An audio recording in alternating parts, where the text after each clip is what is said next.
What it do, what it do, what it do. It's your boy Big Val Opinion back with another live video. Make sure you hit that like button. Make sure you hit that share button. And most importantly, make sure you sub to the channel. Turn on that post notification bell so that you be notified each and every time that your boy Big Val is going live, man. With that being said, let's get into this intro.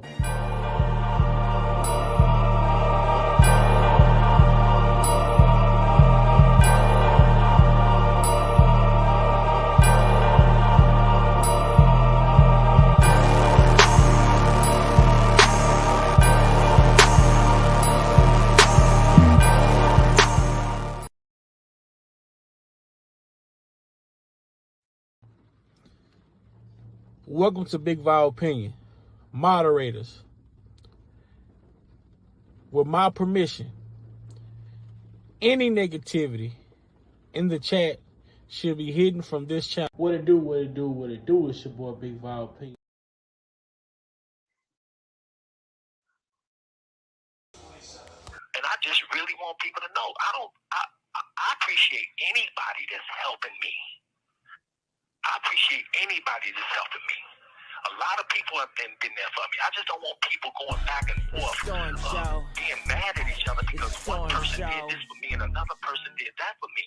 That's what the devil wants. He wants to cause confusion.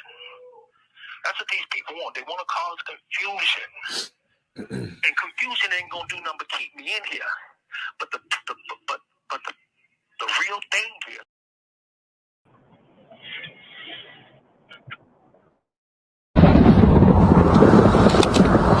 Oh, son, what does it profit a man to gain the whole world and lose his soul? I want out. But it's hard. I need answers, Mama. Robert. I need answers. Son.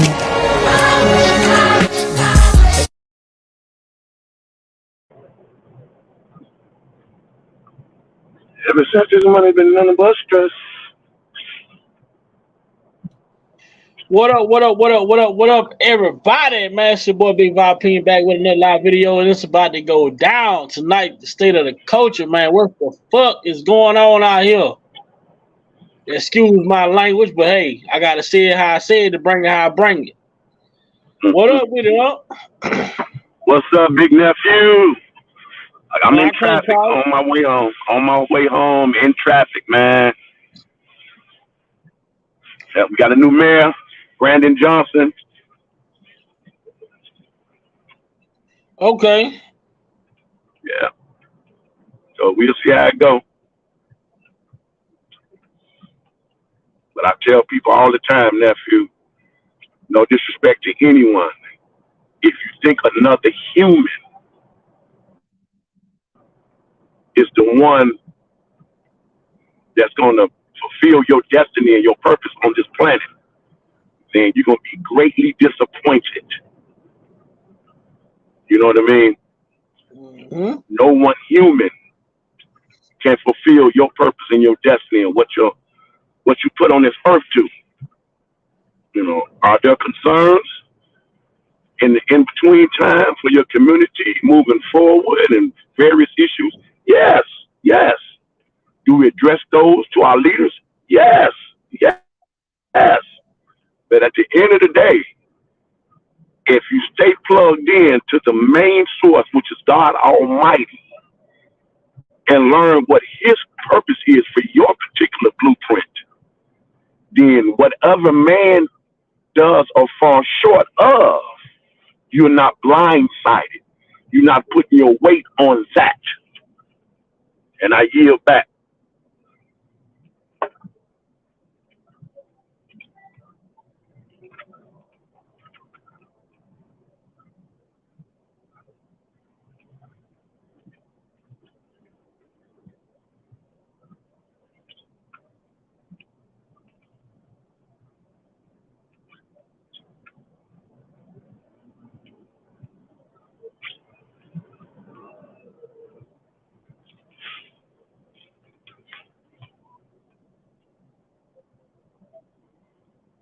got to get out of this traffic.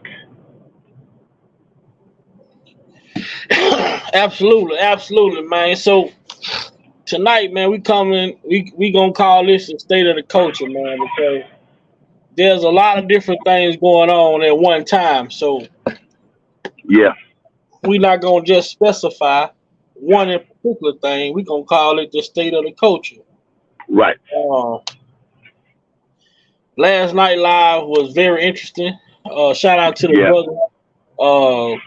Shout out to the brother Q down in the 504 that came on with and that's the beauty of this platform and the beauty of the things that go on this platform, because you meet people and uniquely meet people and they come on with some important information, and that brother, you could tell he was educated with what he was talking about.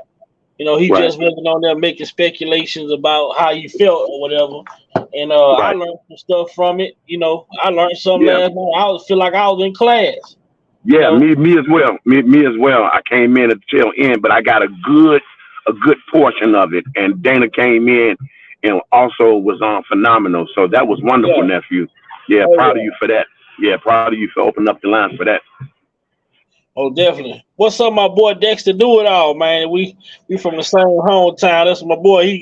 He do all the forming and a lot of forming and different stuff down in my hometown. That guy, he's a one man army. He formed the fields. He haul the crops. He do everything. He do the driving, the 18 wheelers to the tractors to. I mean, Wow. he one man army. Wow. Yeah. So we got an update from the settlement that Mr. Robert Sylvester Kelly lost by default a while back.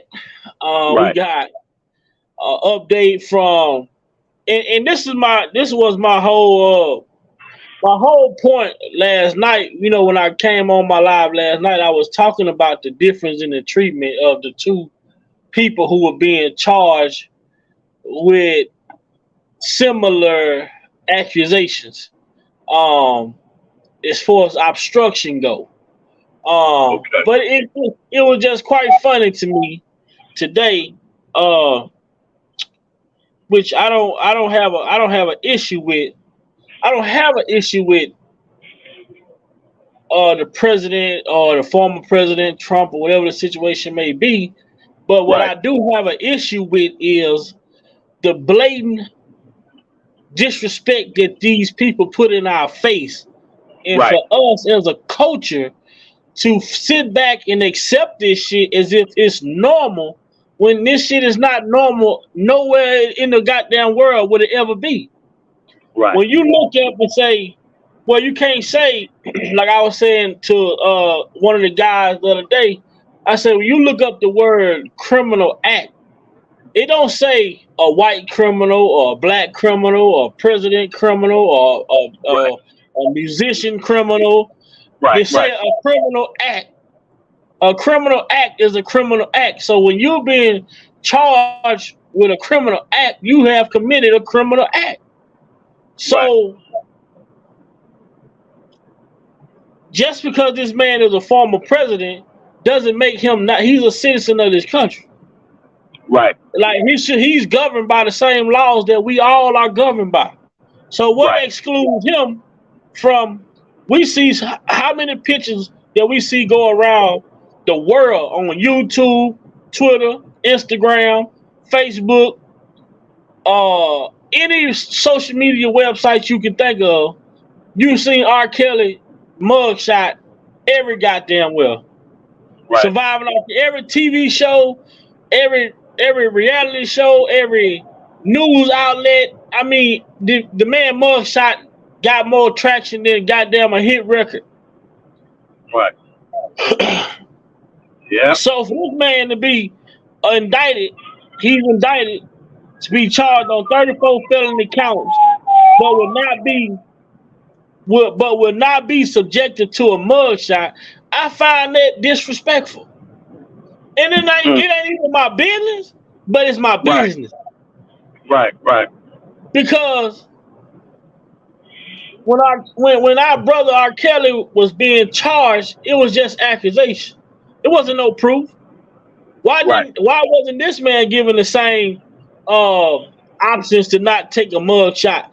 You know, yeah, they're selective about it. You see what I'm saying? And I don't and like I have to make it clear is that I don't have a problem with Donald Trump, and I can see this situation with Donald Trump kind of benefiting what goes on with Robert as far as the treatment, as far as how they handle it. 1,000%. Yeah. How they handle it. So I don't have a problem with the situation with Trump himself. I have a problem with how the government chooses to handle the situations. Right. If this man committed a crime, if I go commit a crime and I get caught and I get locked up, guess what the first thing they're gonna do when they bring me in the booking? I'm gonna take a mug shot. You're right. Yeah. When do you get to skip the when did you start skipping that process of being detained? Not only did he skip the mug shot, the man told these people, hey, I'm gonna fly in, I'm gonna stay at home, I'm gonna turn myself in. They said that they would not be putting him in handcuffs, but he's being charged with committing a criminal act. Yeah, and he had the orange jumpsuit on top of his clothes. I don't know if nobody noticed that. He had the suit on underneath this jumpsuit. Yeah. Well, he probably had the suit jacket off, but, you know, you can still see the white dress shirt and all of that. So, hey, man, you know. If this ain't propaganda, I told people, this is a distraction.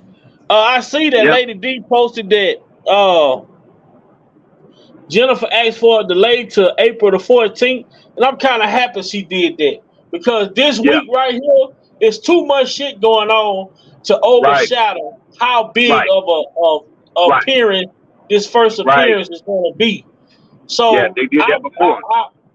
I'm kind of glad she did ask for for another week to present her argument, because this shit that's going on right now with Trump, this shit, we don't need this shit to overshadow nothing that's going on when it comes to Robert Sylvester Kelly and the injustice. This shit is finna be exposed. It's finna be spread wide open to everybody in the world to see. You know, like people say, man, a lot of people thinking this man is being charged for this, charged for that. The world is finna see that what you saw on Lifetime and what you heard on these news outlets, this man is not being charged for none of this shit. Right.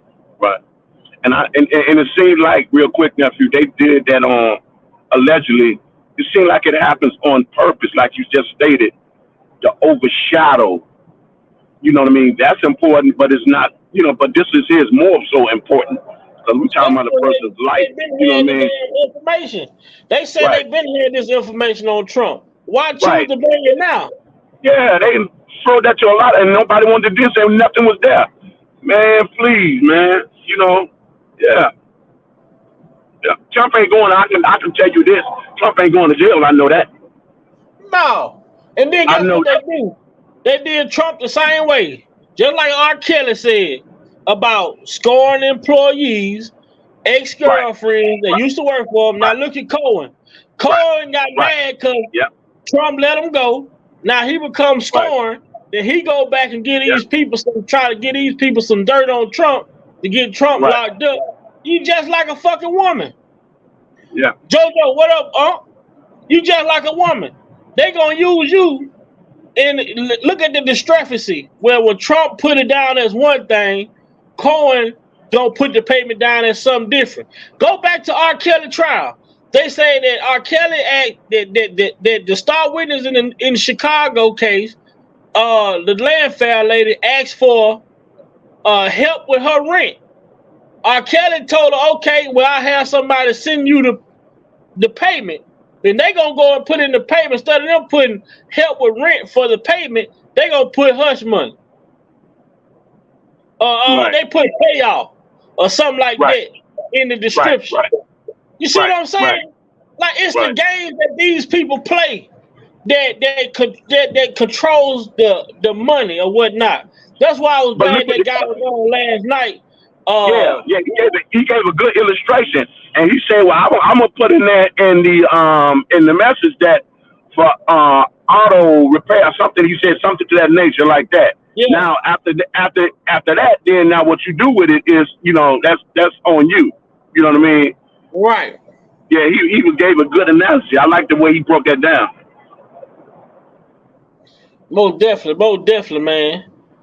This shit is crazy, man. The selective outrage. This motherfucker should have had a mugshot. His mugshot should have been floating around the whole world like Robert Sylvester Kelly mugshot was. Why ain't people making memes about goddamn Donald Trump? Ain't no all the memes they made, all of this shit that they did, the humiliation that they did to this man. But this man right here get to do what the fuck he want to do. One of the richest men in the world. They don't go and stampede on his property and lock him up, but they go and take Robert Sylvester Kelly off the street as if this man was goddamn me America's most wanted fugitive. Mm-hmm. Yep. Yeah. And that's where you find out who the true people are, the true seekers. The true seekers, those who use their intelligence and their minds, those who dig deep, pull up their sleeve, and really get down in the trenches and really investigate thoroughly and not just be blown away by someone's opinion or allegation. If you don't have receipts or facts or proof, concrete, undefeatable evidence, why you in my face telling me that and sharing that with me? You suspect, move around. You know what I mean? And that's, you got to be able, but you got to have some good sense in order to know that, man, to recognize that. You know what I mean? But that ain't the world we live in now. You know what I mean? It ain't no real journalism going on anymore. Nobody truly investigating. It's not about the facts. It's not about what's truth. It's not about what's sacred. You know what I mean? And precious and the pillars of this country, what it was founded on. It's like all this stuff is thrown out the window. But it's like, no, we bringing it back. It ain't went nowhere. We bringing it back. You know what I mean? People we ain't gonna let y'all pull this shit over our head. No, we ain't going for it. We ain't going for the banana in the tailpipe. You know what I mean? Okay. So that's my spiel about. This was just my spiel about Trump. It ain't long, it ain't drawn out. It is nothing against Donald. It's nothing against Donald Trump at all. My issue is with the people who handle this situation involving Donald Trump that allowed this man to pretty much do what he chose to do as a criminal. He's being charged with a criminal act, possibly felonies. And he surrendered himself in and don't have to take mug shots. I don't understand that. You are a former president, not a current president. Even if you was a current president, if this was Barack Obama, do you think they'd talk, man, shit, his mug shot be floating? I mean, it's just my opinion. Right. I don't see the same treatment. Right. I don't see the same treatment. But, I digress. So we're going to move on forward. Right. Yes, sir. Even more. I don't know if you want to call it racist or what you want to call this shit, but this is the blatant disrespect that we deal with as a culture. Right.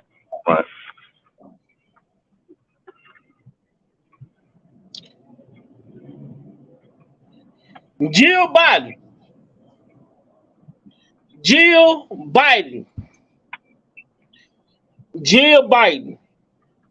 the wife of the president, Joe Biden.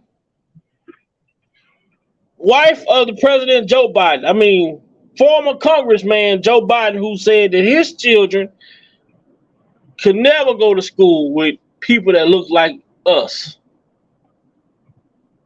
The man that's responsible for the 3 Act made a 3-strike law that allow people who commit petty crimes to be locked up for on harsh sentences over petty crimes, depending on the by way of the 3-strike act.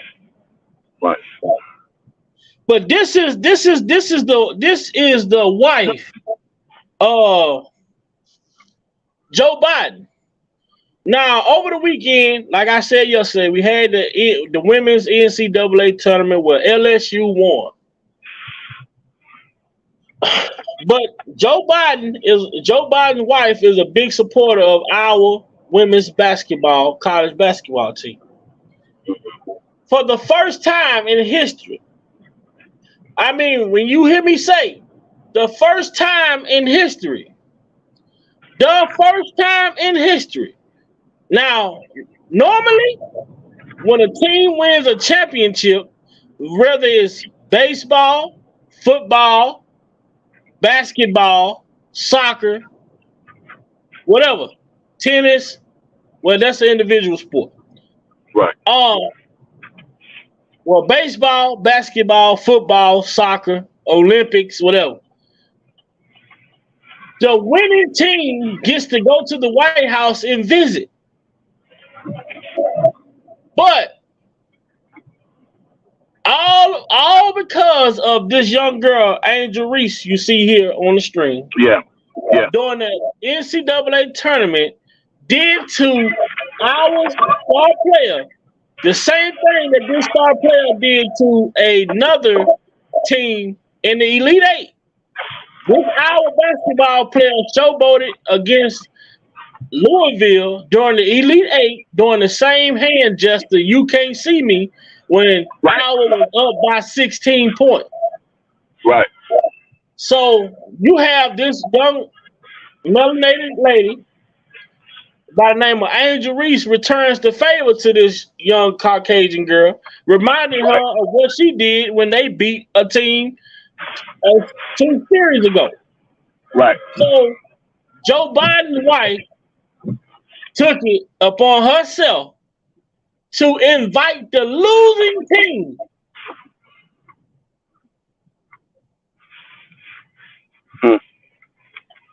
Joe Biden's wife took it upon herself to invite the losing team along with the winning team to the White House. First time in the history of sports.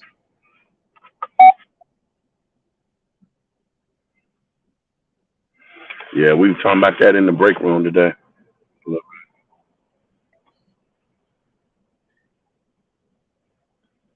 Wow. The first time in the history of sports, you mean to tell me the president's wife goes out of her way to invite the losing team to the White House, all out of spite of this young white lady who they want to make the face of basketball, women basketball.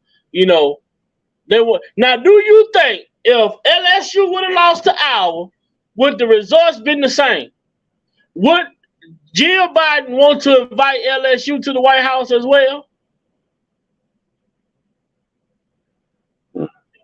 Well, this right here, what it said, this is saying invites both LSU. She invited both LSU and Iowa to the White House. And this is my problem. If LSU loses, do you think she invite LSU to the White House to celebrate a championship with Iowa? No, I don't think so.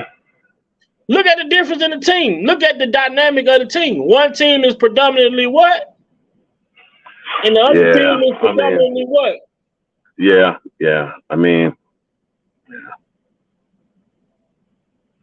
where are those groups now? You know, that's predominantly dark melanin.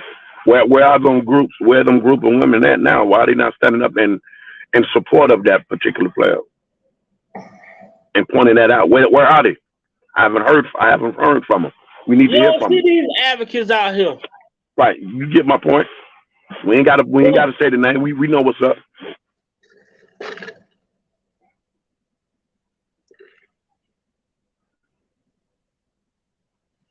What up, J Rock? Let me go on mute. Nephew, I just arrived in front of the house. I'm on my way transitioning inside the house. All right. All right. What up, Big Vi? What's good? What's good? These people dislike LSU girls, LSU women basketball so much till they are disrespecting their own. They are disrespecting LSU head coach as well. Well, before I go into this, I'm going to go ahead. First off, I want to say congratulations to the 2023 NCAA Women's National Champion LSU Tigers. That's number one. Number two, I am happy as hell that they won. I got ties to LSU because my niece graduated from LSU. So I got some skin in the game when it comes to that. Now, you brought up a very good question. As a matter of fact, Tomorrow Leaders of Sports Network had a video earlier, and he brought up the same question that you brought up. That if the roles were reversed and LSU would have lost and Iowa would have won, would that same invite get extended to LSU? Somehow, I doubt it. Hell no. I really don't think that's going to happen. But here's the deal. First off, I'm going to say this. LSU and LSU alone should be the team that gets the invite to the White House. Period. But if the First Lady wants to open up that Pandora's box, here's what needs to happen. So if you're going to invite Iowa, you might as well invite South Carolina and Virginia Tech also. Reason being, this Final Four was the highest rated Final Four in women's basketball history. LSU and Virginia Tech, Iowa, and South Carolina all had very intriguing stories. LSU wound up winning the title, their first in program history after being the 5 Final Fours previous years. And Kim Mulkey made history as being the first women's coach to win national titles in 2 different programs. Then you look at Iowa, who just got Caitlin Clark, who just won National Player of the Year. And they're in Iowa's first Final Four appearance in 30 years. Virginia Tech, who's never made it to the Final Four, made their first Final Four in program history. And last and certainly not least, South Carolina, who had a 42-game win streak dating from last year and was deemed as arguably the best team in the country until losing in the Final Four. So all 4 of those teams, so South Carolina and Virginia Tech both had a hand in that Final Four. So if you want to open that Pandora's box up for Iowa, you might as well open it up for Virginia Tech and South Carolina too.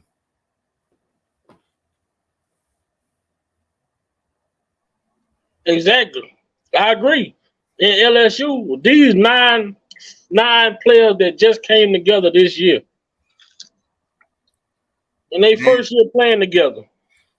Exactly. The transfer portal ain't no joke. Especially, I was shocked. I'm not gonna lie to you. I was shocked that they won a national title.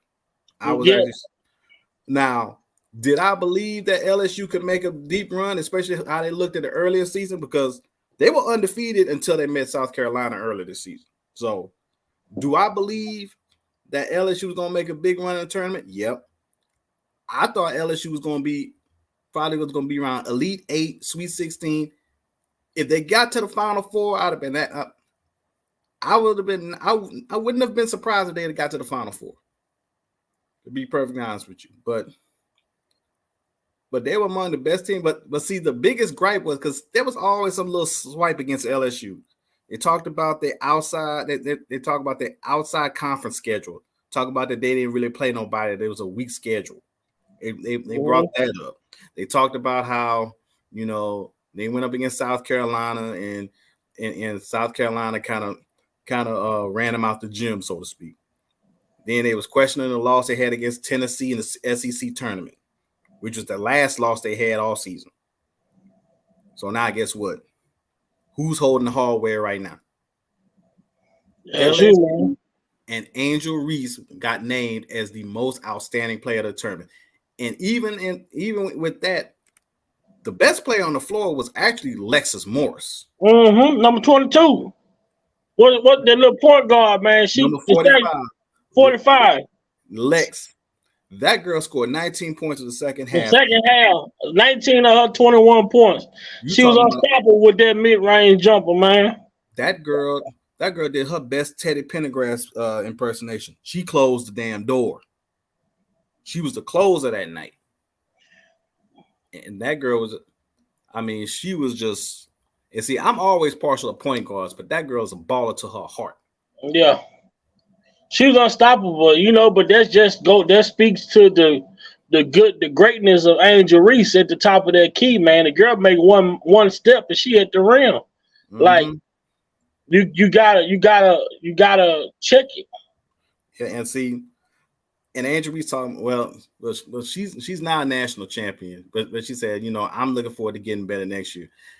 My thing is this: there's only really two things that she needs to do with her game. Number one, if this girl develops a 10 to 15 foot mid-range jumper that she could face up with, and if she can consistently get like she's a walking double anyway. If this chick starts getting like 5 assists to go along with those doubles, how you gonna guard this chick? If she getting 5 assists to go, if she's consistently getting 20 and 10, and she dropping 5 assists to go along with it, and she's got a 10 or 15 foot mid-range jumper too that you got to respect, because she can already get to the basket. She can take you off the dribble anyway. She is going to be hell on. She's going to be hell on everybody that come next year, and now everybody's kind of anticipating women's college basketball next year. They're looking at they can't wait for LSU and South Carolina to play. They can't wait to see how Iowa's going to look going into next season. I think the rule that they should start doing is, if once you make your outside your conference schedule, I think you should have a rematch with whoever you played in the NCAA tournament. At least 1 or 2 teams.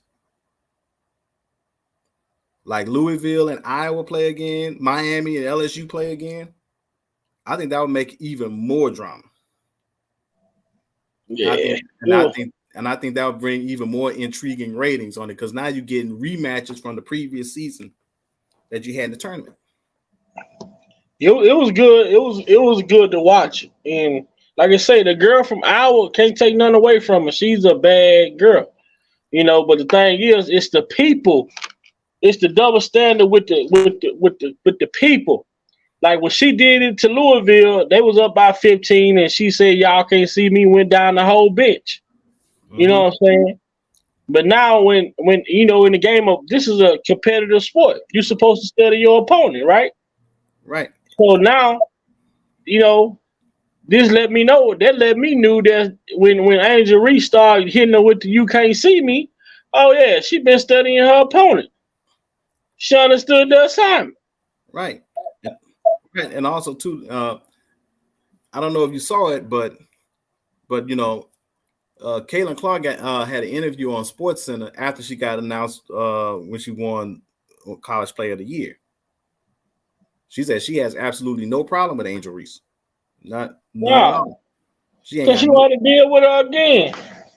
Right. She ain't got no issue with it. She because it was all in competition. Even Angel Reese said, I have no problem with Caitlin Clark. No, man, the girl is Steph Curry of women basketball, man. Yeah, and see, she's great. See, when the girl step in, when she step in the WNBA, everybody know this chick gonna damn near be a superstar anyway when she step in. Because I can tell you right now, one of the things they're probably gonna do And you heard, and mark my words, you heard it from me first. Watch, but by the time she graduated from Iowa, between the time she graduated from Iowa and her rookie season, I promise you, McDonald's is going to going to remix that Larry Bird, Michael Jordan commercial, and it's going to be Steph Curry and Caitlin Clark. Man, you got to. Man, the girl, like, you know, she had hella like range. Like, I mean, you can't take that away from her, but you know, she got that business though. She got to have some defense. She couldn't stop 45. Mm-hmm. You know, shooting the ball is one aspect of the game, but being able to guard on the other end, you know, you got to do that. Mm-hmm. You know, you got to do that. So, yeah, and that's one thing about and that's one thing about Caitlin Clark, because Caitlin Clark can pull up from the damn parking lot and just go crazy, and that was just nuts. But yeah, Lexus Morris though, that's my girl. That damn girl. You talk about running the show at a point, and she was like, well, I knew at that point when my mid range started falling, I was like, look, it was over. She said it was low. Look, and she's like this ain't no slight to my teammates at all. She said, but this is gonna do me. I'm not gonna let this go. I'm not gonna let us lose this. And she just kept consistently making that shot. Nobody could check her. Man, they were so afraid of Angel Reese, man, getting to the rim. Man, she just tossing. They playing. They doing what LeBron and AD. Mm-hmm. You know, that pick and roll at the top of the free throw line, man. You can't do nothing about it. You can't stop it, especially when she making that shot. When she was making that shot the way that she was making that shot, man. And Jasmine Carson just went straight nuclear. Yeah, in the first half. That girl came off that bench. I'm like, ain't nobody saw that coming. Nah, she put up pretty much. She put up 20. And she did, I think it was 20, 21 the first half, 22. And see what made it so big, she was doing this when Angel Reese and Morris was on the bench when foul trouble. That three she hit going into halftime was like the dagger. Oh yeah. Them mother went up by 20. I was like, damn. And I was just saying, if this girl hits this, I know this girl ain't gonna hit that. This girl done hit this damn three. Whoever the fuck said that. Oh, somebody got something going on in the background. Yeah, and then you had. What up, Dean? What's goody, Vibe? What's goody? My fault. What's up, J-Rock? Oh, what's up, Dean? I didn't even know that was you. I knew somebody came on. But and LaDeja Williams was huge for LSU. That's the light-skinned chick with the dreads. Mm-hmm. Because the first thing I said, and I talked to one of my homeboys about, I said I'm gonna need a big game from her. I said last couple of games, she was hovering around that 16-point mark. She was like 16 points, 7 rebounds. And I said this exactly. I said, look, man, I said, since it's a championship game, I'm gonna need 20 from her. And that's exactly what she gave me. She gave me that 20. I said, damn, look at God, look at this. I ain't gonna lie, I like the point guard. I was just talking about her. Alexis Morris. Alexis, that's my girl there. I ain't gonna front. Shorty went on a 5-tier run by, so she had like 5 straight jump shots. I was like, nah, Shorty good, like whatever the case may be. Oh, Alexis Morris, yeah. When that mid range was dropping, they couldn't do nothing about it. Facts. Because the girl wasn't playing defense, Caitlin Clark. Facts. She wasn't playing no defense. Nobody on the Iowa team could check her. And then, like I said, when Jasmine Carson just went off in the first half, I mean, it wasn't. She could have shot any three anywhere on the floor. She wasn't missing that day. And then, then they come back shooting threes. But the thing is, Caitlin Clark can shoot as many threes as you want. Y'all down by 20. Every time y'all shoot a 3, LSU come back and make a 2. Y'all only covering 1 point. Facts. And see, and then the other problem was their center was in foul trouble. And she throwing them goddamn elbow. Mm-hmm. When she got in foul trouble, then that changed the whole dynamic. Then that means she had to sit down. Then Angel Reese really was able to go off.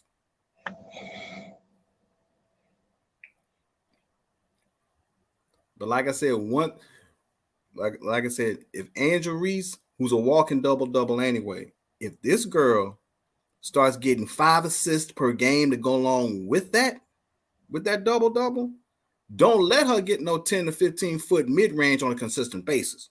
You ain't gonna be able to guard that chick. She's gonna be like Simona. You are not gonna be able to guard that chick at all.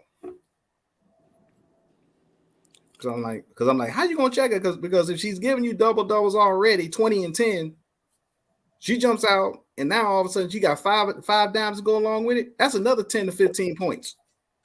Facts. That girl had 35, 34, 35 double. Set a damn record. Yeah. So, yeah, man, we're gonna get on into the Kels update. But you know, it's quite disrespectful though for Joe Biden's wife to invite the losers to the White House. You know, that shit ain't never happened. And I told him, I said, if you're gonna invite losers to the White House, you might well invite LeBron James. You should have invited LeBron to the White House the year he led the finals in every category statistically they had. Exactly. Dean, you know what I said earlier? What? I told Vi, I said, first off, I said LSU should be the only team that get the invite, period. But if you're gonna open Pandora's box like that, then if you're gonna let Iowa let Iowa come to the White House, you might as well let Virginia Tech and South Carolina come also, because that Final Four was one of the most watched Final Four in women's basketball history. Facts. And South Carolina, and every team had an intriguing story. South Carolina was a 42-0, had a 42-game win streak going into the Final Four. Facts. Virginia Tech ain't never made it to the Final Four in their program history and got in for the first time ever.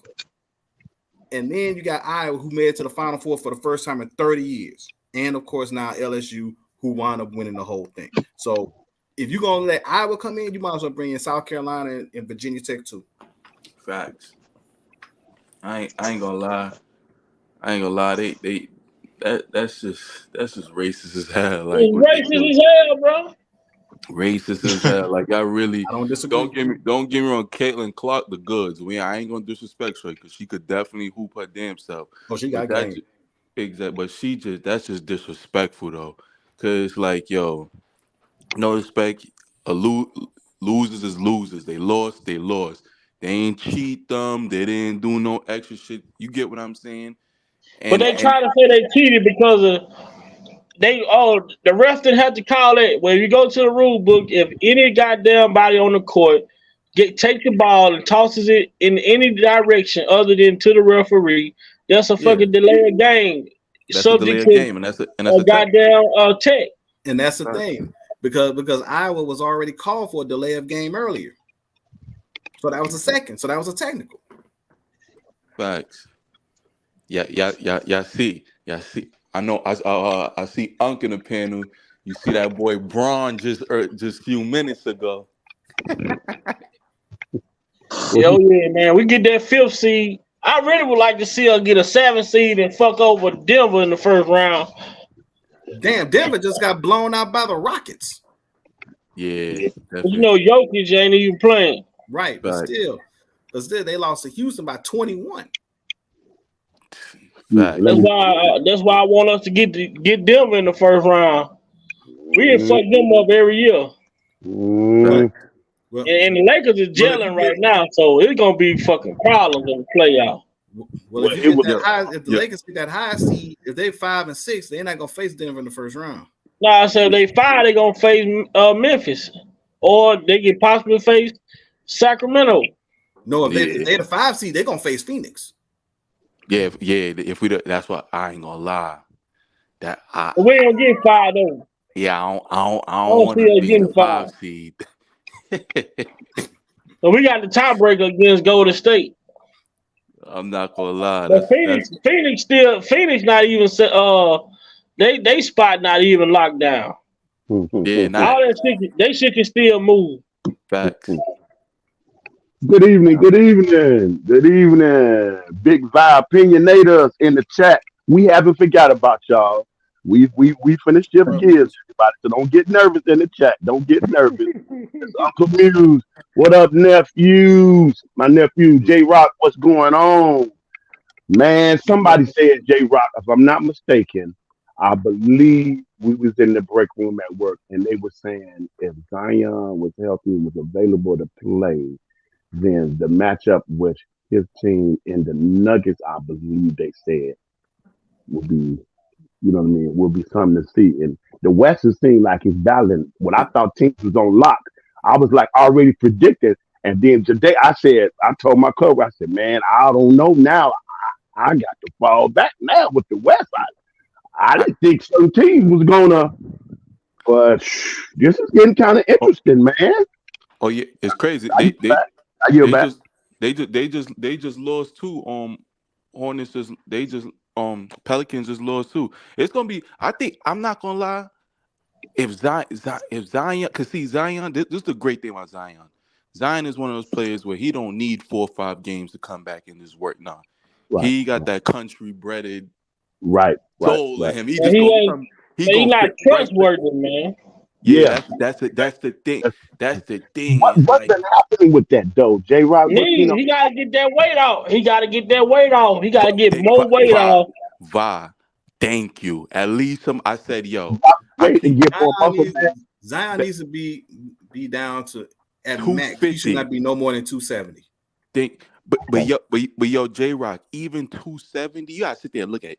He's 6'6", and he's whatever weight he is. He's actually You 6'9". gotta remember, basketball is built. You know what I'm saying? It's built for a slender man or a lean man's body. It's not basketball is not built for his type of body. But it just amazes me that Different era. This is a different era. He from a different breed though. You know what I mean? They said the same thing about LeBron. Look at LeBron. He say he all orthodox. You know, he ain't. But look what he look what he I ain't grew gonna to. lie though. I mean, Zion look bigger it's a than different era now. It's a different era. I Zion look it's just a bigger different. than Braun though. Ain't no George Gervin, Iceman, you know, slender like.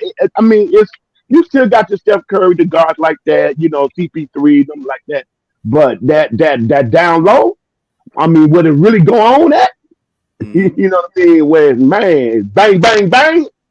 But Like but shit, n- man. but now we gotta remember, you gotta remember his game rely a lot around athleticism. Every Yeah, night, that's a lot. That's a lot of And weight you then put in they your up and body. down the court too. So that right there gonna kill his knees.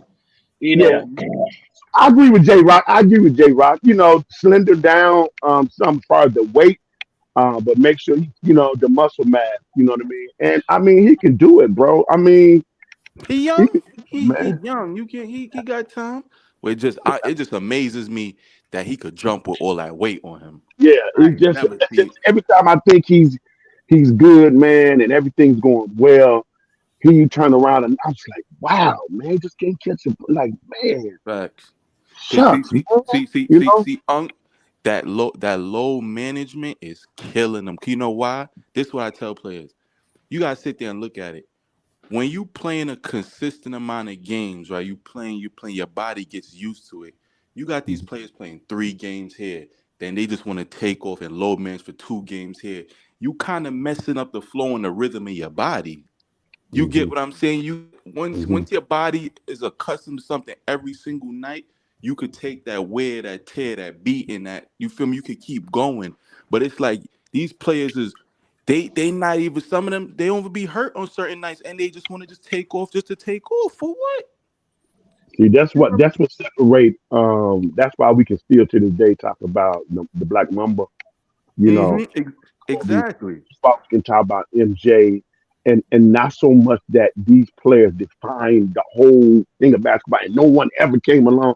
We're not saying that, because there's a number of players we can name as well that really put that work in the gym, man.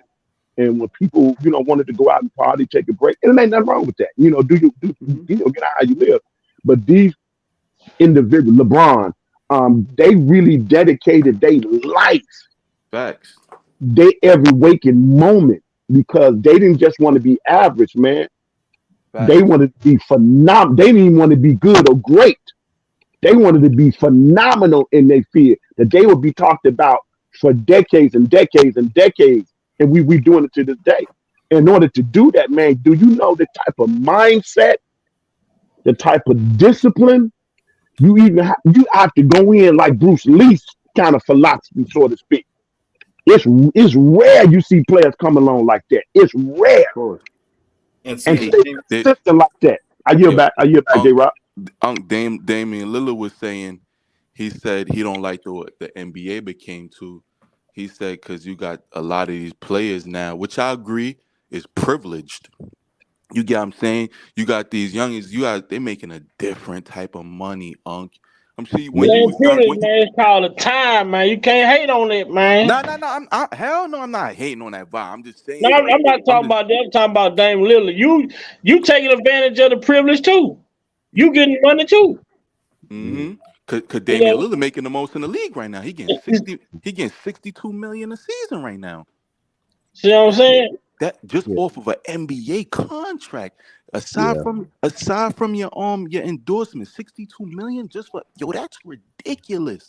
yeah. I was and He probably see, gonna like, keep making that. He gonna keep making that 62 million over there. He gonna make his money because he ain't gonna get no ring in Portland. You Exactly. know, But you see, trying to stay true to you know what they call the code, the no snitching code or no right. telling code. You want to stay true. I want to stay in Portland. I'm gonna ride out. But if you play the game of basketball, your dreams are to win a championship. You want to get paid, but you want to win a championship. Right. You but want but to yo, continue to sit here in Portland and not give yourself a chance to put yourself in a position to but, compete for a title. but yo, You know, Vi. Now I was saying, yo, Vi, these the same players that get mad though when the owner turn around and trade their ass. trade them. You Cause you that you wasn't gonna get happen. but you giving your all to an organization when they only looking at it from business. I always tell people, don't get me wrong. Yeah, they care about the championship, but you know what's the number one thing to them? You as a player caring about your legacy, your money, how you look at everything. Yeah. They only give a fuck if they make money. That's the only thing they care about. So listen, I'm gonna name a player name, and I ain't gonna get all into it, but I'm gonna be honest. How the person went about it, maybe I'm still from the old regime, but then things are different now. The players have a little bit more leeway. They didn't have that really back in the day of Dr. J, Larry Bird. You know what I mean? So I get it. You know what I mean? I get it. And so my mind has shifted. You know what I mean? But one player that I had to fall back and say, you know what? I gotta respect that. He doing what he needs to do, and I ain't mad at him. And that's Kevin Durant. Mm-hmm. You know what I But mean? but see, Back when Dr. J and Magic, all them was playing back in them days. You know what I mean? Which they didn't have us to do that. They couldn't do that. They was bound by them No, doctors. LeBron James, but he he put the game, the mm-hmm. decision back into the player's hand. Fact. But Right. you He said still got he some coaches. he's You still got some teams. So From the like old when Paul George wanted to get traded from Indiana, they didn't let him go where he wanted to go. he They because sent he him wanted to where go they to wanted to Lakers. send him. So mm-hmm. they still Yeah, do yeah, what they want to do to a certain degree, but some right, of these right. players they sign these 2-year contracts. Yeah, These yeah, 2 years at a time, getting that money, or yeah. and they can decide to go where they want.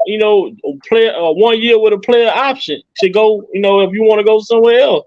So look at Allen Iverson. Like shit, Iverson he could have went somewhere else and won a ring.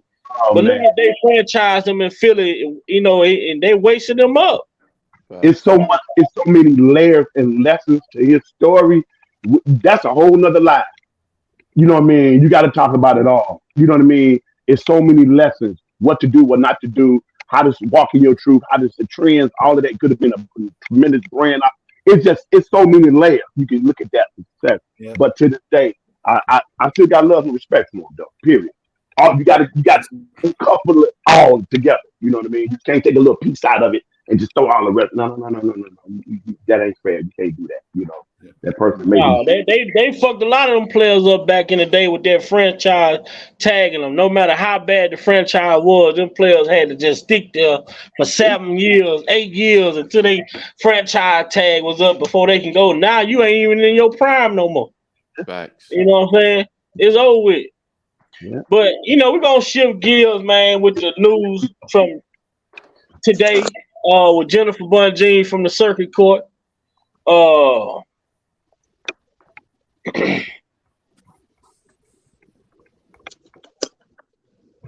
Even though the bullshit was going on, but you see, now y'all see, this is a clear-cut example, right? This shit ain't even get no media traction. Exactly. All because of Donald Trump shit. Yeah. Wow. Yeah. Wow. We were saying. Well, I think was it yesterday we were saying or the night before? It's a lot of things gonna be exposed next week. Remember, she asked for extension. It was supposed to be this Friday, but she asked for She extension. she was smart with that because she knew what was going on. Exactly. Was it granted? Yeah, she got it on the 14th now. Okay, she got wonderful. That's what's up. So I didn't get confirmation on whether or not it was granted. Okay. Cool. That's what's up. They know. So now R. Kelly situation is back in its own world again and not joining forces with Donald Trump. We need these entities to fight separately so they can expose these goddamn corrupt people for who they really are. See, they're trying to pile this shit all together so people think, they don't either pay attention to this and not pay attention to that.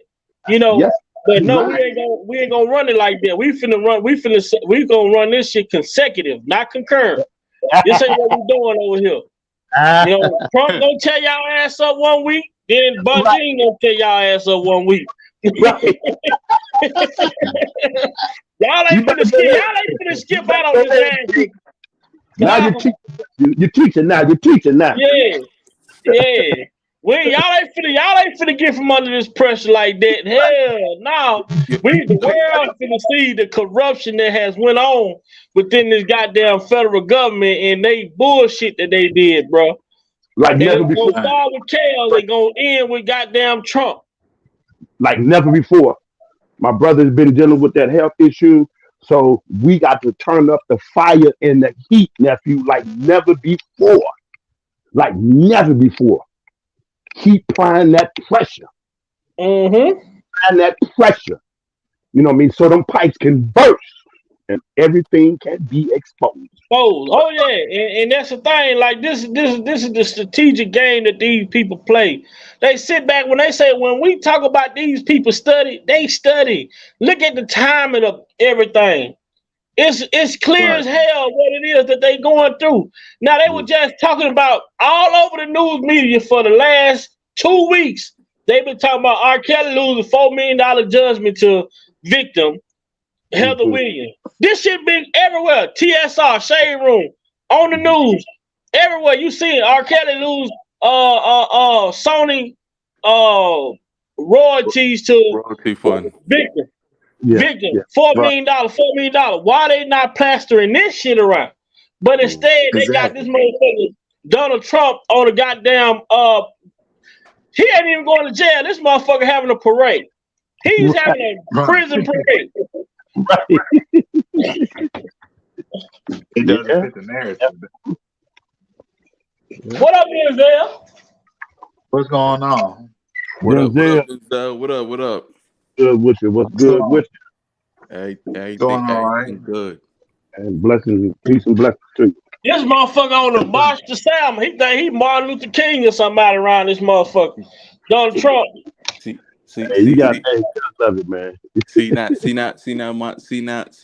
Kels could spend that good old money on Joycelyn. He ain't gotta get nothing. The landlord, and this is what people have to understand. all of those judgments that he lost by default, you can really consider those as wins because he can come back and challenge those judgments. Mm-hmm. Yeah. So, media, y'all tried it. Government, y'all tried it. Y'all try to sweep this shit in with Donald Trump today. Y'all ain't talked about this shit. Ain't advertised this shit. Ain't said a word about this judgment being vacated at all. Fair. Yep. No, but shout out to Bungie Law Group and all that they do. Heather Williams, your broke ass, still in debt. Yeah. You don't have shit. So whoever gave you some advance money, whoever gave you that advance, you just ran off on the fucking plug because you can't pay it back. I couldn't even get it out. Shout out to Flies. Yeah. Somebody gave her some advance. they gave her advance. She thought she was gonna get them $4 million. She ain't got a whole advance off that shit. She better keep running and don't look back. Nephew got me excited. Boy. You already know how I feel about Flies, boy. But you know what else too? I want to give a shout out to Sky Zone because she was on live last night also. Oh, what she man? Yeah, she was on live last night. I normally be slide over there. And I caught the playback this morning. She was on for about a little over an hour and a half. Okay. She actually called the MCC for a wellness check on R. Kelly live. While she did the live, she called at first. It was a long wait, couldn't get nobody, but then she hung up, called back, did speak to somebody. God didn't give his name. She just said, well, who am I speaking with? And he just said, well, I work in the lobby of the MCC, and just getting contact. I think it said the case manager, whoever the case may be, if you're looking for a wellness check in regarding to R. Kelly, she said that she was told that he was fine, that he's doing okay. That's the same bullshit they said the day that the message came out when he said the shit had moved to his stomach. Somebody called and they talked to somebody and they talked to somebody. I got the email, but I just don't put out everything that I hear. Because at the end of the day, I'm not here to do that. You know what I'm saying? Mm-hmm. But they said the same thing, but the man telling, in the email, he's saying that this pain that moved from my leg to the bottom of my stomach. But they said, oh, he's doing okay. But then Jennifer did come out and say, well, they gave him some stronger meds, to help with the pain and different things like that. But we still don't know. We still don't know. We still uncertain because we can't expect the MCC to tell the goddamn truth. They ain't been truthful about shit. Here's my thing, nephew. I don't want us to miss this. Just walk with me. That's a phenomenal thing. When that person said you call and say, "Oh, he's doing fine. I'm from such. Whether that's true or not, it don't make no difference. Look at it now. Watch it. Don't miss it. We making noise. That means you got to turn up that pressure like you ain't never heard nothing. Well, y'all stay tuned for in the morning when the family go down there. Mm-hmm. That's tomorrow morning. The family will be there. I hope his children be with them. I hope all his immediate family be there. Ruth been talking. You got to keep putting that pressure on. But the thing with the family, when you talk about Bruce and you talk about Carrie, they put a cloud over themselves that they didn't need. Yeah. Because it's like if I'm for my brother, I'm for my brother. There's no way I'm gonna come out in the media and do things that hurt my brother, then turn back around and say I'm for my brother. Yeah. Now, how am I supposed to take you serious? Which I don't have a problem with these people. But this is what I speak about this as far as always being authentic and always being real and genuine. If you want somebody to take you serious, you can't go around goofing ass all the time, and then all of a sudden you say, "Oh, I'm serious today," but somebody else, the people that you normally play with every day, they continuing to play with you, but you don't want to play because today you choose to be serious, but they want to play. No, it don't work like that. Yeah. My relationship, how I deal with people, I'm gonna be the same way with your ass every time I see you. I follow you. And I agree with that. That's how I move. I agree with that. You see what I'm saying? And so we hear Bruce come, not Bruce, but even like Kerry coming out doing these interviews, you talking bad about your brother.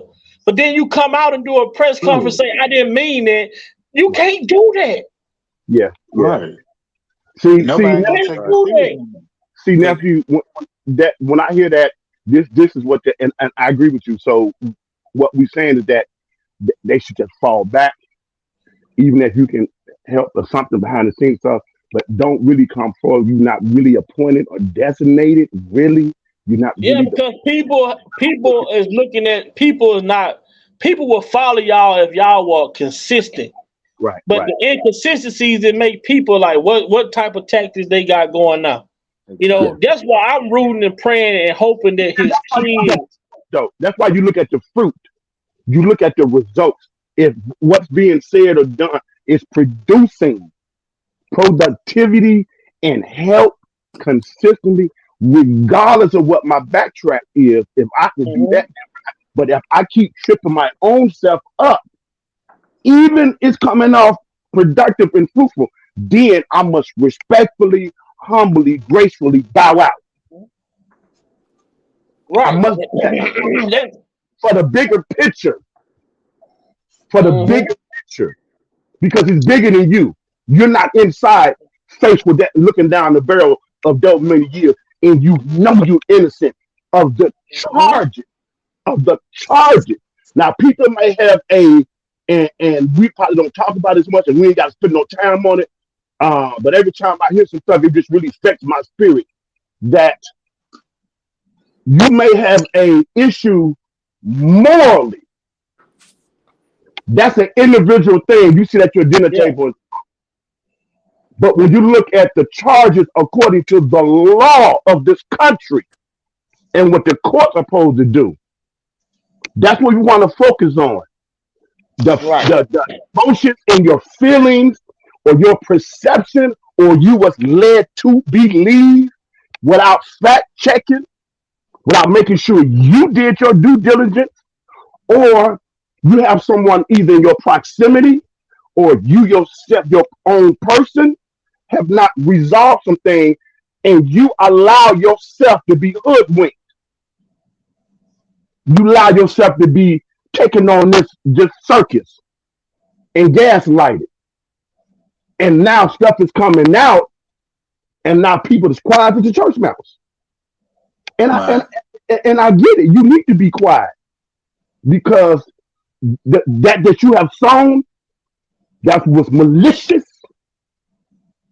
which was low down, which was grimy, which was pure evil, all because of what? Out of spite, man. Out of spite, bro. I sit back and I look at a lot of this stuff, man. I always say, like with a brother like R. Kelly, you know, this man should have had way more support way more personal support than he have. And when you look at the personal support, that means the immediate people that's closest to him, you know, and they come out and it's like everything you hearing, then they come out and say something negative about him. That kind of like nail everything that people are saying to him. Then you come back and say, oh, I didn't mean that, I was mad. You can't take that back because people are saying, oh, you know, it ain't no you gonna believe this or believe that. Now he was telling the truth the first time. He trying to lie now. You know, he lying now, but when you telling the truth, you don't give a damn how truthful you be after that initial statement. Your initial statement is gonna hold the most validity. Right. So I hope and pray that everything does go well, and if his brothers choose to do that, then that's a good thing as well. But I just look at the seriousness of this matter, and I would really hope and pray that his kids would come together and go and check on their dad and ask questions about their dad because they are the direct connection to him to be able to say they the next of kin. You know, it's the children. Everything happens, it goes to it's the children gonna have to come forward. And if the mother is still doing the shit that she's doing as far as in these kids' head, when it comes to their dad, I don't give a damn how you feel as a mother. When you see when you hear this type of information that's going on with this man right now, at some point, because you know you lying and this man ain't did this shit to you, you need to come clean with your kids and say, you know what, despite what me and y'all dad got going on, that's y'all daddy and he needs y'all. Y'all need to go. Right. I'm gonna get y'all to Chicago. I'm gonna get y'all in the position to go down there and try ask these people to do a wellness check on y'all dad. And y'all need to voice the concern to make sure y'all dad is safe and his health is good. But you can't let your ego get in the way of that shit because it's important. This man, kids, his kids, she owe that to them for them to be able to go and do what they need to do to help their dad. Man, I don't give a fuck about these women saying what they said about this man. That's their daddy. Like you say, you can be whoever you want to be to the public, but at the end of the day, that's their dad. See, nephew, you just spoke of a person that's in and Giselle, help me out. You talking about a person that's in a transition of awakening, regardless of what my past dealings and mistake and motives were. I'm in a transition of healing and maturing, and the bigger picture is our offspring. You know what I mean? And I want the betterment for them. I can't go back in time and erase my part that I played in there that contribute to the time that you have missed. But a mature woman, a mature man that's looking out for the betterment of their children and the community, that's the type of personality you have. I'm not sure, allegedly, that she may be in that healthy space right at this time. I believe she's at a pivotal point because the inner spirit is dealing with her. When you have somebody on whatever y'all husband and wife, because it happens in life. Nothing is absolute, hit the mark all the time. No, we're two flawed human beings coming together, and hopefully individually we have become whole where we have dealt with some of our unresolved issues prior to you. You know what I mean? Sometimes the blueprint don't always pan out like that. You know what I mean? But at this stage, something should happen in your psyche and your conscience as an awakening, regardless of that or not, on where she may be at a pivotal point.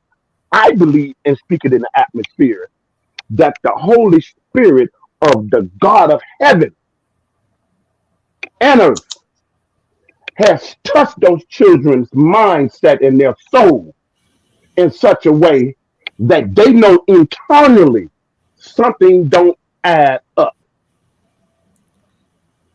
And that right there pushes them for that maternal journey that they are due and need.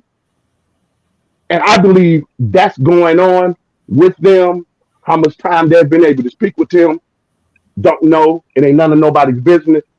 But I believe that is going on within them. That's happening. It's just a matter of time and that connect. You know what I mean? And I believe that'll be that second or third win. And I give back to Denzel. Let him get a piece in.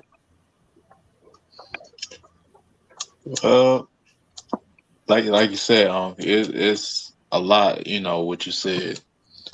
You know, like if I said, he need his kids. He need them to speak up for him, cause that's the main priority goal.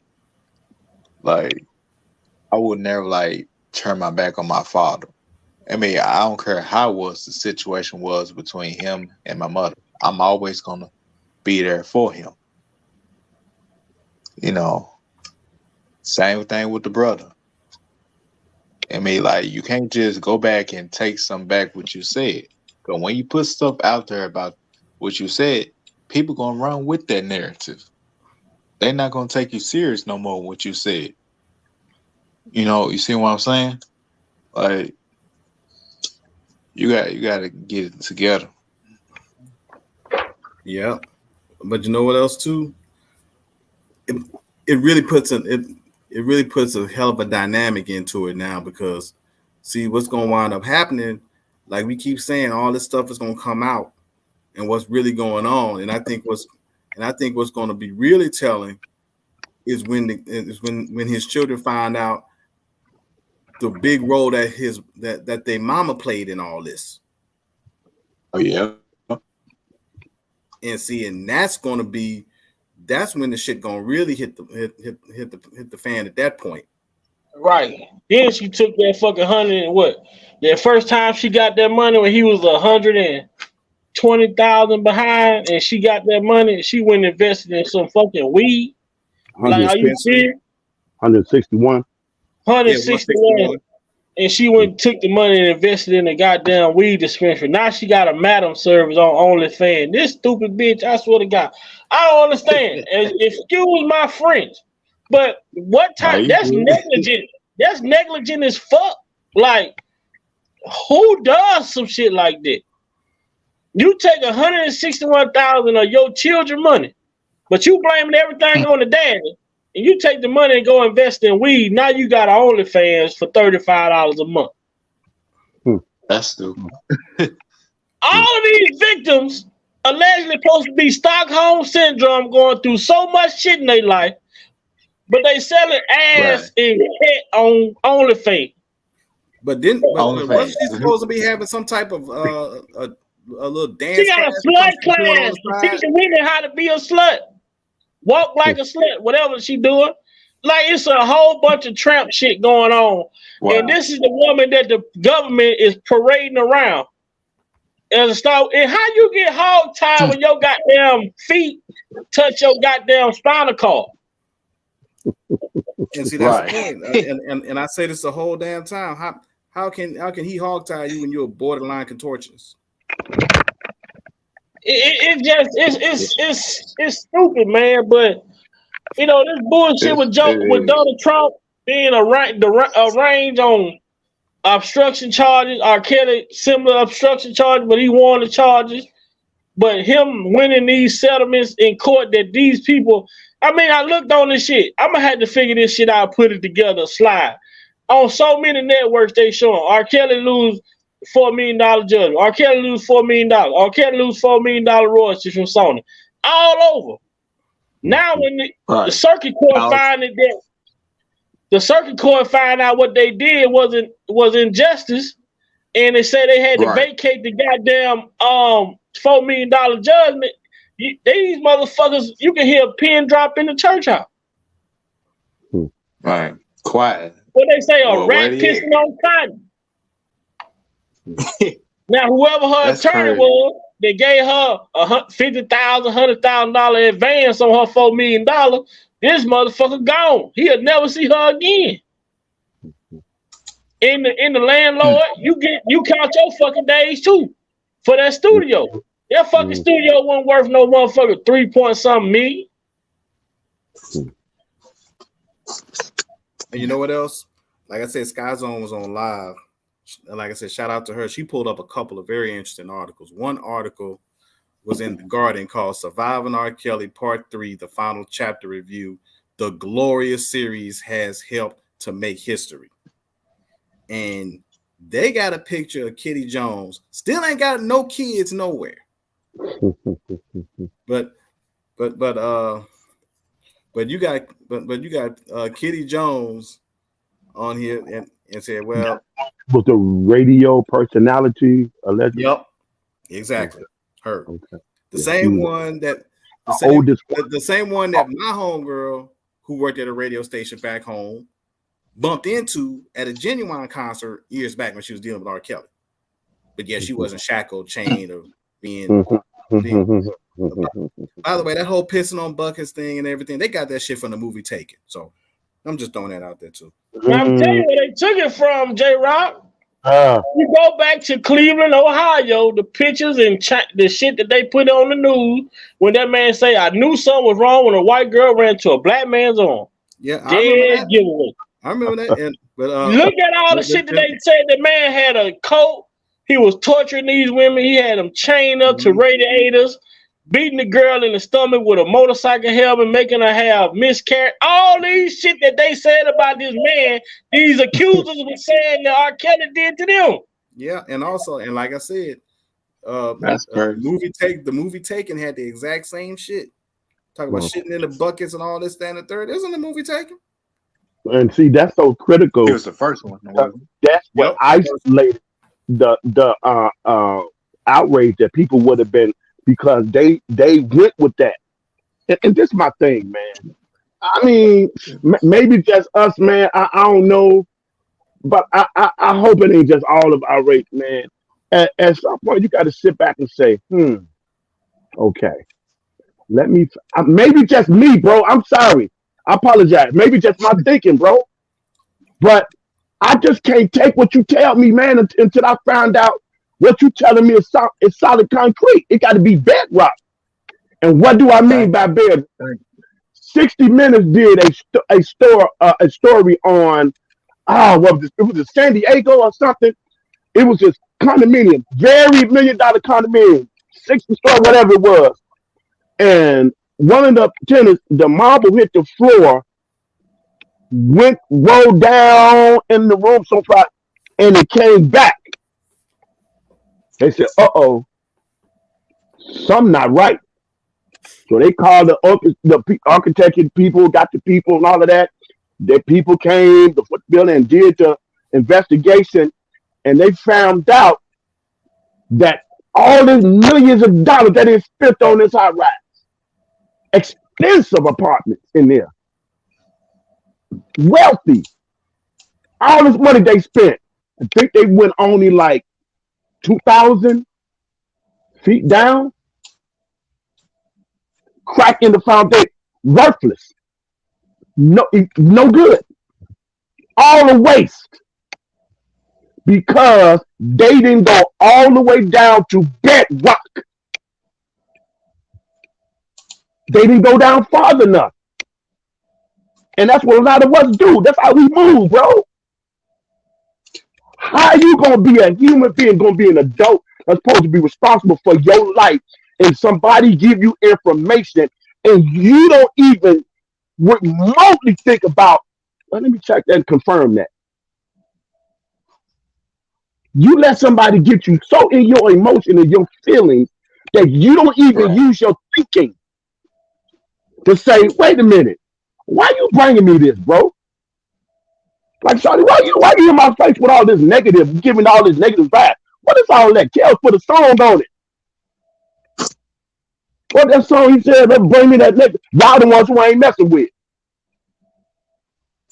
You know what song I'm talking about? I forgot what album was on. Put a song about it, bro. So that goes out the window for that man slow. Yeah, okay. But some people you just can't help, man. And you can't feel bad about, you just can't feel bad about not helping them. Some people you just can't help, man, because their heart is not right. Mm-hmm. They're in a rebellious, grimy, survival mode, mindset. They just on a lick from moment to moment. And they don't care what they got to do to get it. You can't help people around like that, man. It's some family members I don't deal with because of that. We just take everything hook, line, sinker. We don't fact check. We don't read nothing. Because they've been labeled us as that. You want to keep it away from them, put it in a book. We can tell them we gonna tell them. We gonna tell them our history. You know what I'm saying? We gonna tell them our history that we want them to know. We ain't gonna tell them their history. You still sitting here trying to figure this shit out. You know, if they say we couldn't read, why the fuck did they invent books for us to teach, to teach us? You gotta make this shit make sense. You gotta make this shit make sense, bro. Hey, you They say picking up? you want to keep information away from a nigga, put it in a book, but they invented books to teach us, right? Make the shit make sense. Knowledge is power. It's power, man. Ice-T even made a song out of it, man. He said, "My lethal weapon is my mind."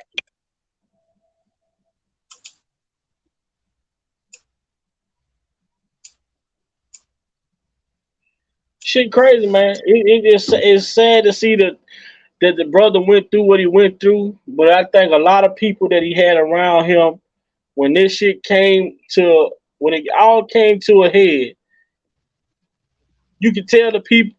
I mean, we really can't tell the people that were spiritual people that was around him versus the people that had the malicious intentions. It seemed to me everybody had malicious intentions because he's the only one that suffered injury from all of this shit taking place. Yeah. Because if any of these other people's hearts was set up the way that his heart was set up, they'll be sitting in that fucking place with him. They would have showed up. They would have spoke out. Ain't no way we're going to let y'all do that. They'll be more vocal. This man will have a spokesperson that speaks on his behalf somewhere. Yeah. Besides on YouTube bloggers. Right. What's need to happen to change that narrative that's out there. You know what I mean? And so, you know, some people. But these people didn't give a damn about that. They came around because R. Kelly, whatever it was, he was answering to their needs and desires and neglecting his own. Right. And you still can't answer, and nobody can still answer the question how he gonna be charged with a one-man RICO. Right. You can't see it. That's why now I'm glad you said that, right? Because they say that RICO consists also of June Brown and McDavid with the payouts to the land fairs, and June taking them to the airport, going over there, watching them while they going on vacation, all that shit. So if Trump was involved in the payoff for Stormy Daniels, and Cohen was the one who gave the payoff to her, the hush money payoff. So why couldn't that be a fucking RICO? There you go. There you go. There you go. They all knowingly acted and participated in an act to hush somebody up. Right. Yeah. But it's the selectiveness. That's it. That's it. That's the magic word. Yeah.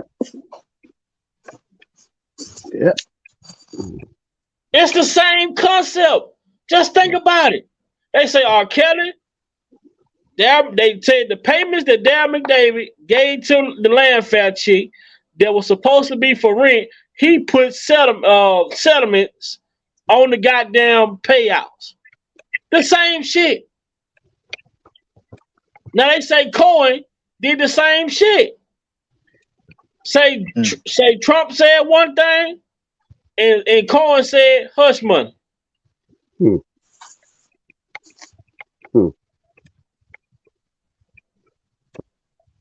But R. Kelly get a RICO behind it, and Trump get to goddamn go on a turn yourself in parade. Which I don't have a problem with Trump, because they fucking with somebody that they should have left alone, because he's gonna battle these people. He's not gonna lay down to these people. Yes. The alpha male for real, for real. Right. The reason why they're doing it because they know he was gonna run for president in 2024. But they still can't stop him. According to newly found information, they still can't stop him from running for president. Nope. They can't impeach him either. Man, you know, it seemed like he run again, he gonna win. When he came around, people really stopped paying attention to politics. Well, they paying attention to, you know, when Bush exited and when Obama came in. But when Trump announced, people was like paying attention like never before. And you learn stuff that you didn't really know. I was like, oh, that's why they want, because he's talking too much. Now, sometimes I wish he would just let his press secretary. In many cases, he could have just do that. But I get it. You know what I mean? But other than that, put that to the side.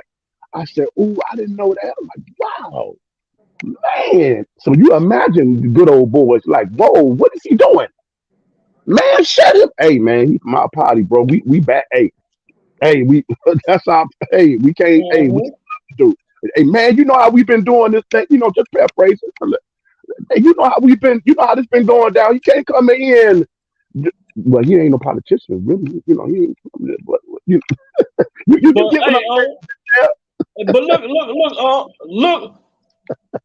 Why when you say why do black people hate Trump? You ask me why you don't like Trump? Why you hate Trump? saying? Well, they said who are they? Because he The racist. goddamn media, the Right, same media that destroyed our Kelly, right. the same media that told y'all Trump was racist. That's all I've been saying. Fact check. Stop That's what taking they've what been people saying. do your homework and your research. That's When why did we start uh, leaning independent on the goddamn media to tell us what's we do what? it all the time. We do it all the time. We do it all the time. See, you always say it, nephew, but I don't even really you realize the magnitude of what you be saying sometimes. Television programming, why they That's change. it. People think just because they see Right. it in that idiot box, our elders used to call it back in the day, the idiot box, was going to drain and sap the strength out of your purpose for your life. That idiot box. They believe just because it come across that idiot box, I can take it as gospel. And that's when you already done bloated, you done messed up. And It's crazy, man. They you they want got that they using the media to a media castrate. They castrating our men in the media and tearing them down through the media. Then when it comes to the public, they're giving you the option. Well, you're gonna either believe what you heard or you're not gonna believe. And more than likely, 9 times out of 10, we letting people really doing. It's a lot of our black folks out here doing send off shit. You know what I'm Mhm. saying? Right. They listen to the media. The media tell them, don't listen to this motherfucker. He's a bigot. Don't listen to him. He's a racist. Don't like him because he's a rapist. Don't like this person because, like, come on. Now, in the hood, now somebody come tell you that. You know what I'm saying? Hey, man, I ain't fucking with Unc, man. That nigga did my borrowed him some money. He ain't. They gonna go find Unc, man. Unc, Big Vice say he borrowed you some money and then and you ran out. Unc gonna be like, man, I paid that nigga my. Hold on. But when you talk about when it comes to the media, you don't have nobody to go and question. You just listen to what they say. They don't tell you if you don't agree with what we're saying on the news media, call in. No, they don't. They say we're gonna shove this shit down your throat. You either gonna take it or you not. But we gonna keep on forcing it out there. I Right. told somebody a long time ago, look at they give you world news. I say, how fuck is this world news, right? I'm living in Texas. Somebody living on the East Coast in Virginia, Carolina. Somebody living on the West Coast and goddamn California, all up there. Somebody up north in Minnesota. So you mean to tell me the same shit going around the world at the same time? So the same shit going on in every hood. Ain't nobody got nothing different going on. If you don't think that the news media is controlled, you gotta be a crazy motherfucker, man. You can't tell me that the same shit is going on all over the world at the same time. Right. Stupid, man. Mhm. This media manipulation. Yeah. It's just like when they do the movies. Man, what that interview? I think Pop was in the interview with Sway. I think he was in the interview with Sway and somebody, and he was talking about how he said, "Well, how you feel about that movie?" He said, "Well, that's the conclusion." I'm paraphrasing. That conclusion. That was what they wanted to. That's the purpose of the writers or the producers. That's the conclusion they wanted the watchers to. How do you put it? You know what I mean? And that's the same when it comes to this media. You know what I mean? Why we ain't got classes on how to understand this politics stuff? Really, really understand the electoral vote, the college, all of that. Why we ain't got classes on that? Really know what's going on? Progressive, conservative, liberal, all you know what I mean? How did that affect me in the hood? How did it affect me in the hood? And it's funny, and I yield back. It's funny how J Rock. It's an episode of Sanford and Son when Fred and Lamont at the table talking about commodities. And he was like, "Commodity." He said, "Pop." Everything in the paper talks about us. You know what I mean? It's right here up on this word commodity. You know what I mean? I said, man, that show was dropping some inside educational knowledge, man. But they put it in a humorous, way. But really, they was sliding some knowledge in there. I said, wow, man. You don't see shows or any information like that. That's why I watch here in Chicago. That's why I put up Sun 11 a lot. Because it'd be a lot of historical things, a lot of documentaries, a lot of good information that I'm like on the regular thing. You don't really see that good stuff on that information like that. Nope. Now we got love and hip hop. Yeah, it'd be garbage, man. To warp your thinking, change your perception on some, and then man. Then talking about they got R. Kelly on a Mann Act of sex trafficking, but what the fuck you call Flavor of Love? You might as well go through the whole case. What you call Bambi? The woman that was doing it, got the men coming in, trying to pick a husband, having sex with all these different guys. This is the reality show, right? They done took real life off of the air and put reality on the air. Like, this is what they're enforcing. Now they last summer, all you heard was, I'm FREE, fuck nigga free. Now they want to tell the whole world, the women, that, hey, you don't need a nigga. You don't need a man. Right. You don't need a man. Get rid of him, But now also, too, you got to keep in mind now, wouldn't Playboy be considered a criminal organization with sex trafficking? I mean, of course, but you see what happened when they did the documentary on the goddamn Hugh Hefner. The first 2 minutes of it was talking about Hugh Hefner. Then the next 45 minutes to an hour talked about Bill Cosby, Don Cornelius, and other black entertainers that came through the Playboy match. And also who actually had done a video, I mean, not a video, but done an interview with Playboy magazine. It is somebody that we all know who has been supposedly championing all the moves for women all this time. And it's a woman that basically is being referred to as, I'm not gonna say KRS2. I'm just gonna go ahead and just call her Tyrannosaurus Burke. Man, that motherfucker ugly in the dark. That motherfucker is ugly in the dark, man. Ain't nobody fuck that. She crazy. She tripping. She did an interview with Playboy magazine, dog. Wow. That motherfucker, she did an interview on Animal. She did a sit-down interview with Playboy magazine. She did a sit-down with the motherfucker. There is now don't laugh. Nah, hell no. She should sit down with the zoo. There is a photo shoot, but she is not naked, thank God. She I seen it. Got clothes on.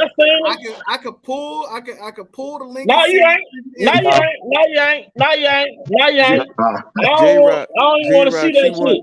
J-Rock, she wanted Kels to kill, but Kels didn't want to kill that. No, hell no. Hell no. Hell to the no. To the no.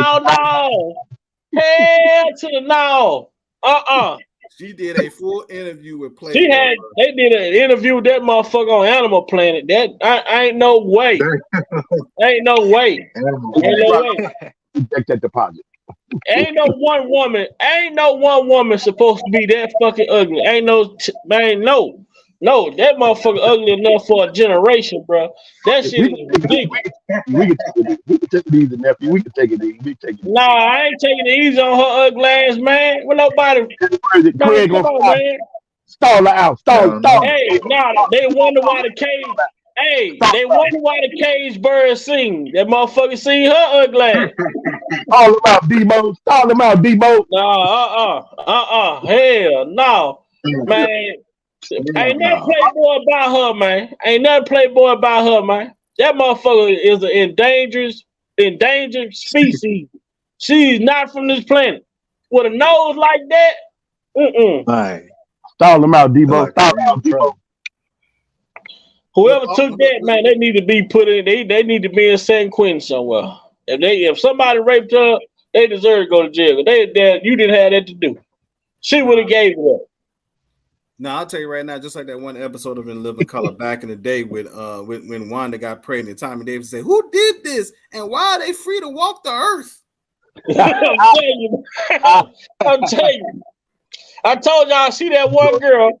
Every time back when she was a kid, they played that little high go get game. She never hid. Nobody never tagged her ass. She just stood out there. I know you ain't got to go do nothing. Ain't nobody finna come looking for you. Now she's the one. No, she's the one woman that's been complaining, talk about why ain't nobody try to find me. I'm gonna yield back. No, don't hide. Don't hide. Don't hide. You need to put a fucking box over your shoulders and tape that motherfucker up and walk around. Well, ain't no way. I think everyone had individuals in the neighborhood who had some challenges. They had some challenges in life. That was a struggle. We'll put it like that. We'll put it like that. I think she was changed at birth, man. So they bought her. Hey, she was. They had her at the zoo, man. That's just good, Dean Bella. So Muse, what you saying? So Muse, what you saying? She's facial. Unc say she pretty. Unc say he see beauty in her, man. I don't get it, man. I don't know what Unc over there. Unc tired. Don't put no words in my mouth. Hey, don't put the words in my mouth. Hey, Dean Bella. Hey, Dean, I'm not nephew trying to start something. I ain't Dean Bella is rock. If it was not important, if it was not vital, if I didn't know what I was talking about on my assessment, I would never have recommended and keep mentioning that doggone platform. All I want to know is y'all tapped over there and watched one of those interviews that he did, a reaction on Pop. You can go over there to the UK guy. Brain Squeeze Reaction Channel.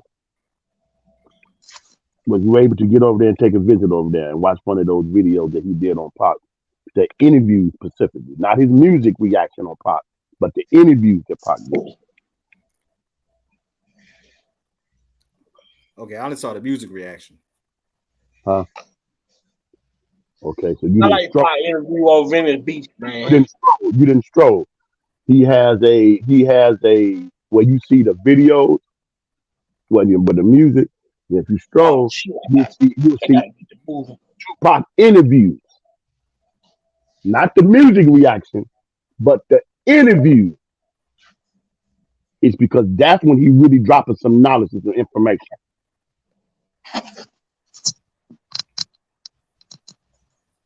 The interviews, the one he did on Ed Gordon, which he didn't care for Ed Gordon's interview. I didn't either. The lady, the Caucasian lady Tabitha, and later on she made some very interesting comments later on about the interview back then. She's bogus for what she said, but we'll keep it moving. He didn't like that particular interview. He said it seemed like Pac was in an interrogation rather than an interview. I agree with him 1000%. He watched the interview. He listened to the interview with Sway. He liked the Sway's interview. I like the Sway's interview, phenomenal interview. The jail interview that Pac did, I think he mentioned that. I think he loved that one. He didn't care, not so much he disliked the person that was interviewing Pac in jail, but it's his questioning and how he went about his question. The dude was spot on, man. The dude was spot on. Like I said, he's an educator and he studies human behavior, and he's been in this thing for a nice amount of time. And UK gentleman. And when I looked at what he had to say and his perspective, how he broke things down, then when I go over here and look at the stuff that's going on Mr. Kelly case, and even look at, like we were just saying, how they pick and choose with Trump stuff. There's a lot of stuff you can learn with this politics. You just step back and really look at it. I said, wow, that's eerie. They cases almost like, man. Then I said, okay, what's a common thread? I yield back on this. The Vibe magazine, Pop commented on that, the story that was in there that was done. What's the connections with the people, whether the publisher, writer, whatever, coming over to the Surviving Lives and what we have today. What is that common thread on that? So when you look at their cases and you look at that right there, I said that's not a coincidence. That you can't convince me of that. There's a lot to be studied, a lot to be learned, some valid, some good, insightful messages there. And so that's why I keep recommending that because a lot of us can critique and see things that the other can't see. And when we all come bring it to the table, it's like, wow, that piece fit with this jigsaw piece puzzle. That piece fit with that. Wow, that piece fit with that. And so that's my reason for keep pushing that. And I yield back.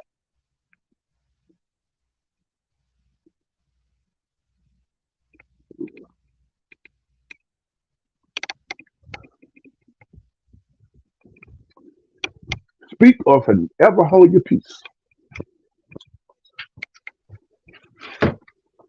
We have silence in the room. Everybody there? Everybody? Yeah, All right, I hope y'all we're here. taking a small chronic break.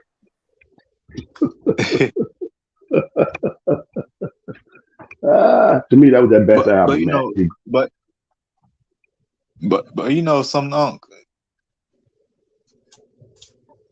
You know, I'm glad like I'm able to come on this, panel and stuff because I got to get stuff off my shoulder, on like what's going on. Like Yes, it sir. be so much going on with the system and the corruption and Yeah. stuff. I had to have somebody I need to talk to with Life, because man. it's just like you Life, said, man. like you can't you can't just like depend on what you see on the media because the media is not gonna give you a damn thing. Pac said the media be Like full of dirty. they not right, exactly. Yeah. It's all make believe. They It's a not gonna stage, do man. It's a stage. Somebody said on one of right, Revive live, someone said it's not even about going in court and presenting it. Well, it's about that, but it's like now they didn't switch it, or they trying to get it where it's about who can go in there and be the most convincing. I'm like, no. right, What about concrete evidence and the truth on what the law says, what this right, country was founded on? Because I know it still exists because y'all switch and you pick and choose. You tell you why you're able to get away with that because fact, we've been tricked, we've been hoodwinked, we've been led astray and deceived and gaslighted and caught in a matrix for so long that they can shift and do all kind of trickery and we don't know what's going on. Oh, throw them this, throw them that. Oh, I'm a cop, throw them this, throw them that. They'll be all right. No, there's a lot of us like it's more to life than that. You know what I mean? Get out how you live. But the reason why the conscious rappers back then, and we can still talk about today, is because I know people want to, you want to do get back and sit back and smoke you a beanie, like DJ Quick said. You want to get your drink, whatever your thing is, man. Hey, no, you do your thing, how you live.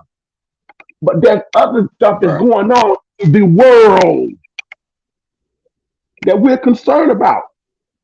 And it ain't just this race, that race, this race. No, it's all humanity. You know what I mean? And you got some that's, still on that crazy stuff. But then you got others say, man, you know what I mean? When once about we all can, we can do this thing. So you got to, like the Honorable Louis Farrakhan once said, you got to force them people in office that's in leadership that's governing you. You got to force their hand so they may use their bully pulpit, as he coined the phrase, to address your issues and your concerns. And that's all the conscious rappers was doing. That's all Public Enemy initially was talking about. That's all they were talking about.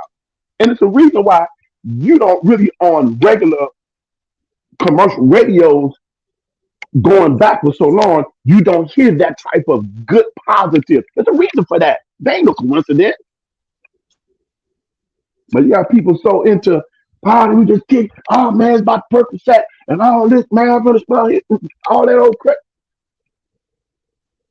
and don't realize when you wake up and say, man, why that song gonna happen? Oh, that was the bill that they passed. Bill? What you talking about, bill? Oh, they voted on.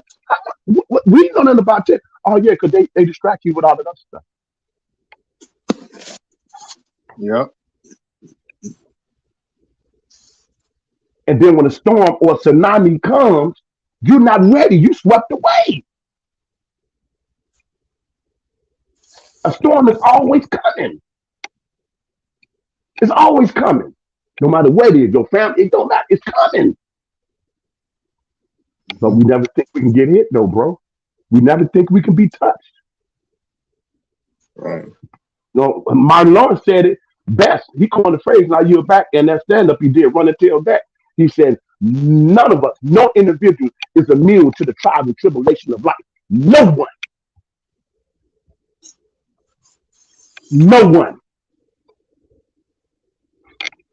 You know what I mean? So you got to always prepare for the worst case scenario because the storm is always coming. And it's never about what happened to you in life. How you feel about it right now moving forward. And are you going to allow that incident, that circumstances, what this person did, what that particular situation happened to you, are you going to let it hold you like a bookmark in this life? And as you're getting older or as life is going on, you still right there in your psyche. What's the purpose of being on the planet then? What purpose you serving? You taking up space.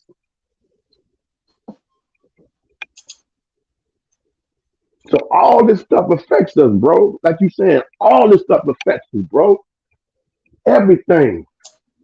Everything you ever needed to survive and be the best version of you. The reason why you were put on this planet Earth has been planted in your DNA.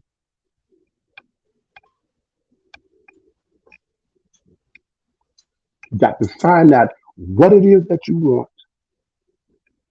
Your why behind what it is you want is so critical, and it cannot be about materialistic stuff or money.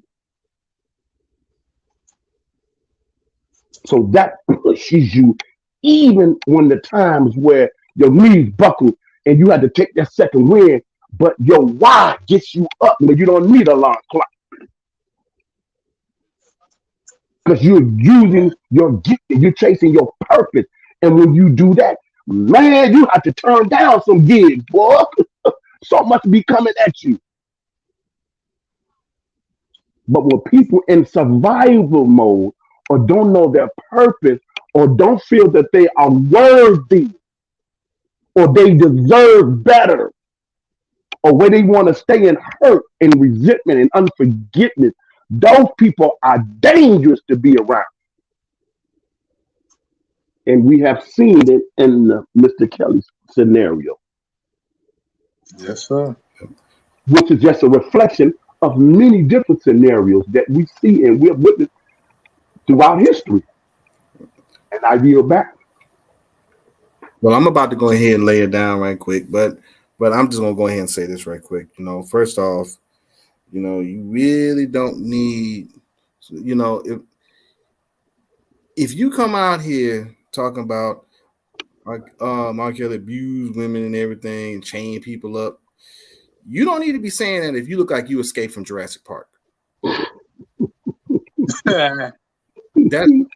They know how to do it, boy. They know how to give us back to that moment. That's number one. That's number one. And then all these people involved, and then Tasha K out here talking about, well, she want to make a diss song about R. Kelly in the video. First off, I can't take a woman seriously. I can't take a woman seriously that looks like Daffy Duck with the beak shot off. You see what a narcissist look like? You see what a narcissist like? Why would you want to just stay in? I don't get it, bro. I don't get it. You're doing is digging a deeper hole.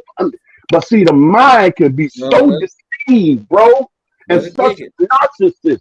And you such an ego and pride and so much hurt wrapped in that you do stuff like that. I'm like, wow. You would Let think her you've done dig enough that damage. hole. Let her dig it. She gonna be going down lower than Mary J. Blige in 1994. Wow. Let her keep digging it. Wow. Man, I'm gonna tell you right I'm now. so ready for her. Let her keep digging it. And like I said before, I got a text from Blade. He mad and he want me to tell Tasha K he wants his hairstyle back. Still mad about that. But you know. But J Rock, that's crazy, bro. That just blows my mind. Wow.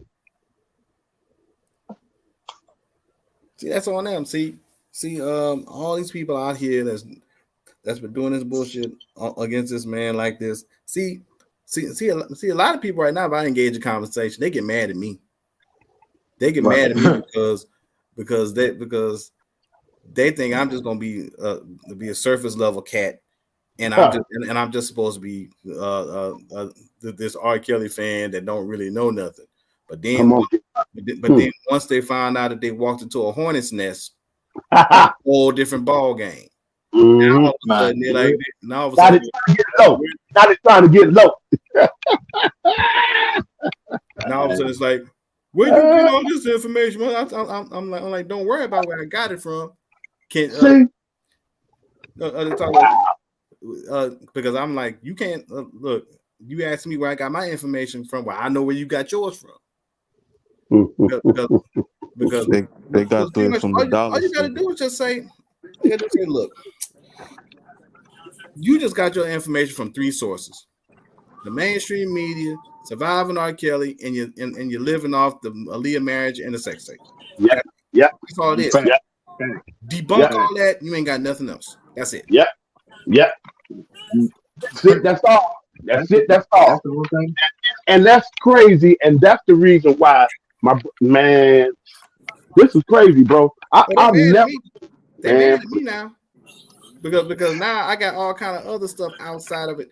And then like I said, Sky Zone did the live last night. I'm gonna have to go check that out. Oh yeah, she pulled up one article with this. Man, I love her energy, man. I love her. Sky Zone remind me of one of them family members where you about to go and you like you ask that main person, oh wait a minute, is so and so cooking? Oh, they cooking? All right, I'll be there. Yeah, see, Sky Zone actually pulled up another article she pulled up where that was entitled "Believe It or Not, R. Kelly wrote dozens of hit songs for a lot of major artists." And even the list that they had, it still didn't have everybody on that list. Oh yeah. It was that many. So yeah, they don't want to be giving the credit though. But hey, I mean. Yep. But I'm gonna go ahead and lay it down. I appreciate all y'all, everybody. Man, always chat. Much love to everybody. Definitely gonna be looking forward to linking up with y'all on the next live. And y'all have a good night. And don't forget the 28th. Don't forget the 28th of April. Oh, I already know about 28th. Facts. We got it. I probably would have dug up some other shit by then. Yeah, we got to, man. We got to make this a man. We got to do it, man. We got to do it. We got to keep it coming, man. Yo, where's Sis Classy been at, yo? I don't know. I'm sure everything is good. Probably just taking care of things. The family. Hope everything is fine. All right. Word. I ain't see on here in a little second. That's what I'm saying. Yeah. Hoping everything is okay. I'm sure it is. I'm sure it is. Hey, speaking of which, y'all. What's y'all take on what happened to Black China and her changing her, Just my thing, bro. All I can say. I'm gonna make mine real fast. I'm gonna make mine real fast, man. I'm gonna keep on saying the same thing until y'all get tired of me saying it. When you wake up and you are determined, regardless of what your past has been, you want to be the best phenomenal you that you can be. And you're focused on that. You serious about that. You focus on that. You'll get some life coaching. You go get around people that's been through that transition, that process, everything. When you're making a life turning point for the betterment of you as a human being on this planet Earth, that is your right to do that.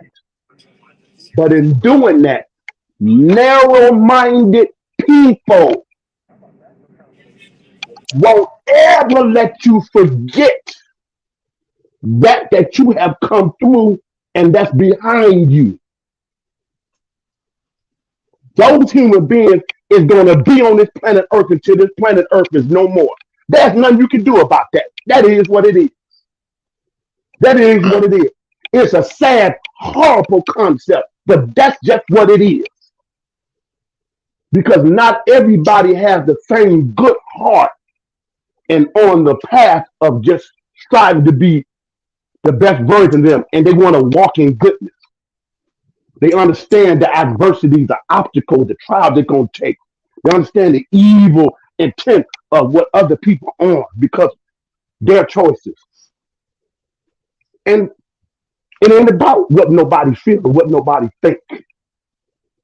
For you to make that type of decision, to go through that process, to remove that, and then was asked a question by Tamara Hall, someone is the very attractive. Why would you? And she said a key word that people probably listen and laugh and think is funny. Insecurity. We all got it. Yours might not be mine, mine not be yours, yours might not be them. But we all got some type of, and for you to embrace that, not run away from it, and push through that insecurity on the path to becoming better, I got to get behind that. I got to get behind that. Got to get behind that. I'm not touching her life, what she did. That ain't none of my business because I'm not God sitting on the throne. I'm flesh and blood and I'm a sinner. So every day, because of my nature, when my mother and my father got together and bam, and I was birthed, from the time that they got together and hit that sperm, I was already corrupt because of evil and good battling on this planet Earth. So I came in this world. So I have to find the goodness of God on that path journey of life to say, oh, I got to feed on goodness because that don't really come natural to do something wrong and miss the mark.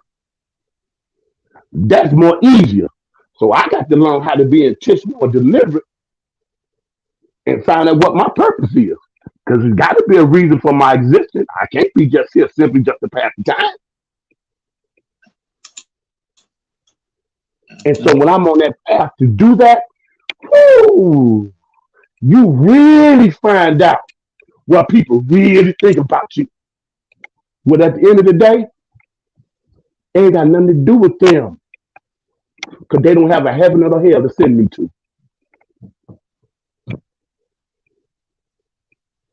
But it takes courage to stay focused and walk that path and make those type of changes and transitions in your life. It takes courage and discipline to do that. It takes real courage, man, to do that. And know you can have all the naysayers. Instead of people spending all that time they spewing on trying to be the best version of them, but they so blinded that they got it all together. And 90% of the time, they don't. It's just a deflection. So they don't have to do no work on them. But want to reap the benefit of somebody else's blood, sweat, and tears. And always have something to say. That's just life, man. That ain't ever going away. But am I going to let that stop me from making a transition and turning around and going another direction that I was once going? Because of what somebody, man, please. And she's doing it to me with courage and with dignity. And whoever else don't like it, oh well. Shout out to Angela White. And she said she's now wants to be addressed as. Yes, sir. Amen. I got 5 sisters, bro. I come from a big family. It comes from 5 sisters, man, 4 brothers, bro. So, I have a balance, man. So I can bring that. I'm ready for people to all that old crazy that they be talking about. I can bring that smoke. Yeah. That's how you Fact. shut people up. That's how you shut people up. You know, In the God name of the Lord. keep doing what you doing every day to get to your goal to be the best human that you can be, the best version of you. You know what I mean? Facts. Seeing where your gaps are in life, what you're missing. Make the necessary adjustment. Put in the work. Be intentional and deliberate. Be disciplined, focused. You know what I mean? When you start talking about that, man, they scatter like roaches. But you got to understand that that's just what it is. That's why I like the way Ply said. You know what I mean? He said, send him some more haters so he can aggravate. Send them all. Your haters, man, they motivate you, bro. They your low key some promoters and your low key supporters, bro. Your haters push you, man. They keep you grinding. They keep you focused. They keep you humble. When you got yes people around you, because they just trying to get paid, we can name another number of artists in the industry because of the bad company had around them, and people didn't have the courage to say, speak up against, not to about say, no, I don't disagree. That was, you can say it in a professional way, all of that, respect all of that, but people didn't want to touch it. It's one artist come to mind, but I ain't gonna say his name because people just no. If everybody around me is in total agree with me 100% of the time, all the time, never never challenging anything. I ain't saying disrespect, nothing that will hurt me, my person, my family, or what I'm building. No. If you're like that around me, whether it's family or whatever, you can't help me in the crisis when I'm going through the midnight hour. I can't count on you for a word then. So why do I have you in my camp? Why do I have you in my inner circle? It don't profit me nothing. It don't profit you.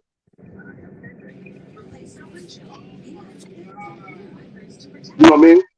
So people have all them jokers around them, and so they can feel, man, all it is camouflage. I get back. This is dope talk. The state of the culture. We just real talk tonight. Your state of the culture. It's time for us to speak up and stop being silent. That's what happened on Big Vibe Opinion. You're going to get a good old pot of gumbo. You're going to get everything you need. You're going to get a little bit of everything that you need. You're going to get everything that you need from A to Z, from Z back to A.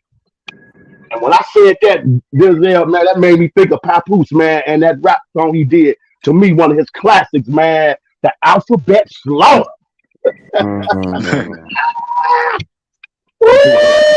Man. Z was about to go back from Z to A. Beast, boy, classic. Alphabet Slaughter by Papoose. Yes, sir. Yes, sir. Y'all pick up what I'm putting down, man. Spit that lick, man. Come on, spit that knowledge. Get a chat something, man. Look in the chat, man. Answer some of these questions. Chat got ideas and stuff. Tell nephew come on and do whatever you need to do, whatever. You know what I mean? It's Uncle Muse. Come on, let's keep it flowing. What they saying in the chat?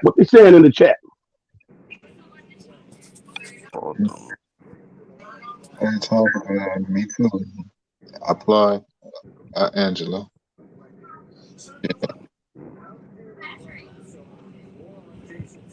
There you go, Angela. Hey, Angela. How you doing, my dear? Hey, Coretta. Good to see you, my sister. Lavish lady always in the house holding it down. Oh yeah, but yeah, there's that. I remember you was asking us our opinions on Black China. All Yeah, all I'm gonna say is I just hope it's coming from a genuine. You get what I'm saying? That's all. I just really hope fact. it's coming from a genuine. You get what I'm saying? Position. That's it. Other than that, Yeah, I'm all for it. If it's anything, the betterment of a person and is pertaining to God, and she getting rid of the negativity, I'm for it. But if it ain't in a fact. genuine position, it don't make no sense to me. Right. Because if it ain't, Because I say what you saying. because yeah, I was just saying, because you look her now, she looks, totally look better. She looks like herself, Mm-hmm. but she, I guess she now comes to light that she got tired of the industry and she got tired of, worshiping, you know, the industry and stuff. Nah, Especially, how she had, the Satan tattoo and stuff. She didn't want mhm. that no more. And it's crazy. Her mom, and her mom used to always get on her ass about her basically, you got what I'm saying, being part of the devil stuff and stuff like that. So I guess Yeah, I heard. her mom always, She's questionable to me. She needs to sit down and have some psychiatric evaluation herself because facts. Nah, yeah. parent, I agree with no you too. I parent, agree with you too. no parent in their right mind will speak about their child that they have birthed into this life like that in public. Right. You don't do that as a parent. Mm-hmm. Look I how agree. old your child is. You I don't agree. do that. But when I hear her mother voice, and I know what I'm talking about, she has her own stuff going on. That's Right. way before they got nothing to do with her daughter. Sometimes her mom come off like she be hating on her daughter. That's There's a what it lot of is, I that think. jealousy there. It's deep. See, you got to be careful with jealousy, man. Jealousy ain't just like you got to be careful with jealousy, man. Oh, I'm gonna tell you what jealousy look like in a nutshell, and it's gonna sound real silly, but it's gonna be back to the point. It's gonna sound real crazy, but it's gonna be so simple. They're gonna be like, "Duh, not that y'all gonna say that, but we can see in Mr. Kelly's case what jealousy will do to you. It'll give you 30 years. mhm. Right. That's how serious jealousy is, bro. Mhm. Mm-hmm. It will give an innocent person 30 years because you ain't got no more lick on me. Do you get that, bro? You see how crazy that is? Because I don't want you, I woke up and that you stealing and I can't have you in my account no more. So you maliciously, grimy, evil intent, collaborate with people. And because of this social media, and already I'm trying to get what's due to me. What a perfect time and what a perfect target. An allegation that go back that's false. Oh, that's a good time. Wow, it's going to be believable. Oh, wow. We are ready to elite. We control the airwaves, the media anyway. Y'all going to believe whatever we put in that media box and don't know we are implementing, we are imparting stuff in the social media. You think it's so, but we responsible for all of that. Mhm. And that's what jealousy looks like.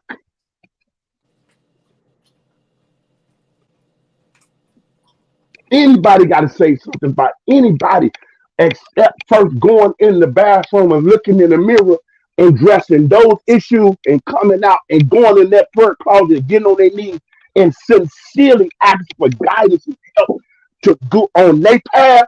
If you not every day doing that, now I know when you bring me, I know it's a mess. But if you on that doing that, you don't have time to be putting your nose in nobody else's life, man. You don't have time for that.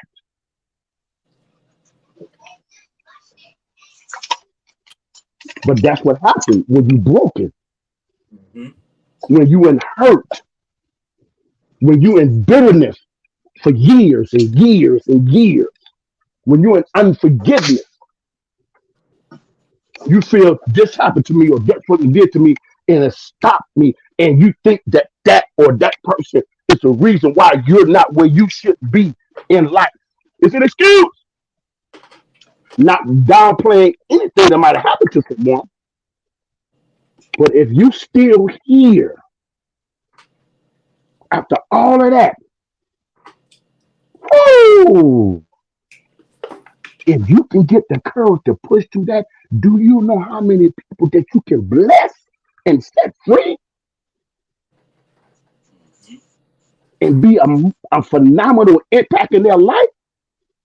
But we wake up every day like somebody then took a winding key in our back, and all we think about is what about me? What about me? What about me? What about me? What about me? What about me? What about me? What about me? What about me? What about me? And that's the reason why a lot of percentage of relationships, marriage, what you talking about, family dynamic, don't work. Chris Rock coined the phrase excellently. He said, "You are there to serve." But when you selfish, when you think you entitled or someone owe you,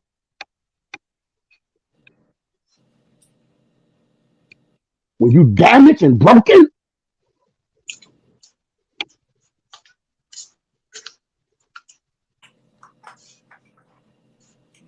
that's what you see. All you see is a lick. All you see is a lick for the rest of your natural life that runs out, that comes to an end.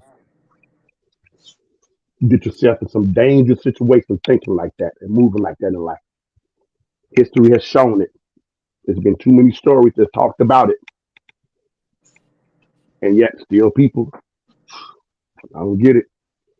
Like the lady that went on the app or the social media stuff and met this guy, didn't know who he was and stuff, and she got murdered, bro. Mm, mm, mm.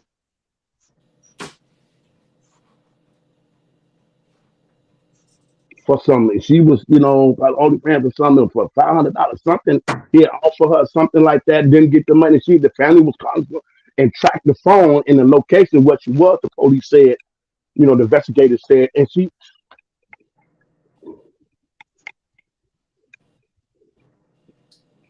And so those of us who want to stand in the doorway of our home and be the protector to safeguard the intrusion, they removing us, brothers, out of the family dynamic. They want us exterminated.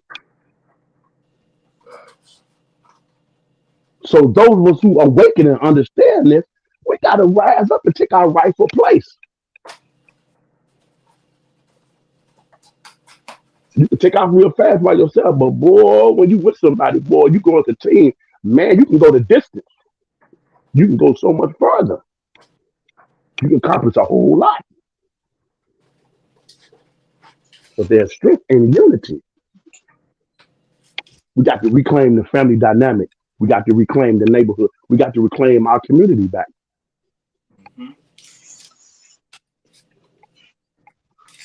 Because nothing don't change, fellas, unless something changes. Nothing changes if nothing changes. Nothing changes if nothing changes. And I'm talking about inside the mind. People trying to move, do this, make this, big still, stop. Go inside. OG Bobby Johnson, I gotta do it, Dave Bell. I gotta do it, nephew. I'm sorry, I gotta do it. Go right ahead. I gotta do it. Bobby, remember I asked you about your parole denials? You know why you keep getting denied? Attitude. Oh, you can say with your mouth, well, I'm gonna go straight. When I get out of here, I'm gonna be good. He said, but your attitude is speaking the truth. When I get out of here, I'm gonna rape your daughter. When I get out of here, I'm gonna do this and that. He said, no one is gonna let you out this cage or back into their beliefs until you first change into their confidence until you first change your attitude. Truly change the thinking. O.G. Bobby Johnson looked at the poem that he's reading and he said, looked down at it and he looked back at Ali and looked back down at the book and said, like this says, my thinking is mine. I choose. We got a choice, everybody. We got a choice. A phenomenal, powerful weapon that's been given to us from above. A phenomenal free will and freedom of choice that we got. So powerful, we can choose and got the power to say no to the Almighty God that wants to move in our life for goodness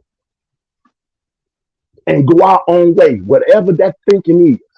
That's how powerful the human will and freedom of choice is.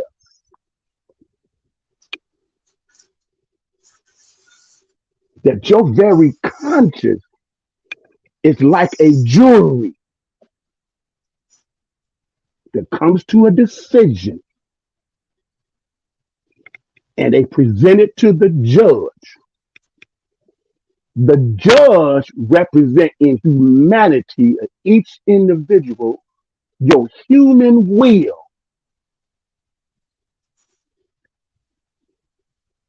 who is the final decider. Whatever you contemplating gonna do or not gonna do, whatever is right or wrong. Your conscience, the jury said, you know that ain't right. You know you bogus if you do that. You out of order. That ain't correct. You shouldn't do that. So it makes us conclude. Then it presents to the judge. The will goes to the next stage, the will. Makes the final decision. But then the will turns it over to your freedom of choice, which is your power, which is the ultimate decision maker.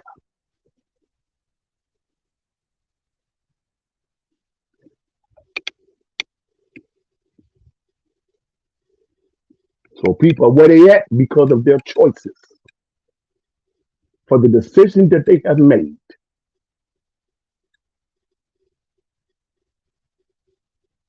And you're reaping the fruits of your choice and your decision. The enemy can harass you, but the enemy cannot compel no human being to do nothing wrong unless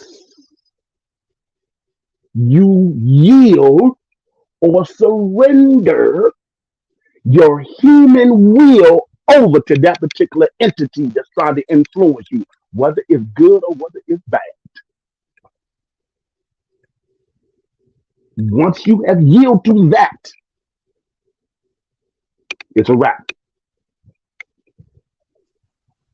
So I'd rather learn and be on the path of trying to yield to the goodness of God. Not easy. Heck no, because of your nature. Remember, law says everything that's resident in the mother and the father is in your particular DNA. So my point by saying that is, if you don't study or figure out and know yourself and your tendencies and your pitfalls and what the gaps are in your life, you are keep on repeating and be in the same spot, going in circles.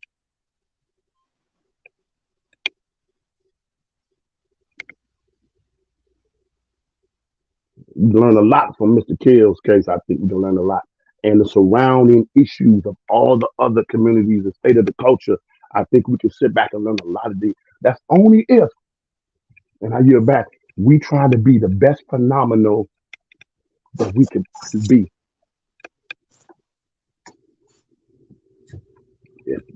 I mean, if you trying to do that, woo! So many things to help you achieve that. So many. So if I'm focused on that, brothers and sisters in the chat and on the panel, I don't think an individual has time for the hate, for the vitriol, to be messy, all the drama, the distractions, the selective outrage, picking and choosing. I don't get caught up with all of that because I see what's moving behind the scenes.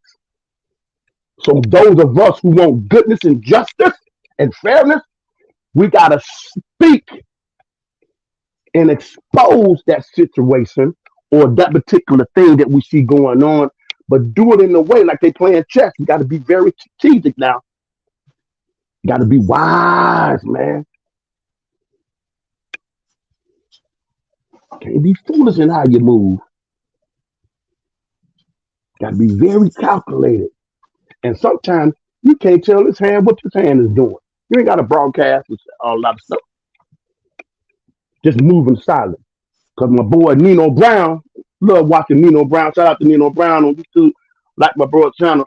I like how he coined the phrase. He said, growth is silent, but destruction is loud.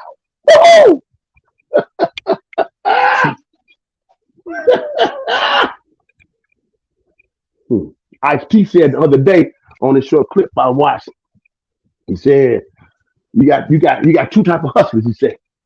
You got one hustler, they want clout, want to be seen, they want all this.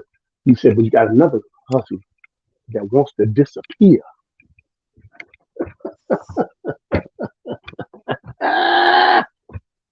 So they can build. Got substance, you got weight up under you. Got a firm foundation. That's true success from the inside out. So that when you get it, you can be a good steward over that you obtain. But if you're doing it just for show and just on the outside, and you ain't going internally to make sure you prepare for this mentally and with all the ins and outs with it. Woo! Will be taken away. I yield back. Let me see if y'all gentlemen picking up what I just put down. I yield back. That was some good preaching, though. That was a good preach, man. Hey, I finna, get ready to get off this panel. Getting a little late. I might try to catch it for the next panel y'all gonna have. I think it's the 28th. Yes, sir. That's a 24-hour lock-in live. Yeah, I'm gonna try to, that. You know what I mean? It's for kills, but it's gonna be a little bit of this in there, a little bit of that, a little bit of this, a little bit of that. I understand it. It's right. 6 hour, 4 segments. Gonna be 4 segments, but each one of those segments gonna be 6 hours per segment, which will equals 24 hours. 3 p.m. Right. Friday the 28th until Saturday 3 p.m. the 29th. Right. I'm gonna try to see if I can, catch it. If not, I'll just watch it, rewatch it. Get some rest. Go on, get your nap. Prepare for it. Get your mind. I understand, bro. You got to get your mind, your body. Make sure the family, everything. Make sure the family, all the business. If I got all of that, take care of all of that. And then 24 hours, you can slide in on one of them 6 hours. You know, whichever one. You might not do the first one. Right. You can kind of slide in on the 6 hours when they go to the next 6 hours. One of them, shut in them 45 minutes, 30 minutes, hours, whatever. You know what I mean? Right. Show the love and tap in, and hey, that's it, man. So we trying to make this go viral, man.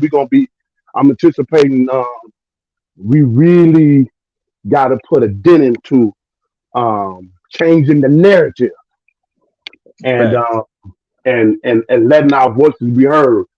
And I think a little bit at a time, you know what I mean? And the last live nephew Vi did, he said people was calling in. He got voicemails from all over. It really goes to show you when you determine to step on out there in faith and trust the process to do something from the heart for fairness and justice for all, and bring awareness that you do have those who will join forces with you and say, I believe in what you're doing. I appreciate that. And that touched me. I learned a lot. That was very insightful. That was very transformational and very impactful. That was phenomenal what y'all did. I commend you for that. And so this is what, nephew Vi, I believe, as Sir Miguel and Jay Watt said, was planted here to do. It's beyond his expectation what he ever thought it would become. And we seeing the fruits of that manifest itself. So I do believe that. Right. Absolutely, But I'm absolutely. like, Man, Denzel, you can't hang, man. It's all right, brother. It's all right. no, I be, sometimes I be We'll be busy, back here. man. We'll I'm a be night back owl. here. Hey, Denzel, I'm a night owl, man. I'm a night owl. We'll be back here the next time you see us here. Right. Yeah, I catch it, man. I trust me. I be around. You know what I'm saying? Man, I catch it, man. You asked the question though about Black China. I've been busy getting my truck prepared for me to get ready to go out. But yeah, I think it's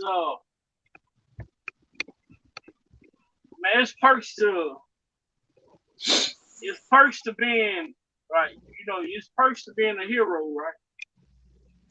right, When you are considered a hero, that comes with perks, right, right? But when you're a villain, guess what?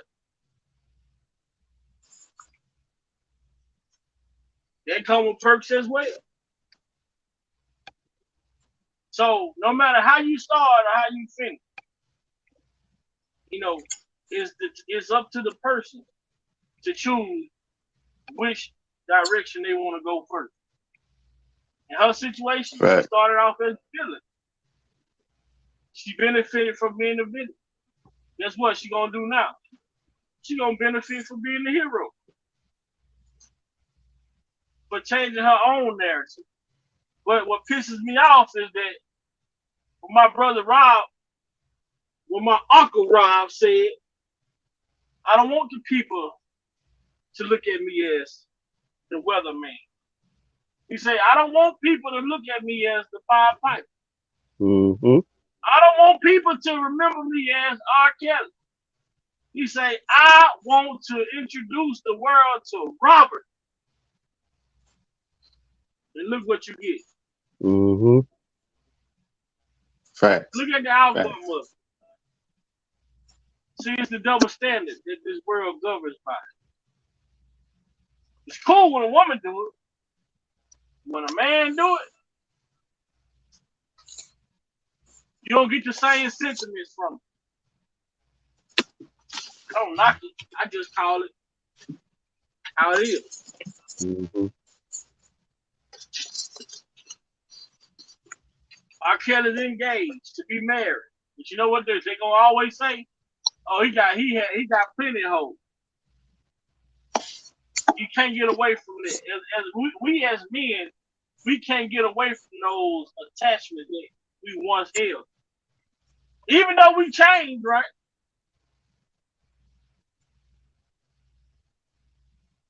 Even though we changed, guess what? I tell people, Mike Epps been, no matter how many movies y'all have seen Mike Epps in, you done had different names. But guess what his name is? Day Day.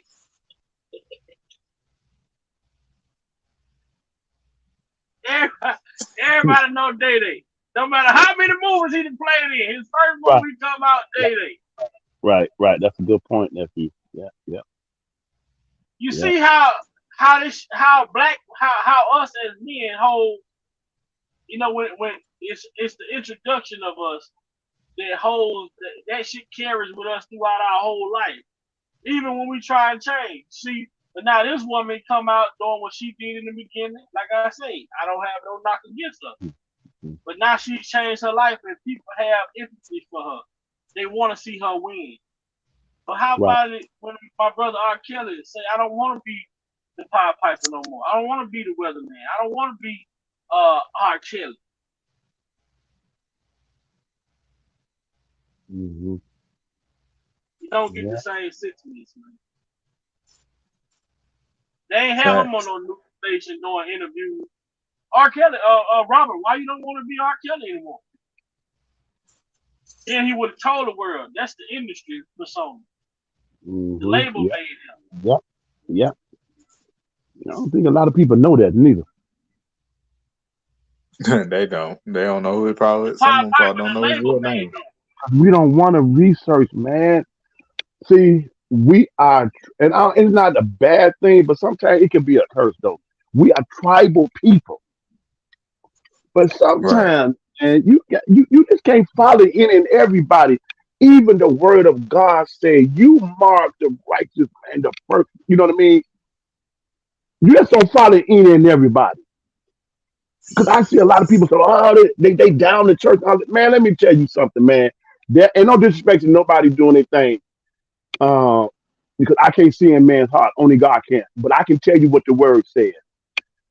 A lot of people that's on TV or that's around here, they got churches, they call themselves a this or that. The Almighty God didn't have nothing to do with none of that.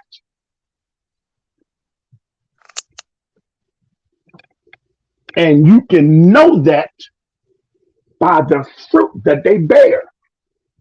If it don't line up with God's principles and his word, it's because the word says in Isaiah, there is no truth in it.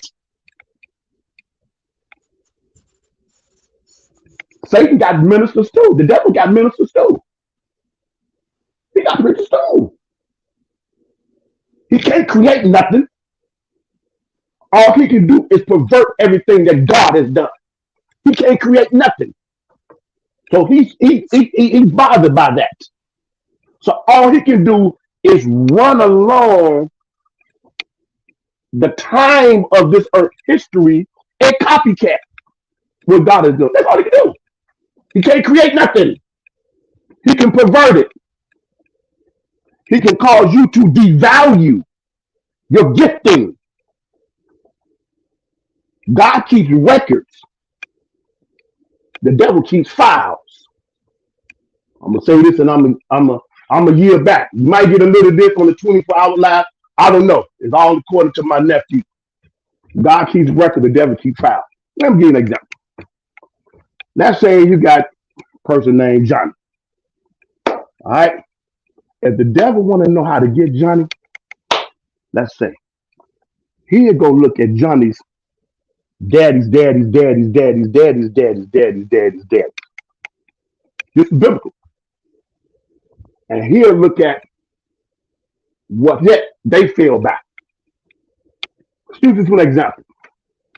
Let's say it's one couldn't keep his nature under control in the proper way that God designed. So he'll look at the next grandfather, the next. Say, oh man, he was married 3 times. Go to the next one.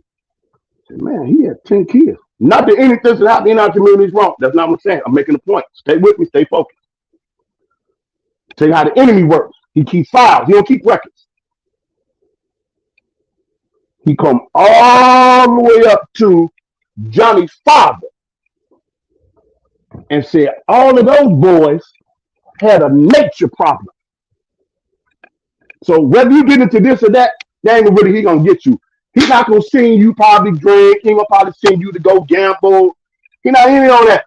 He'll set your life up in such a way because he studied and he has a lot of time to do it before humanity was even created. He see the common thread in your bloodline and your family tree. So that's what he'll focus on. So remember what I said. Members' law states that you are everything that's resident in the mother and the father is in your DNA. So if you don't study the reason why you do what you do, you are deemed to repeat it. And that's something we don't do. We try to throw church on it. We try to throw career on it. We try to throw education on it. Anything wrong with those things? No. But sometimes you have to sit down in your life and figure out the tendencies of both of your family tree parents and the common thread. And that's how the enemy works. And that's how he trips you up. So you have to even go back and repent for your foreparents, for stuff that they might have pledged to have done that curse your bloodline. This is real talk. Talking about deliverance. Otherwise, you walk around like a zombie, bound up, and never get delivered and get free. And you can't dance and praise your way out of that. You have to be delivered. You have to break that bloodline curse in your family structure. Somebody got to turn from the family and say, enough is enough.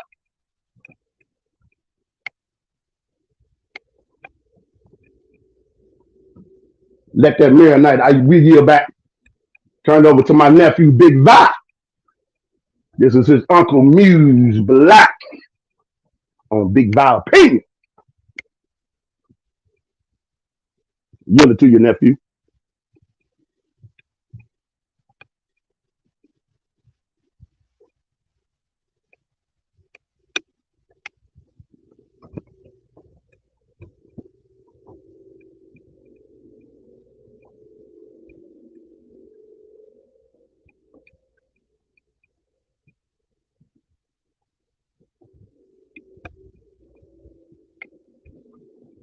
You that nephew?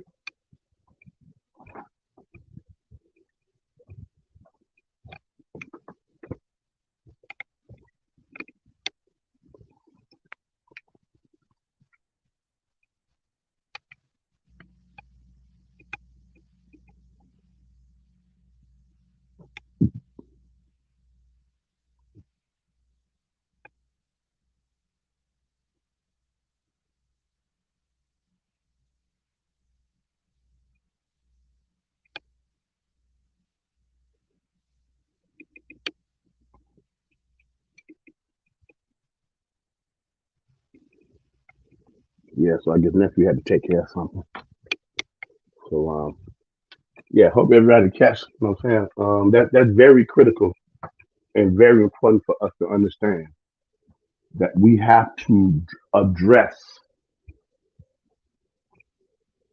the bloodline curses that do exist and stop being afraid because us may be inheriting some of these traits. It comes with the territory. Nephew Dean must look sleep on you. Oh man, oh no.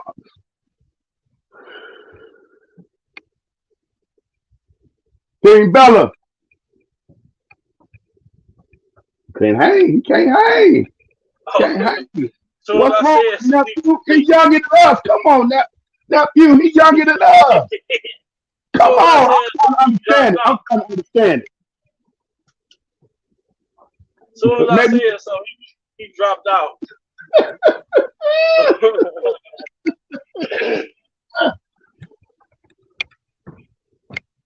I don't know if you heard what I was saying. I was trying to keep it going. I know you probably had to step away. Now I was hearing you saying we gotta dig into our, history, man, of our parents, both sides. Yeah. Because some people sit down and they try to understand or try to figure out, man, why that tendency? Because we don't all have the same enticement. We don't all have the same struggle. You know what I mean? We don't all have the same challenges and obstacles. You know what I mean? And what I'm saying is you can't put and there's nothing wrong with that, but we try to go and put stuff on top of stuff that it don't work. And you have to go on your family tree. And I was saying how God keeps records in heaven on us, but the enemy keeps files. Tremendously different. So he'll go back in your bloodline and see the common thread in that particular family bloodline and tree.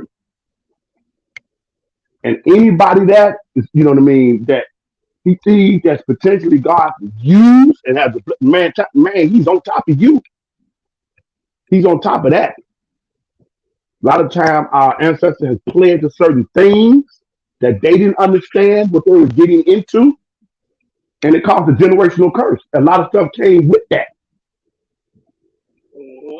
My father was a Shriner in a lot, man. You know what I mean? A lot of stuff he probably didn't even know what he planted to.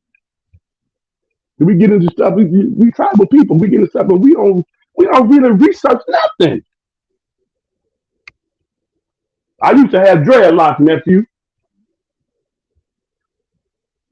But the thing is, they don't. We didn't got. They spoiled us with telling us.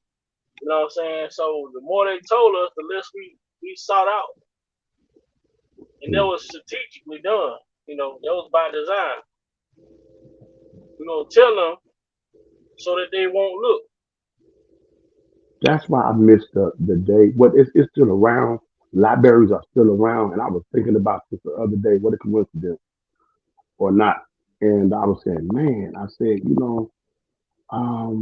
camera phones can be good. We got social media. It can make awareness.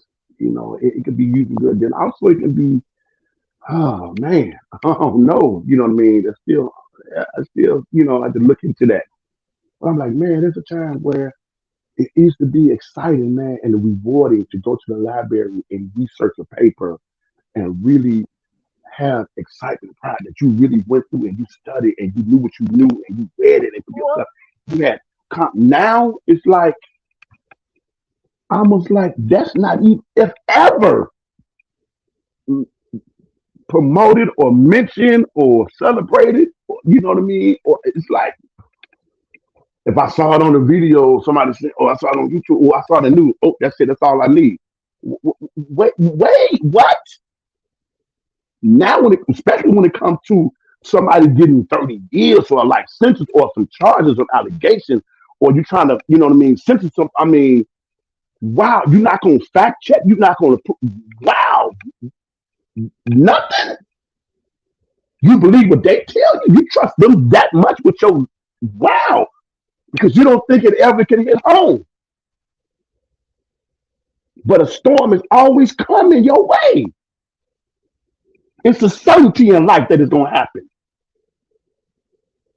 No matter what form or degree it may be. No human being is exempt. Is why you on this planet living. And that's the thing. We don't prepare. We don't think we can get hit. Oh, not me. Oh, that ain't my problem. Parked it in the song. Oh, that ain't up to our family. That's up to British family. Well, let me show you how to affect our whole community. They don't want nobody getting up, especially young from the hood, bringing awareness and talking like that. You're trying to change the narrative. You're trying to change how it used to be. Wait a minute. How you gonna Trump ain't no politician. How you gonna come in and try to change what the good old boy how we used to do things? This is my observation, right? Because I'm that one nephew that can look at a portrait like everybody else look at a portrait. But people look at the portrait, how amazing, how beautiful, and all of that. But that's not what I'm looking at. This ain't how I'm thinking. Me personally, I can't speak for nobody else, and no disrespect to no other individual. But when I look at that picture, I'm looking at the portrait and going into the psyche, the ideas of what maybe the painter had in mind to get it to that you behold. Yeah, that's on some. Yeah, that's on a whole nother level. But we ain't gonna go out there. Oh yeah, that's deep. That's deep. I mean, I like to start of a portrait, like when they just throw the paint on the paper. Oh, yeah, I like that part. Oh, look at the journey, the process. In other words, my point in saying that analogy, nephew, We don't honor the process in life to be successful, to improve ourselves. But you can't get around it. You can't go under it. You can't go over it. That's why I always speak on this. Like you say, man, I think my strongest ability is the ability to process, understand. Like that's a gift. Yes, it is. Everybody don't have the patience. You know what I'm saying? That's why I always talk about you gotta be slow to speak. You know what I'm saying? And even quicker to listen. So a lot of Mm-hmm. people listen to respond other than Mm-hmm. listening to understand. So it's all of that plays a part of this thing we call life in this journey. You Yeah. know, that's how they got the phrase you got sent out. How do you get sent out? Because you listened to something somebody came to you and you acted on it versus processing it. Mm. Ooh, you just said something phenomenal right there, nephew. That was Sent powerful. out. What you just said. Thought they was gonna get some restitution. Heard Woo! that, but heard them dollar amounts and got sent out. Thought they was gonna get away scot free. No. I had other plans. See, you didn't see that speed bump in the road. Ah, You know what I'm saying? You done ran in the head on traffic. Thought you got away with a lick. yeah. Life don't work like that. You must No, it does evaluate. not. No, it does not. No, not. You got to put your own You know what sweat I'm and saying? teeth. You got to put your own work in. You got to put your own work in. And I knew I was different. I remember growing up. I got an older brother. My older brother, he used to always fight me. Right? He say, "I'm making you tough." And in my head, I'm like, "Look, I don't need you putting your hands on me to make me tough." You know what I'm saying? Right. And Right. he used to always fight on me, man. So I was a sore loser when it came to sports and stuff. Yeah, I was. I can Okay. admit to that. But it Okay. don't mean Okay. put your hands on me, you know. Right. Right. So I knew I was different back then though. Cause I come in there one day, we got done playing basketball, he done beat me. And I just sat on the sideline crying and upset because he done beat me. So he coming there, he wanna rough me up, wanna fight. And I couldn't beat him. This is my big brother. I couldn't beat him. I used to try to fight back, but it didn't fare out too well. Uh so this one particular day he did that. I came in our living room and he's sitting on the couch with his leg cocked up on the couch, on the phone with his little girlfriend. From that Mm. point on, I started looking. I say, okay, he's not paying attention, but I done got up, I done opened the front door, Right. I done unlocked the screen door, Right. and turn the lock on so that the screen door is open, so we wouldn't latch back. I turned the lock so when the screen door came closed, it wouldn't close all the way. It'd just look like it's closed. So Okay. he's still sitting there on the phone. I ain't paying attention to what I'm doing. Right. So I go in the room. I pack my book bag, and I know when I get ready to go with my move, I ain't gonna be able to come back to the house for a few days. Right. Right. Right. So I had to pack me a book bag. He still ain't paying attention to what's going on. Right. Go outside. I go in the shed and I get my bike. I set my bike at the end of the driveway on the kickstand. He still ain't paying attention to what's going on. I go back in the house and go in the living room and sit on the couch. He on the phone with a girlfriend. Yeah, my little brother just came in here. I just be he mad at me. I just be put my hands on him, trying to rough him up, make him tough, tell him to quit all that crying. I'm like, oh, he want to talk about it on the phone to his girlfriend too, huh? Hey. So I get up off the couch. I was like, well, man, I'm about to get ready to go by grandma's house. You know, because my granddaddy, which is my dad's dad, and we got the same mama, so we got the same grandma. So I'm like, I'm finna get ready to go by grandma's house. So he like, all right. He say, shit, man, I just be trying to rough you up, man. Don't take no offense to that. I said, okay. He still had that leg cocked back up on that couch, man. Reached back so far and swung and hit that boy so hard. By the time he realized what I had to did to him, he come out that door. I was about 2 blocks up the street. I was 2 blocks up the road. Hey, Classy, come on. Guess what, Guess Come on, what, Classy. Go ahead. Guess what? That boy never put his hands on me again after that day. I know that. I know that's right. That was He know how I was gonna kill him. That was well planned. You calculate, man. Hey, he tell that story. I told him, make sure you tell that to your son when he get old enough to understand. Right. Classy, come on here. Classy, come in here. Come on this panel. Come in, Classy. Come in. Come in, Boy, Classy. I hit that boy so hard, boy. I told him. By the time he realized I was 2 blocks up the street, my grandma talking about, what you coming here for? I said, nothing. I want to stay the night over here for a couple nights. She ain't know what it took place. Yeah, send Classy that link so she can come in here right quick. I can't send it. I'm driving. Lavish lady probably. Yeah, she already told her. She already asked her. Lavish lady, send Classy the link so she can come in. Yeah, man. After you gonna have me thinking about that a little. Oh yeah, I have him come on this thing one day and talk about it. You said you took the bike, put it at the end of the driveway, put it on the kickstand. It's nice and red. You can jump on that joke and boom. Man, I went out. By the time he realized I had hit him and came to that, I was 2 blocks up the road. Next time I seen him, he shook my hand and told him, I respect your mind. I can't Yes, sir. I can't Yes, sir. you can't do that. I say that's all I want you to do. Yeah. Stop putting your hands on me, man. Yeah. You know. But it was at that moment, I had to self-assess I had to make an assessment of my situation. Yeah. Either I'm gonna continue to let this man hit me or I'm gonna show him that I ain't to be played with. Right, yeah. So I put a stop to that day. But yeah. Hey, like I say, man, when you take all you can take, they never I got know. some stories, man. Man, they don't never know what's brewing on the inside, boy. They don't see that, nephew.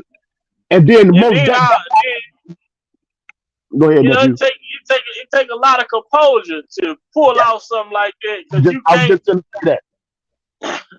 them Italian movies. When the Godfather, whatever, I ain't see. Don't laugh at me, nephew. Please don't get on me. I'm gonna do it one day. And no, I did not see him. No, I did not. I haven't watched all of it. I'm gonna admit, I ain't gonna front. I haven't watched a lot of stuff. I just didn't never get around to watching the Godfather. But I am. I plan to do that. I plan to do that. But you notice how the Godfather he talks like this. He don't really raise his voice beyond a whisper. Oh man, that's the most powerful person in the room. That's the most powerful person in the room. Because I've been in a lot of rooms, been in a lot of places, people out there like they tough, or even the park or the job or family or that sit back in the cut. And the person who's the biggest always got. And I'm like, yeah, okay. I ain't saying no wrong with conversing, you conversation. That's different. I ain't talking about that. But the person who's always the center of attention, always want. Yeah, watch that person. You know what I'm saying? You ain't all that you talk. You know what I mean? You ain't all that you talk. Because when stuff hit the fan, them the ones that 9 times out of time, nephew, they get low. Shut it. They get low. Hey, What up? Missing in action. And came on the panel. Yeah. I've been busy with school. Okay, I spoke up for you. You know, I spoke up for you. I commend you for that. And he probably been busy taking care of business. I spoke up for you. I've been concerned about you. I'm glad to hear you okay. Everything is good. Yeah. How y'all been? Wonderful. You know what I mean? State of the culture. We were trying to get a little bit of this, trying to hold it down, a little bit of this, a little bit of that. You know what I mean? We met. I probably, I don't know if you probably heard, but Jennifer Von Jean was able to get a extension on the date instead of this Friday. It's the 14th, right, nephew? Yeah. Okay. Yeah, I've been looking into all of that. I've been. Yeah, so that was phenomenal. That was good. And then we were saying like, man, it ain't no coincidence, man. How they always try to do it when it's but I think that I said once all this stuff get out the way, all the election, everything is calmed down, all the election, all of it, that settle down. Then we can, you know what I mean? They try to be slick, probably allegedly, and Allegedly. everything around the same, like the Trump going on, and then we got the mayors and these, these people, it's yeah. But we see what's going on. We see what's going on. So that was awesome that she was able to get that extended date. That was phenomenal. Hmm. I Yeah, feel like everything is about to. It's just about to explode. Everything is about to come to light. yeah. People getting low, Hmm. getting they quiet. They trying to hide. They running. People die. Ooh, They trying to man. People going to other cities, countries. Man, they Mr. Savage woo, ain't been on live lately. What where man, S curls man. is at? They know what man. Please. This ain't no game and no joke, man. You done had all your little spotlight. You had all your man. Now this gonna be the real deal, holy field. I don't. I don't wish jail on nobody. No, I don't. But it's about to be a lot of people going to jail, Yeah, including S curls. And I hey, just I hope. don't know, but all I know is that your wrongdoing, your malicious, evil intent, uh, it. I mean, man, it's coming back on you, and you I'm don't even know the degree. and this is the only reason why I say he's going to jail. And it may not be for that long of a period of time, but Right. it's a few things that I'm not gonna tap into now. Of, of course, of course. Um, we're gonna expose them for the lockdown. That's There you go. There you go. he he's going to jail, and I don't know if it may be 1 to 2 years, maybe 5, 10, but he Right. gonna feel how Robert felt sitting in that cell. He Right. gonna feel every bit of that, maybe 10 times worse. And I just hope CO, CO, can I get some activator? Goddamn curls is dry. they been dry. Ah! See, that's why I like when Classy come on, man. She helped me out. Oh, shucks, man. They been. Real talk though, real talk. Man, I ain't heard nothing from Don. Man. I done done one. I ain't heard nothing from Pimp Low, man. You know what I'm saying? Like, hey, man. And here's the thing. Here's the thing. And this coming from Uncle Muse, man. This comes from Uncle Muse. Real talk, real talk. Because I've not already been, sharing some things previous before you came on the panel on classes. Every individual that was involved in this, from A to Z, whatever capacity they played in, whatever office they held politically, publicly, privately, whatever, like whoever, Mm-hmm. you have an opportunity to make right the wrong that you have done and played a part in. Mm-hmm. You're given that opportunity now. You're given that opportunity. Mm-hmm. You can have a stubborn or rebellious spirit on you, and you can be a narcissist. You can embrace that, and your ego and your pride. You can wrap yourself around in it. But this month, right now, we putting it in the atmosphere. You have an opportunity. If you have any decency in you as a human, and you have family members that you wouldn't ever want any of this to experience, whatever the consequences maybe or not. The part you played, it shouldn't be no thought about whatever the consequences are. You have an opportunity to repent for what you have done and the part that you have played so evil and so maliciously you have done. The heavens is giving you an opportunity to turn it around. Yeah, If you decide by your free will and human of choice that you have as a person on this planet that your stand is your stand. I pray that the God of all gods, the King of kings and the Lord of lords, the one who created the heaven and earth, will have mercy on your soul and everything that befalls you, because it will come back on you a hundredfold for what you have done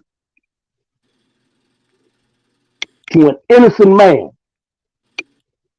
yeah. Was it worth it? I tend to post that quote quite a lot. Was it worth it for y'all to do what y'all did? Mhm. Was it really worth it? Because at the end of the day, all of y'all was looking for fame, clout, some money, and to have y'all name attached to him, you would have been better off sticking to what you knew, which was to be beside him instead of against him. Because once he get out, and I'm saying once he gets out, because the way it's looking, he's coming home, and we've been saying that he coming home. Once he gets out, it ain't gonna be a person on earth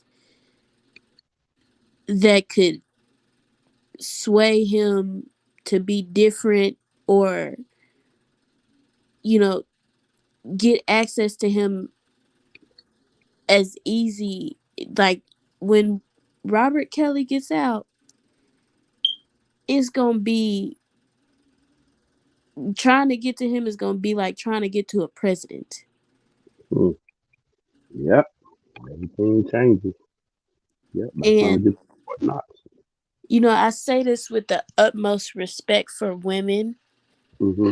but it's women like these women and just general people that make it hard Yeah. for good-hearted people and people that just want to give to others and help others. That makes it hard for us to even trust people, Yeah. and people wonder why so many people have turned to being introverted, or turned to just not being around people altogether, is turned to you know keeping people at a distance, because people like it's so many people like this. Like, there aren't the only people in the Surviving Lies documentary that are like this. It's million of people around the world that are like this. And spiritually, I believe these people have some sort of spiritual warfare going on. Like, these people, they need help, really. Mm-hmm. I've been seeing it for a while. I've seen it earlier that they a lot of broken people. I'm gonna mention something that you said. Touch a little bit. We can tap into a little bit more on the 24-hour lockdown live. Um, but they are introverts and extroverts. I'm an introvert, and the difference is that introverts look at life and they process his life from the inside out. Mm-hmm. Introverts need solitude and quiet and stillness and tranquility to recharge themselves. Is Mm-hmm. how brain neurological is wired. Mm-hmm. Extroverts recharge themselves through social gathering. That's what energizes them. and this is scientifically proven. Mm-hmm. And there's always been misconception on what introverts are shy. Shyness has nothing to do with that. Introverts just need a reason to engage, to have a dialogue. Shyness is about a whole different scenario. You know, that's the Yeah. fear, the phobia. It's a lot of stuff in that. That's Yeah. nothing to do with introverts. Mm-hmm. You know, I'm not shy by no means. However, to engage, I need a uh, reason. I need a reason to engage. If something don't interest me, I ain't got the expertise, if I don't have the background, if I don't have the pedigree, if I'm not familiar, if I'm not well versed in that particular subject, I can sit back humbly and respectfully and hear the dialogue. And based on what is being articulated, ah, it triggers something, and then I can engage back and forth. Yeah. Phenomenal, it's a phenomenal thing. Extrovert, on the other hand, they're more energetic. They they can't stand. They can't be in like solitude and quiet. They do. Ooh, it just ooh, it irritates. Yeah. They energize themselves by social gathering. And if you they say you throwing a party and stuff, and you like, man, okay, man, I gotta get plan this. I gotta get this. Okay, I gotta this one. Ah, shucks, man. I'm get this. You know, you need an extrovert. You be Mm-hmm. your planner, the lead out. You need an extrovert. Mm-hmm. Tell you I something I did. You know what I mean? I'm an introvert. You an well, introvert. That fit the I bill. Go ahead, sweetie. I understand you because I'm an introvert myself, and I Mhm. I only already know. say, I'm saying. I already know. I already know. The science don't lie. The science don't lie. The science don't lie. The science don't lie. I I'm only gonna say say, something on 24 Hour Live that's gonna blow your mind. You say you're an introvert, so I'm gonna go as far to say you may be an air traffic controller mindset. Mhm. huh? I'm keep on going. I'm keep on going. I'm keep on going. You got Please a do. pilot. You got a pilot. You got a flight attendant. Uh-huh. When I say flight attendant, it's like the customer service at Chick-fil-A. Uh-huh. You got people who wire like that. Those are people do you want in the front as reception. Those people you want up for your brand. You know what I mean? Those are people you want answering the phone like that. Mm-hmm. Oh, the science. Oh, this is a scientifically proven this back in 1930, something like that. This is well documented. Everybody's been doing, but it's one particular person and his particular team that is taking this stuff and has went into the lab of the throne room of God and got an insight on this and presented in a different way. And I said who that person is on the 24-hour live. And it's although doggone link you can go to, and if that's only if individuals trying to get into whatever time, if you're trying to do branding, if you're trying to do speaking, if you're trying to be a CEO, whatever you entrepreneur, whatever you're trying to do, you know what I mean? Whatever you're trying to do, this phenomenal stuff. I talked to nephew out there about it, you know what I mean? And when it gets closer to that, we'll do that. But you have a pilot, then you have a flight attendant, you got a grounds crew person, Mm-hmm. and you got an air traffic controller. Mm-hmm. There's layers to it. But briefly, without the grounds crew at the airport for Mm-hmm. the plane ain't going nowhere. Hmm. Because if you look at the list of things that that description requires, like 70 something things that they have to do before that train can even be ready to even move. Fuel, everything, food up to everything. People that fly do all that, they know what I'm talking about. Air traffic controller measures once and cut measures twice and cut once. They're Hmm. perfection. Mm-hmm. You know, they're methodical in their thinking. Mm. Those are ones that if some burn down in your house, catch on fire and stuff, um, The air traffic controllers are the one who make the the rules and set the plans. So, oh, you had such plugged up.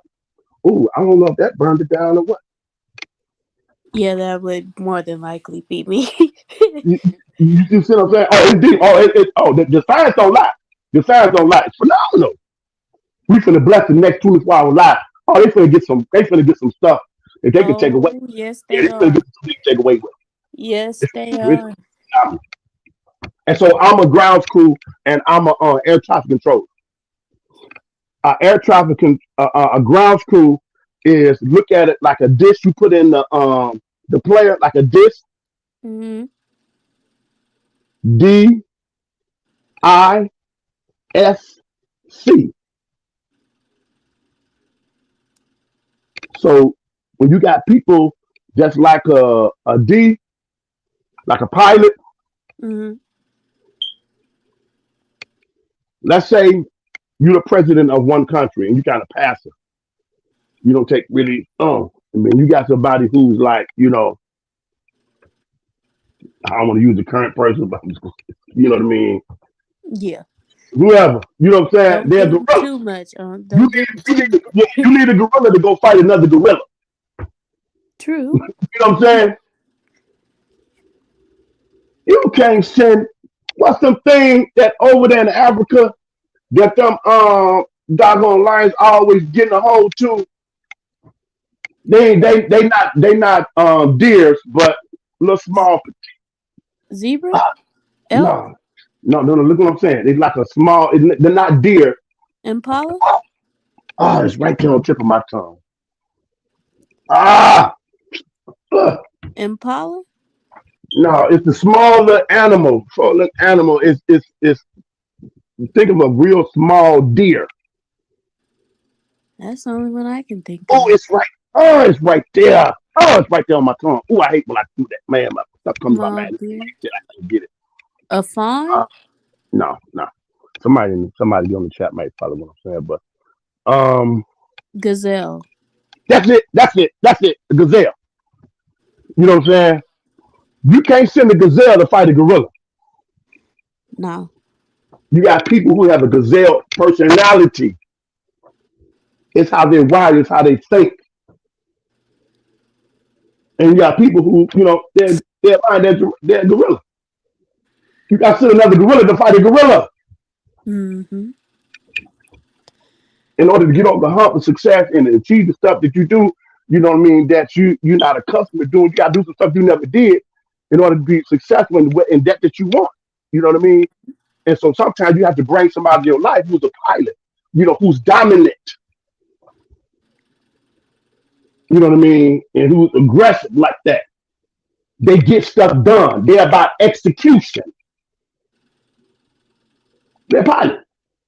They coming on a plane, talking to you, socializing with you, doing all that stuff that the ground crew do, that the flight attendant do. No. I'm here to get this plane from here over there. Don't look at that as being rude. They focus. If I get the job done. If you don't understand that dynamics and what that looks like, then stuff will be chaotic and exhausted. And you need all four of these people on your team when you're trying to achieve a successful business. You need all four of these individuals. Mm-hmm.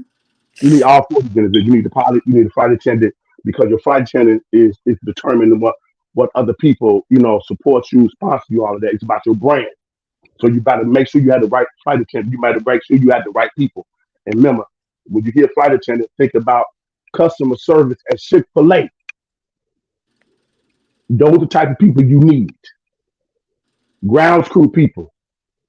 A lot of people who ain't trying to be seen with none of that. Mm-hmm. They about all the support. They have no hidden agenda. Your drive is their drive. You know what I mean? Mm-hmm. And we yield back right there. Let it just rest right there and let it breathe. So we gonna do it like this. Since we on here tonight, talking about the state of our culture as of right. Mm-hmm. Statistically speaking, About one in every mm, 10,000 people, black people, have some sort of mental illness Mm-hmm. or some sort of mental, I don't want to say enabler, but it prohibits them from um, really processing information as anybody else would. And that could be brought on by environment, that can be brought on by genetics, that Mm-hmm. can be brought on by um, a lot of different things. Mm-hmm. Now, since we have that statistic, we're going to pull up this one. 2 out of every 3 black men in America will be, at some point in their life, accused of a crime or um, convicted of a crime that they have never committed. Wow. Wow. With that being said, people have to look at the pattern here, especially in the entertainment industry. Any black man that supersedes a white man or a black individual, period, that is receiving power and money and has a significant influence over others, Mm-hmm. is the music industry is going to find, well, music industry specifically is going to find some sort of flaw or something of that nature to pick at. And if they can't do that, then they then proceed to force feed drugs. Um, they'll even go as far as uh, having you convicted or killed. And little things they'll do is they'll put, for men specifically, they'll put women who have uh, pasts, we'll put it like that.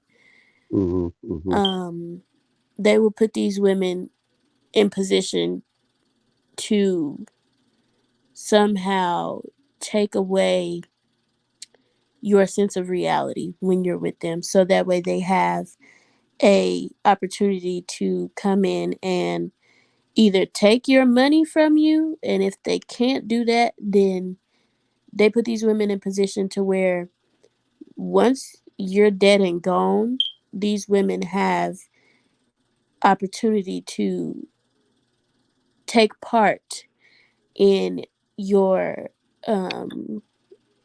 anything you've ever earned. So royalties and accounts that you've set away, anything like that. And I bring that up to say this: these women are seeking out Robert's royalties because these women were not only input inputted by the music industry, his label, and things of that nature. These women were assigned a job to break down Robert as much as they could Mm-hmm. to receive the things that they feel they are owed. So for them, they're not suing Sony because of um, personal reasons. They are personally And connected. alliance. So you're saying allegedly they may be in alliance with that agenda, allegedly. Yes. Put a pin right there just for a moment, sweetie. Here's the thing that people are not catching though. This may be some of the best rest he has gotten in years. Yes. True. And I'm gonna just let that breathe. You can feel a whole lot of stuff in that. Hmm. This may be some of the best rest in being able to sit back and process and think. Since you brought that up. and, and really had to understand that a lot of times, not so much this particular dynamic with the sentence and the jailment, but in life, a lot of times, no action we will ever take a lot of times unless some unreasonable circumstances presents itself back to us in life. Only then, maybe, we move for a different direction for change for the better. Mm-hmm. Only until some unreasonable circumstance or situation presents itself, knocks on our door. Only then, because we never think about, as I always say, the worst case scenario. Mm-hmm. No human being on the planet that's ever lived is exempt. Once you're born in this world as a human and you start to grow up from the infant for your mama to feed all of that, you grow up to you, it comes with the territory. Mm-hmm. It's part of what they call life. Mm-hmm. A storm is always coming, Mm. no matter what that may be and what the degree, what facet that may be. No one is exempt on the planet Earth. No one. Mm. So we never, ever, a lot of times, prepare for the worst case scenario. Whatever that looks like in your family dynamic, your life journey, your experience, whatever it is. And that's why a lot of us can't get past our past. Mm-hmm. Because we feeling some type of way. Like, no, that didn't happen to me. No, that ain't supposed to happen to me. Man, how dare they? They got a lot of nerve. Mm-hmm. Like, I know you didn't. That's why a lot of people refuse. Uh, You, you're not exempt. a lot of It's people. part of being a human. Yeah, it definitely is, and I believe that's why a lot of people refuse the help they need. They deny until it becomes a little too real for them. That monster get big. Grow and It grow get, and grow till you woo. control it. Yes. Yes. And Yeah. I think now, since everything is about to come to light, Mm-hmm. and you know, R. Kelly is 56 years young, Mm-hmm. but Yeah, in my we're a year apart. He yeah, turned six. He turned 56 this past January. I turned 57 this September. mm-hmm. In my personal opinion, and I said this in the last live, Mm-hmm. I feel that the one he's with now Oh, that's his heart. is Yeah, that's gonna be the one he's with until yeah. She fits the he bill. passes. Yeah, she fits his heart. You hear what I said? And how I Because phrased that? I'm gonna say because that real slow. She fits his heart. she does. He Because fits her heart. Now, because people have an issue morally, but get over it. there is Please, not. please get over it and I move just on. Please get over it. I just want to give this to because somebody out there needs this. Go That ahead. just hating and just can't seem to get over the gap in age. There is not one storyline, one scripture, one testimony in the Bible that says a man, an older man, and a younger woman cannot be together. So the Mary, the mother of Jesus, was 17 years old. Joseph was in his 20s. exactly. So But that was by design. You got all of for that, me, but there's a lot more layers to it. But just to throw that out there, and like the others said, our ancestors, our older parents, and all of that, and nobody's saying it promoting that. They're doing it, and I get it. You're close to age. I get all of that. I really do get it. I really do hear you. I really do get it. However, People need to take their personal, and that's how a lot of this stuff got spewed. People took their personal moral compass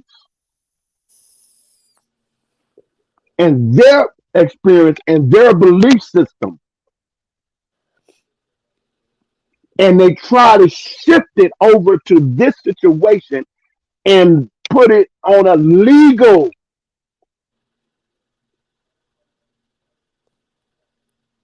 illegal bind. like it's some illegal. Because Yeah. and it's you got it ain't nothing but nothing to do with no legal, no disrespect, no messing with nah. It's a moral issue that you have because of how you was raised in your belief system. And that's fine. And I honor and I support. I get that. I get it. I But really who do. are you as a human to tell another group of people how they Who should move and or live their life when or the who law says, when the law says, oh, they good. yeah.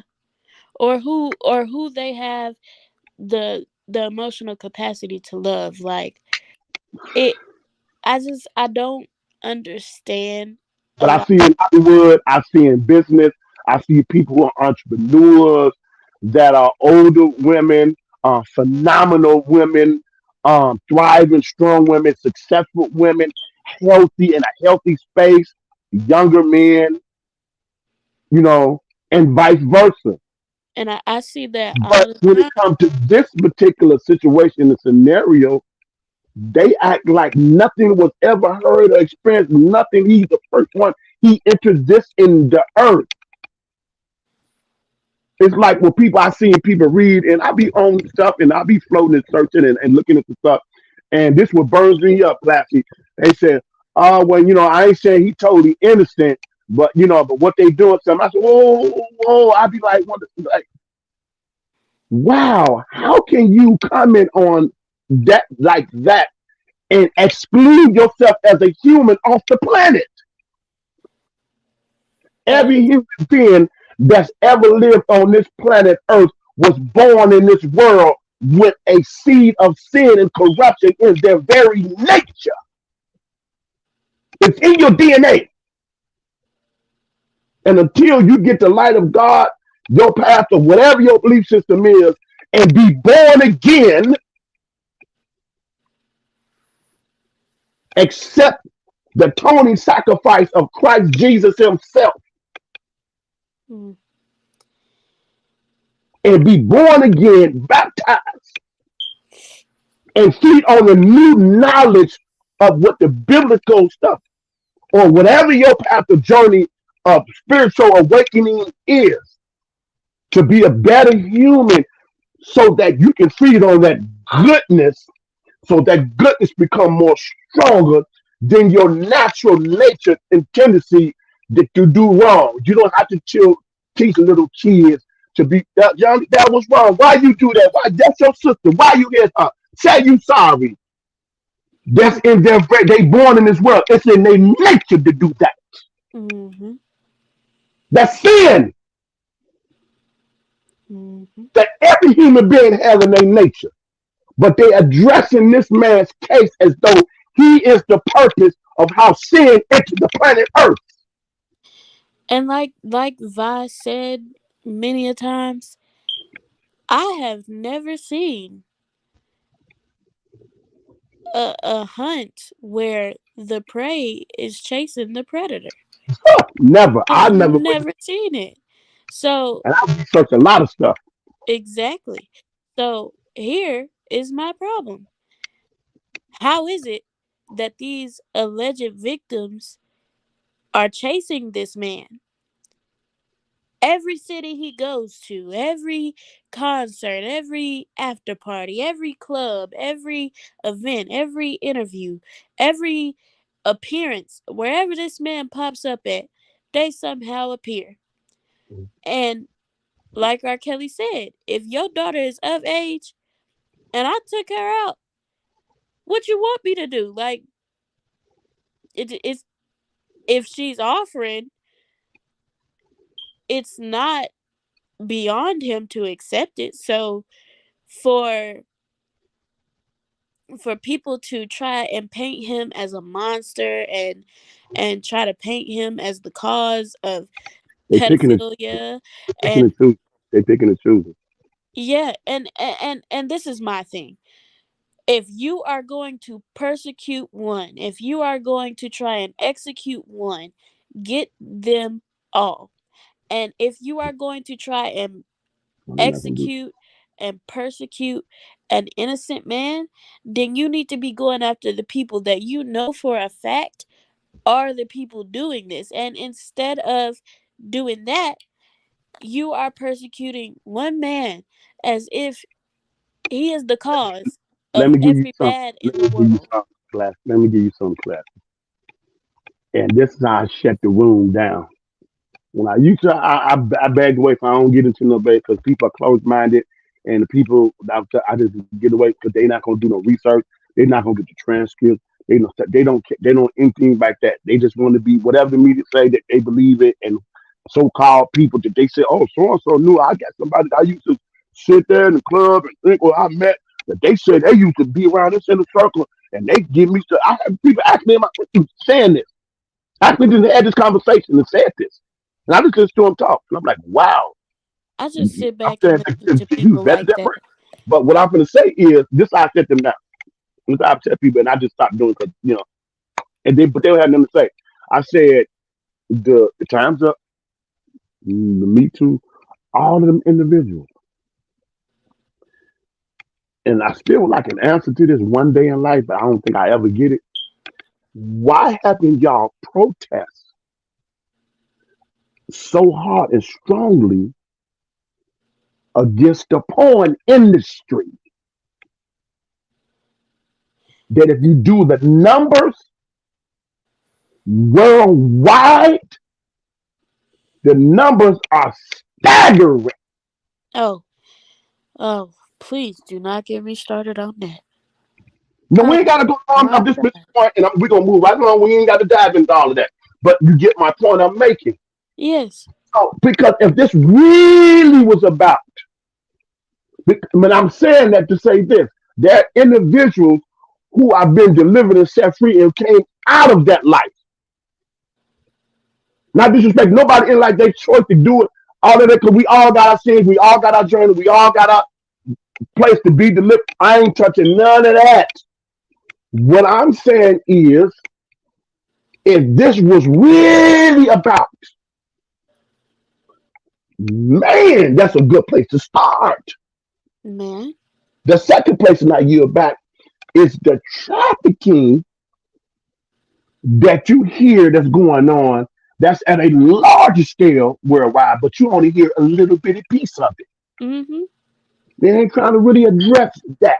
That's going along in every state, especially the state I'm in. State Oh. you in, it's going on all over. Overseas, it's going over. They had an island. Dude, you know what I'm talking about? We ain't got to say his name. He's deceased now. They say he committed suicide, but I don't believe it. But anyway, that's allegedly. But he had his own island.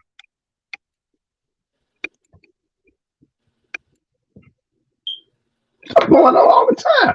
So if you're really concerned, well, then let's address the concern and address the need that's needed in them areas. But what Mm-hmm. they're doing is taking everything across the globe, the four corners of the globe. That means north, south, east, and west.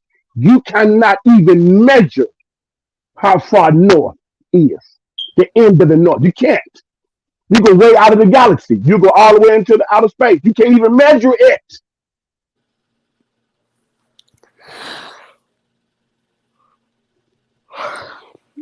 Man, So that's what I'm saying. They really was trying to, man, but you're trying to take all of that and say this one human is responsible for all of that. And then you no longer address anything else that's going on and that's been going on with the subject we just got to mention. That in and of itself Even if you just coming on and you don't know nothing about nothing, you in the bushes. That right there should be a red flag to tell you, wait a minute, stop. Something ain't right. That something don't smell right. But people are manipulated and tricked into joining the bandwagon, which gives them people the power, momentum, because they haven't dealt with their particular issue in life. Well, And I speaking of yield back. I yield back. speaking of things not really sitting right, if let's hypothetically speaking, say that this bill that is being presented to law students, it isn't out to the public yet because the government isn't sure how the public would portray this since it has already been brought up before and the public was outraged. Hypothetically speaking, there is a bill that is going across the United States of America. And in said bill, these people are trying to um, come up with a new sexuality, Mhm. and the sexuality is pedophilia. They would then About that. class they would then classify this in the LGBTQ plus Oh, community. yeah. And hypothetically speaking, if this bill were passed, the age of consent About or 13. the age in which About 13. no, Okay. I remember hearing that age though. the And age that they want this bill to be, it's from a case in which a young boy was pursued by a very much older woman who was lonely. Um, she babysat him, and during her, yeah, babysitting, we ain't got to get into the particulars. Right, right, right, right. yeah, Yeah. extremities, Right, uh, right, she did some things to him. right, right, right, right. So the age of consent from said case would be 8 years old. Okay, That now I ain't said that, but I did remember hearing a case. Well, it was a bill. If they not already did it, or if they still working on it, the age of 13, as far as the consenting age, like you said, some cities like it's 17, some cities it's 18. I think somebody said 16. some cities it may be 16, which I don't understand why you got them different. I don't get that. You know what I mean? Why don't you Well, just leave it at 18, 19, or just 20, my thing 20, 21 is, across the? You know what I mean? Why do you you different? So know, and that's one that's thing, where it gets which is a confusing problem. because Yeah, that's a problem. yeah, it is a problem. But it gets confusing when people go to discuss an age of consent and things of that nature because little do people know that before 95 hit, at the age of 14 in most states, 27 states, 14 was the age that you could marry, have intercourse with, anything of that nature, another older man, woman, non-binary, anything of Right. that nature. Yeah, I think After I heard something similar, but I thought it was at 15. So it's about the same. Yeah, it's close. Yeah, it's about the hmm same, about 15. Yeah. So yeah. So after this, so, 95, so this the point. So see, so basically, so we won't, I mean, all allegedly, allegedly, we just allegedly, speaking on stuff that we know that's been documented, stuff that's been factual, stuff that's in paperwork, stuff that's in the books, stuff that's public knowledge that you can research and find yourself. So we just saying we don't believe that that's fair to ignore all of that has been existed and then turn around and you trying to get this particular gentleman when it's been obvious and even government witnesses, if you want to look at the New York case, you know what I mean, contradicted what they even said for the grand jury and said, no, I didn't say that. The government said that. I ain't say that. The You government said it. and I'm not even talking the judge. I ain't talking the none of that. I'm just talking about the system because Well, of this they know, really about really cracking down and making sure no one exempt. Then why not do it the right way? Do it fair. Then why the finessing, and I think the piling on, so that I'm so overwhelmed I just take a plea? exactly. I think what It violates my due process and my constitutional and civil rights. I believe it does. You tell oh, me if I'm wrong. a lot of his constitutional rights alone have been violated within one case, let alone the both of them and the other case that is basically non-existent because at this point it's irrelevant. But a lot of his rights, his constitutional rights alone have been violated within one case, the New York case. And a lot of people don't look at that. This man has constitutional rights just like everybody else.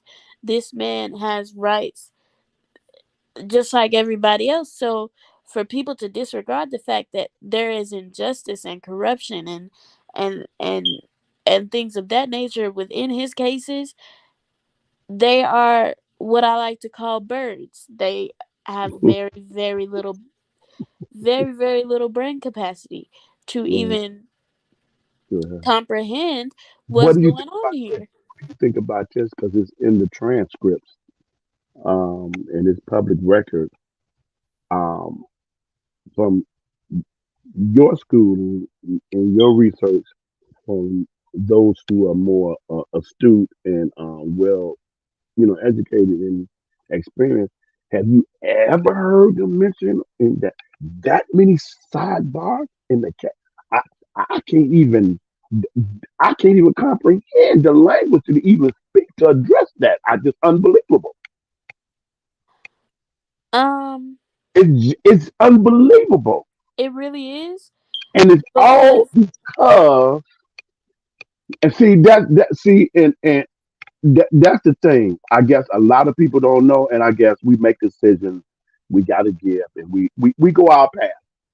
And sometimes our path may not be the call that we should have went. Hey, but that's a whole nother story. That's a whole nother life, and mm, that's an individual basis. And people got to learn and get in tune and find out what and make their own decision because you got the free right of free will, freedom of choice, whatever that path is. yeah. My point is that not understanding really what this music industry contracts are really set up to do, what it really entails, and what it's really about. Man, you can wind up like, It whoa. that's one And some say, just walk evil. away. You got to give, you got to challenge, you can recoup, you can recoup, you can do all that, you walk away. So that's easily said and done. I Yeah, mean, that industry, the entertainment industry in itself, but music, that's a whole nother level of evil and corruption going on there. Like people and we don't going to say all allegedly. all alleged. We not no experts. We not no music critics. We ain't went to degrees and that.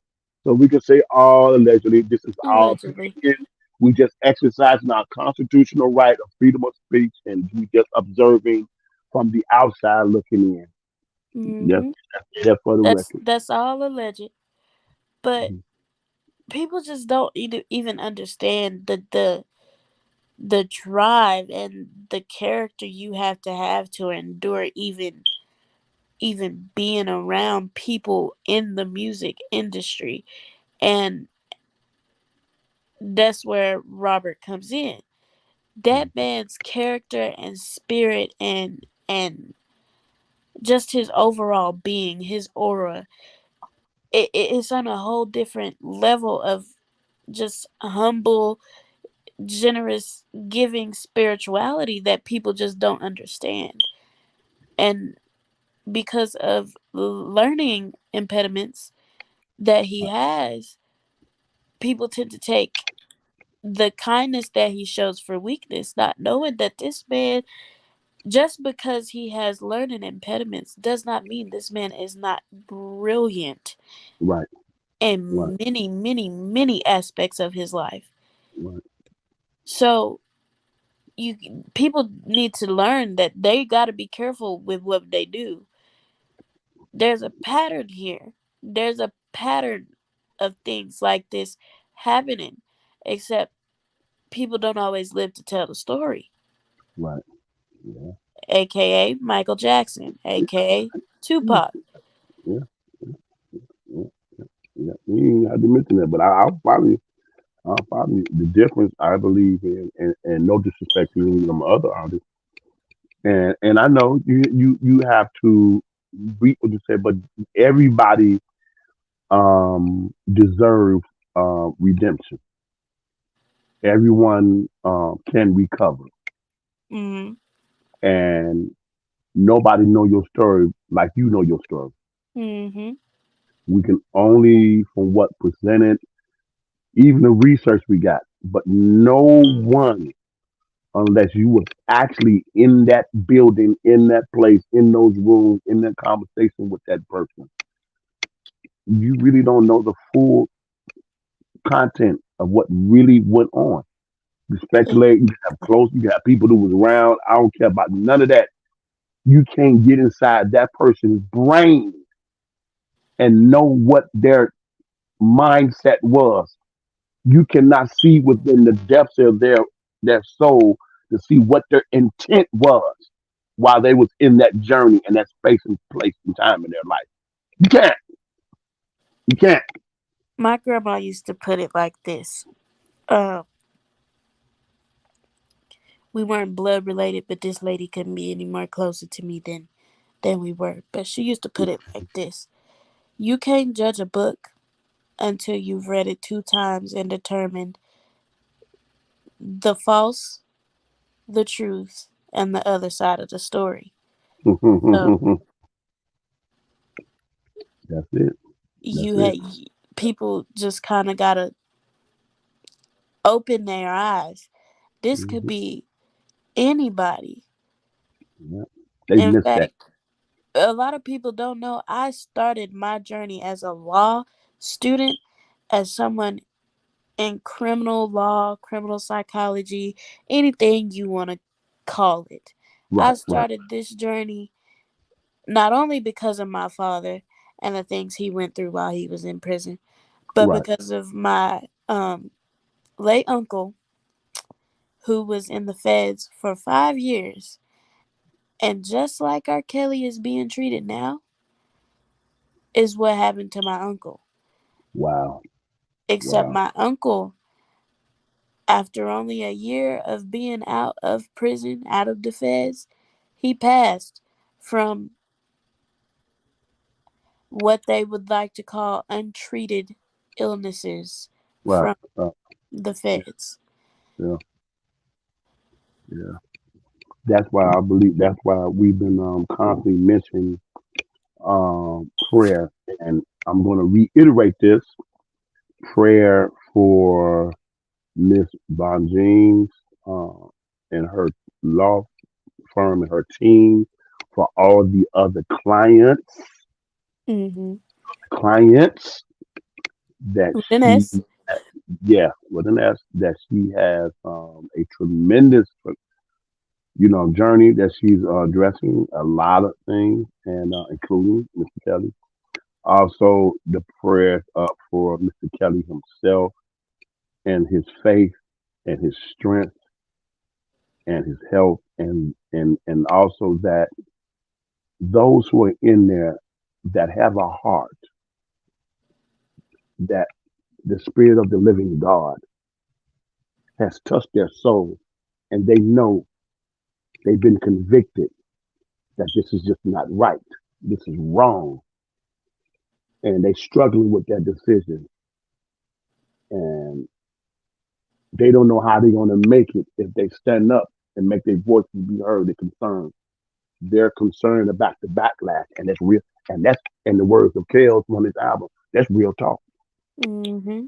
But I ask for all of us as those who are in the bushes, because of your being concerned about, not being visible. That's okay. But hit that like button and lay back in the bushes.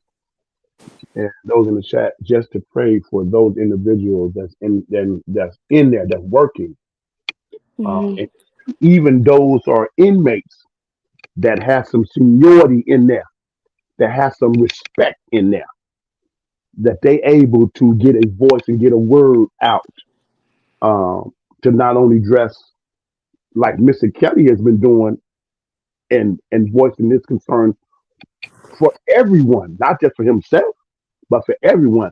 Once again, like you just stated, Classy, speak to his character. You know what I mean? That's something that you don't need to lock up. And let's move Mm-hmm. on. And also prayer for his children, that the spirit of the living God would touch their mind and their heart and soul, that they would come into the knowledge of the truth of what's been going on Mm-hmm. when it is fitting for that to be presented to them, that they may be able to rush to his aid and continually stay in support. And so that particular dynamic of the relationship might be mended. Mm-hmm.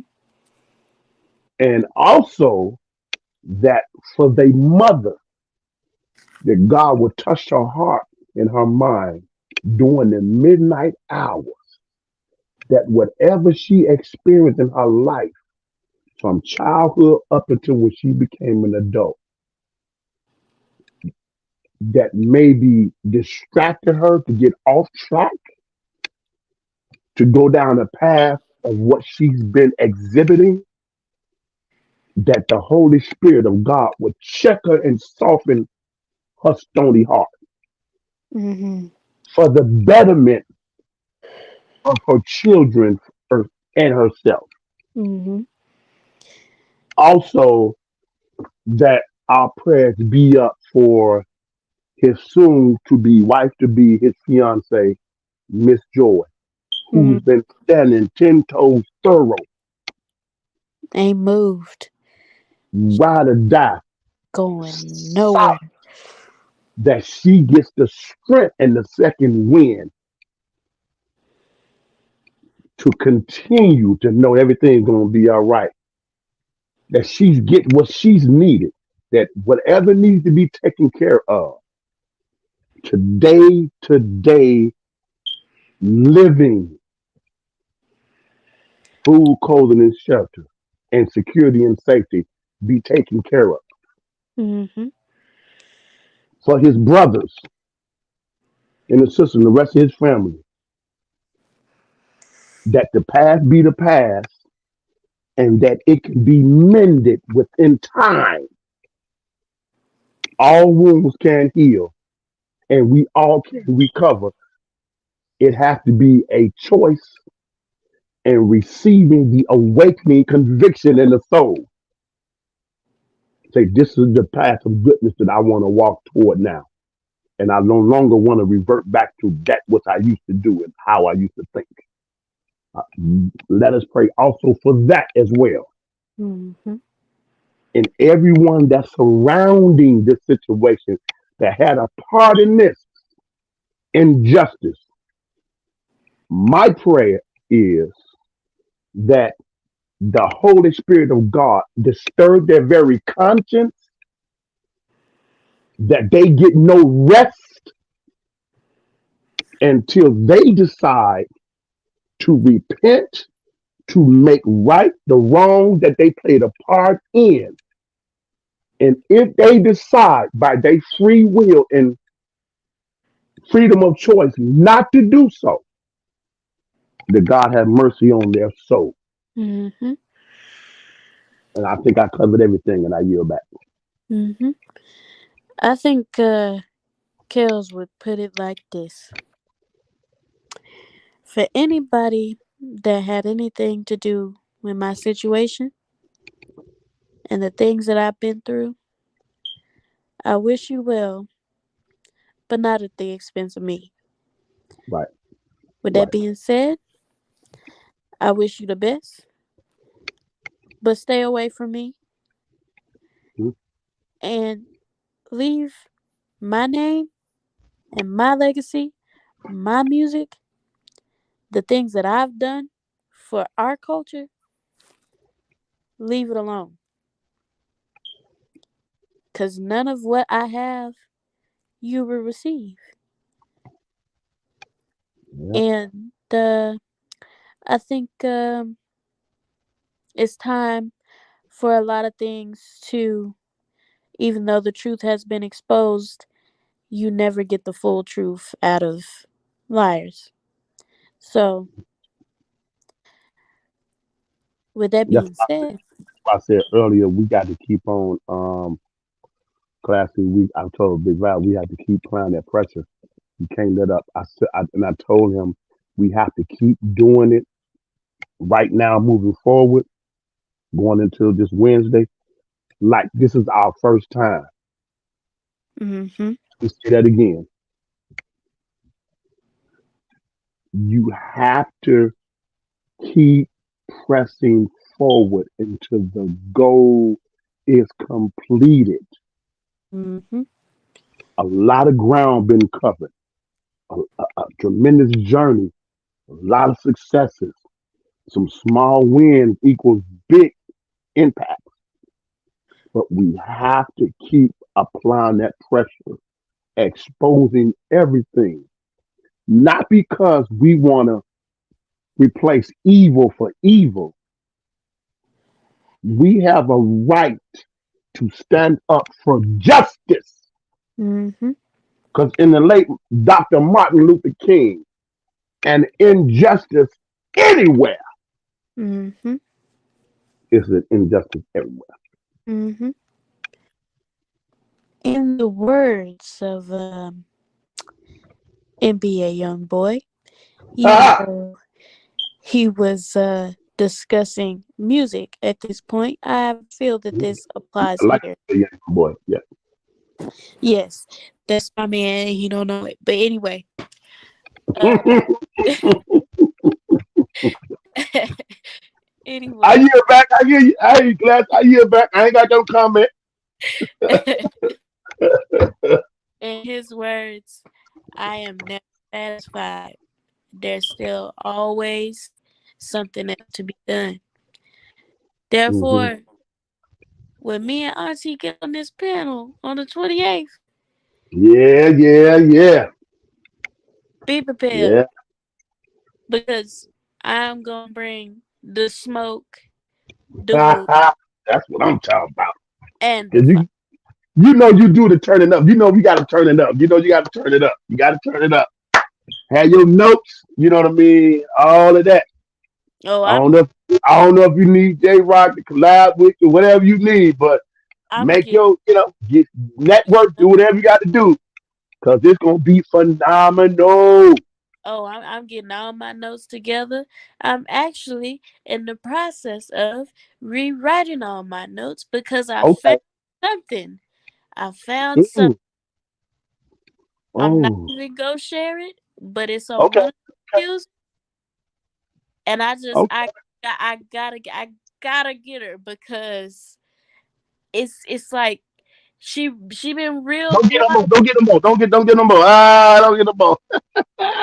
You already got me excited on that anyway. Whatever. Okay. Okay. Okay. Okay. She, she been Look at real quiet. You would okay. think, but I'm a yield back because I almost said Yeah. something. I'm a Yeah. Yeah. yield Yeah. back. Yeah. Yeah. We don't want to see. Never let a person know your move. And then I like to speak in metaphors so that they have to like, ooh, man, what? Because that's what Jesus is. Those who thought they was the leaders, those who, you know what I mean, those the politicians, and they do all that. he spoke in that's the reason why he spoke in parables a lot. For them haters, so them haters couldn't, you know what I mean? So Trying to get in and disrupt his program. But I'm he go. was on a mission. He was on a mission. God had it and everything. But also got to remember, still, the enemy was allowed to mess around. You know what I mean? So we got to always remember that. And Mm, otherwise, don't be walking through life thinking it's gonna be rosy and sunshiny days and everything gonna be peachy cream. You finna get a rude awakening. You better realize that sometimes you're gonna have some thunderstorms and some showers and some rain.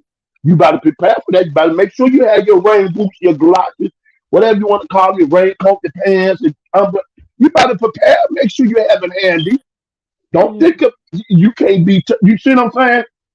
And, mm-hmm, and that's how we move around. Like we gotta stop doing that mm-hmm, and, and get rid of the pride, the ego, mm-hmm. the self, or get rid of this. Well, hey, I guess that's just my thing. I guess gotta that's just my cross. I just gotta bear. Like, that's wrong. Nope, that ain't what that is. We'll talk about that on the live. Give Um, y'all I'm gonna give y'all some insight. When it said I gotta bear my cross, woo! I shared a little bit of it, but I think some people missed it. But I'm gonna share it again because I think it's heavy. But I'm gonna make it real simple that even a child can understand it. We got a lot going on the 24-hour lock-in live on the 28th of this April, the month we in right now, 3 p.m. That's Friday to mm, 3 p.m. Saturday, the mm, 29th. We're gonna have 4 segments, 6 hours apiece.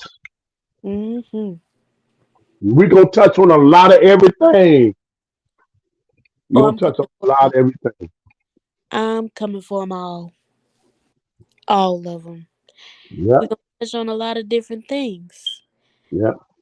Me personally, I'm on. I'm on. I'm gonna take y'all on a journey through the mind and the mystery of a money hungry fiend. I'm Hmm. gonna put it like that. Did you are you gonna have any of the I forgot how you worded it where you do the check-in day, what how you call it? Looking at persons and seeing are they telling the truth or not. What you call that? Body analysis. Yeah, yeah, yeah, yeah, yeah. You Oh, got you that gonna have a segment for that? we gonna touch on that first. We gonna get Okay, into that first, okay, and good. then I'm gonna lead you into their psychological. So Okay, okay, okay. yeah, I'm coming with all the smoke, the wood, and the fire with this one. Going You see down. what I'm saying? Cause Yeah, I yeah. I I I, I And just and the words of Big Vi, I'm picking up what you're laying down. yes, but I'm gonna put it like this in my own little metaphor I use from time to time. Okay. You as a person need to find your purpose and exceed it, and that's what I came here to do. Okay. For Okay. anybody out there that just got a vindictive evil spirit and Mhm. you just can't seem to shake that demon off, repent. I guarantee you, Yep. God's arms are already open Yep. and Yep. willing to take in his child. Yep. What you need to do is drop down on your knees Yep. and pray to the Most High, the King, the Lord, the King of Kings. And you Yep. need to tell him you asking for forgiveness Right. because no human on earth is going to be able to withstand the wrath of God when it's Mhm. that time. Yeah. He just he'll stand back and allow your choices that you have made be the result of the attack of the enemy. He's not. Exactly. He don't. He can't be tempted. No, he tempt any man. You know what I Mm, mean? He's not trying to trip you up. But what happened is God has to honor. He honors our free will and freedom of choice. I spoke on that a little earlier. And so by honoring that, your choices of you surrendering your will to do right or do wrong is going to be the results of what's going on. mhm, So only way good or evil has total control is you have to surrender your will to it. mhm. Which one or the other? And in the words of my papa is a pastor, by the way. In the Okay. words of my papa, don't be scared when God gets quiet. Hmm. He has a plan that you cannot hear or see of yet. Hmm. Worry about when the devil becomes quiet. He has a plan that he is putting in action that you cannot hear or see of. Therefore, the calling on your life and what you need to do is up Hmm. to you. Your willpower and how strong you are as an individual to fight those temptations and everything that's going to be thrown at you, obstacles and things of that nature, is up to you. And what you choose to do from here on out is up to you with the help and the guiding hand of God. So, Hmm. you know. Yep. Yep. And the last, I might be able to do a maybe try to put together a little sermonette. I'm gonna get with nephew and Miss Lavish lady about it, uh, based on what nephew thinks, because it's something that it's stepping out of my comfort zone. When I do this like this, it's kind of it's like it comes natural, but to prepare and do that like that for that special occasion, that's gonna require me stepping out of my comfort zone.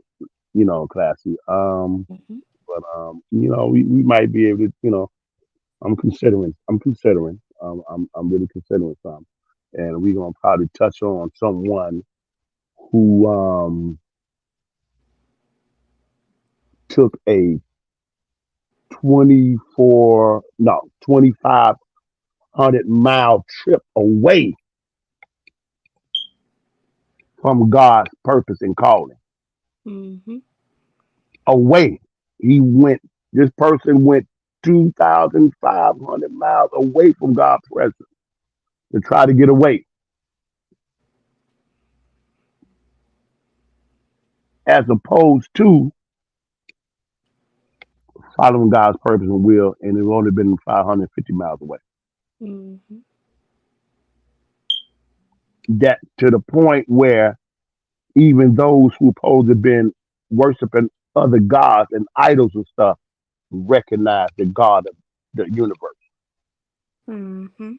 Huh. I'm gonna pause right there. Might know who I'm talking about. You might not know what I'm talking about because a lot of stories in Mhm. there. So you might not know who I'm talking about. So that's just that's the. A little shum shum. Yeah. Yeah. So Yeah. before we get off of here, oh, I gotta hit him with something. Just a little I something. don't know, depending on what it is. Just a little something. I'm nephew consultant, so I got to see what you got to present and how much and whatever. So you got let me know, and I'll know. I'll see. Oh, it's just a little analysis that I didn't put together. Hey, okay, you speak in parables, then Okay. speak in metaphors. Don't be specific. Okay. You know what I mean? All right. Lead to the thinking like, what's this up? Good, you want to be puzzled like that. So then on the 24-hour live, then you gonna get all the breakdown and all the, you know what I mean? You see what I'm saying? Yeah. That's how you do it. That's how you do So it. Lavish lady, I'm picking up what you putting down. Okay. I love Lavish lady. I'm so crazy about her. I love her spirit. I love my energy and her spirit, boy. we gonna paraphrase it. There you go. There you go. So uh we got a couple of crazy cuckoo birds. Hmm. I think that's an understatement. A whole lot of them. Let's just say, in the words of Moneybag Yo. Oh, you don't know about what you know about Money Bag, man. Hey, one of my favorite songs about him is Bipolar Virgo. Mm. Let that breathe. Don't get on me. Leave that alone. Back up off it. Leave that alone. And, and you know, one of my other girl I like is Anne Marie Oh yes, that's my Nah, nah. girl right there. That's my Tripolar. girl right there. Song she did Tripolar. Oh, oh! Don't even get me started. Don't even get me started. You gonna get my nephew started? He gonna be like, "Oh, what you know about all that?" Cause what you know about Anne Marie? I've been putting a lot of people on that. That be thinking I'm slow. I'm like, yeah, okay. I'm a DJ for real. Now stop playing. I should have been a DJ and doing this. People have told me I need to do it. Stop being, get up there and do it. Just get out there, get started, man. The way you, I'm like, yeah. But see, I'm jazz. I like jazz. Stepping music. That's hmm really my thing. You know what I mean? I The really, balladeers want to bring back, the balladeers because it sounds like the balladeers and the ballads are just not. They just don't. They don't care about it no more. You know what I mean? I'm like, man, we need to bring back the ballads, man. I That slow jams. You know what I mean? That yeah, real. and You know. I just since you said that, I've had so many people because I'm a shy person, but when I'm in my comfort zone and when I'm doing my thing, or Mhm. when I'm just relaxed and I'm comfortable with you, I will sing your ear off. I will. I don't believe it. I will. I I don't will. believe Like, I love to sing. I love to sing, but I have so many, like, I call it it's not really a curse. It's really more of a spell, cuz I just I don't I get like in that. periods of time where I I write don't like that nonstop. word. I don't like that word spell. You I'm talking about sorry. witches? You talking about witches and warlocks? You know. You know what I mean? Oh, Armand Warren and Trey Taylor. Auntie, what you know about Armand and Trey? What? Who you say? Who you say? Okay. Yes. Yeah.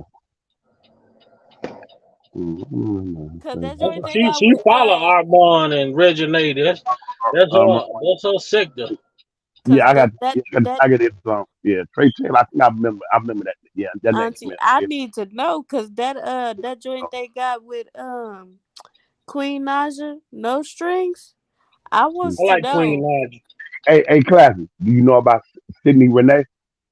Yes, that's my girl. That's my now you know. girl. Now you know what I'm talking about because I'm mentioning certain individuals. So these are people that ain't really. You know what I mean? You got to really be because they got a different stage messages. You know what I'm saying? Mm-hmm. So yeah. Yeah, I mean, when she was starting out, was doing her stuff in her crib, she was before she got on doing the look. Yeah, yeah. Oh yeah, that cover she did on I've been following for a minute. it was a Tyree song. That's when I first started listening to her. She did a cover on a Tyree song, and then she did a song with Vito. Man, Yeah, Vito. Yeah, he tight. Vito tight. Good. Yeah, Vito tight. Yeah, he cool. Yeah, I like Vito. Yeah, I like Vito. Yeah. What's my boy? Got a song he sing, but man, I listen to him. Man, Smart young man, bro. Murray, I might not be Who? pronouncing it right. Murray.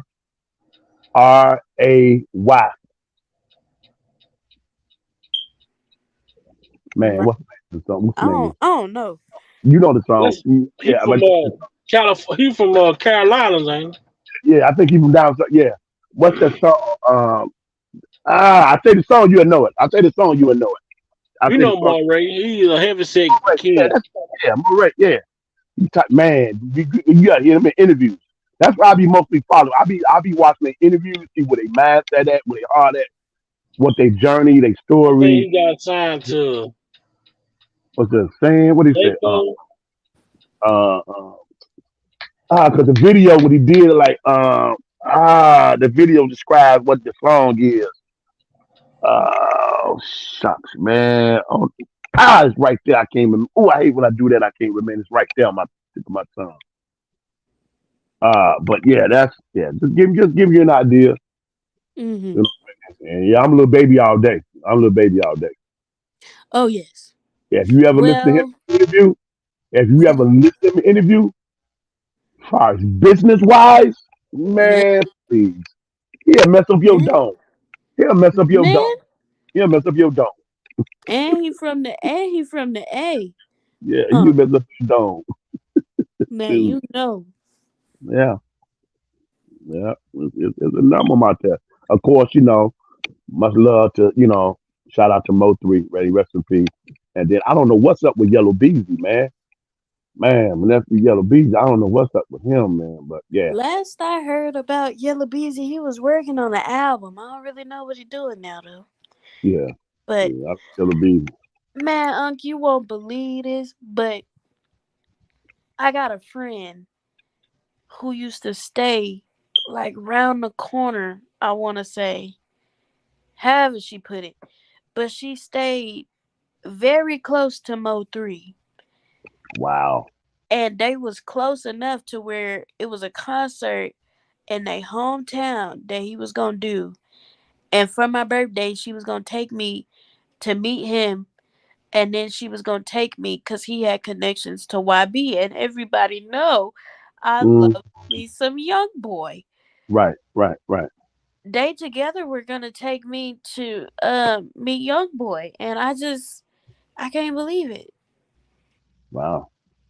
Mm, Like when like it really hit home when I seen that he passed, because a lot of people don't know, like, I used to have conversations with this man, not even about just music, but it would right, be like stuff like I remember telling him one time while we were on the phone, it was a three-way call, and my friend, she ended up bringing up, my ex-boyfriend, and he right. was like, "Why are you worried about dudes? I can tell you from a perspective of being that young before, he only looking for one thing.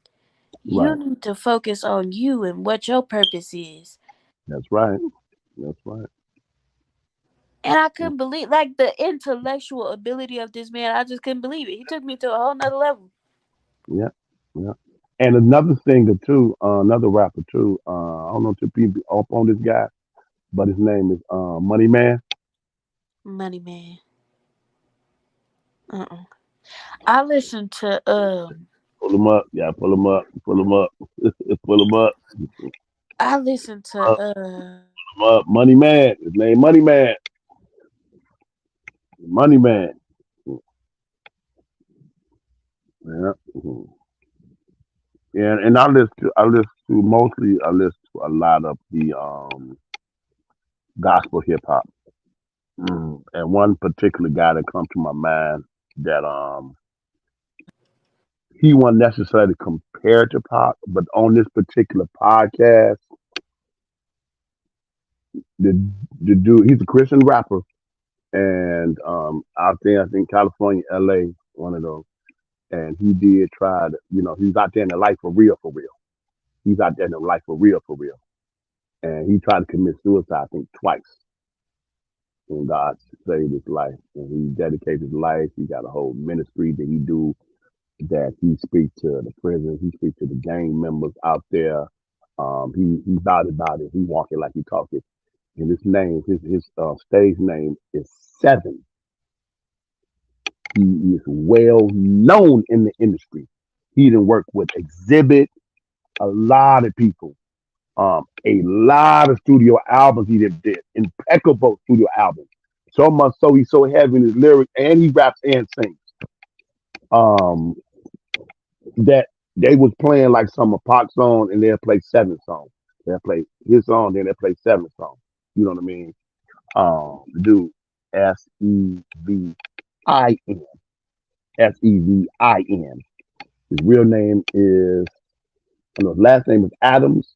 First name I think is Marcus. Yeah, Marcus Adams. You can pull him up. Check his resume. He retired from the business for a minute. He retired.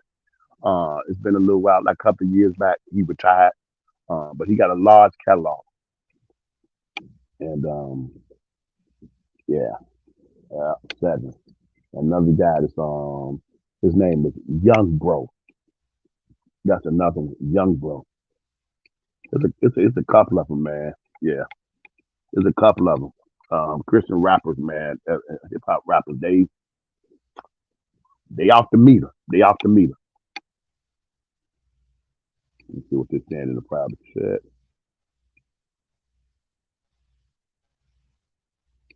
Oh, okay. I don't know what happened, Classy. I don't know. You had to talk to nephew about that. I don't know what happened. Nephew said it was a glitch. I guess she got kicked out or something. I don't know. Um,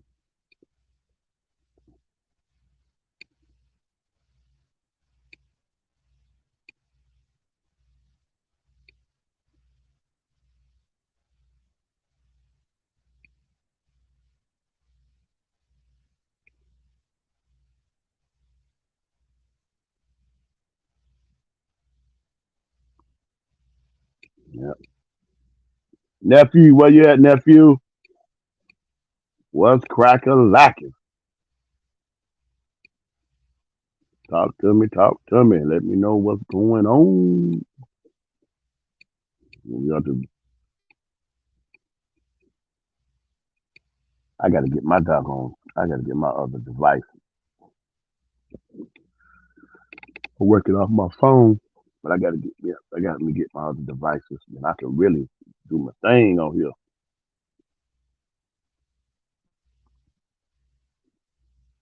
Yeah, I don't know what happened to class. Classes say she got. Guess she got kicked out.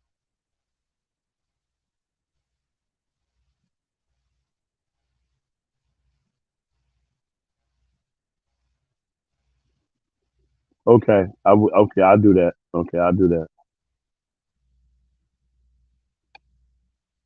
I don't even think I remember you saying you had a channel. I don't think I remember you saying that. I don't recall. You might have. I don't remember. But I'll definitely go check that out.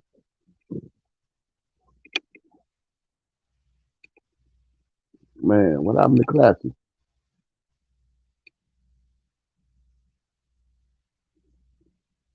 Hmm. Any questions? Anybody got any questions for Uncle Muse in the chat? Who left in the chat? Anybody in the chat? Everybody gone, boy. Everybody gone.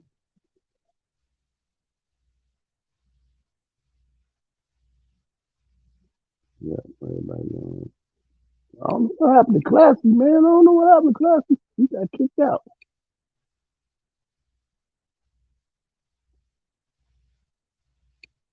Oh, okay, okay, okay.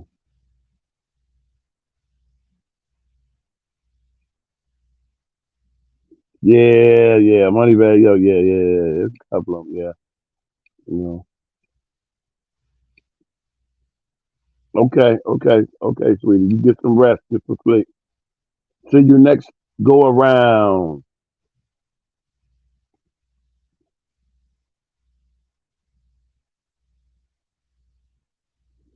Okay, that's cool.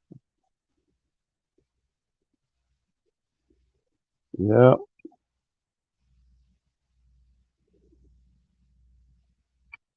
Yeah, probably taking care of some. I always remember what I always said. Yeah, yeah. Give me some questions. Y'all give me some questions. Good night, class. You sweet. Stay safe and sleep tight, sweetie.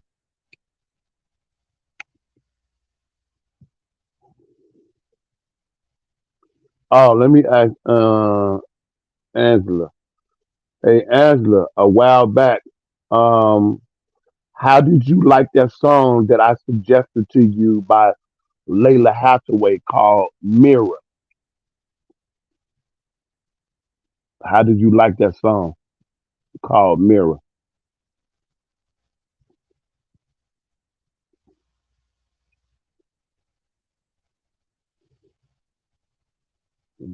And it's another song that she got that I like called Layla Hathaway did called Learning to Swim. Called Learning to Swim. That's another one, Angela, I would like for you to check out by Layla Hathaway called Learning to Swim. Powerful song, powerful song.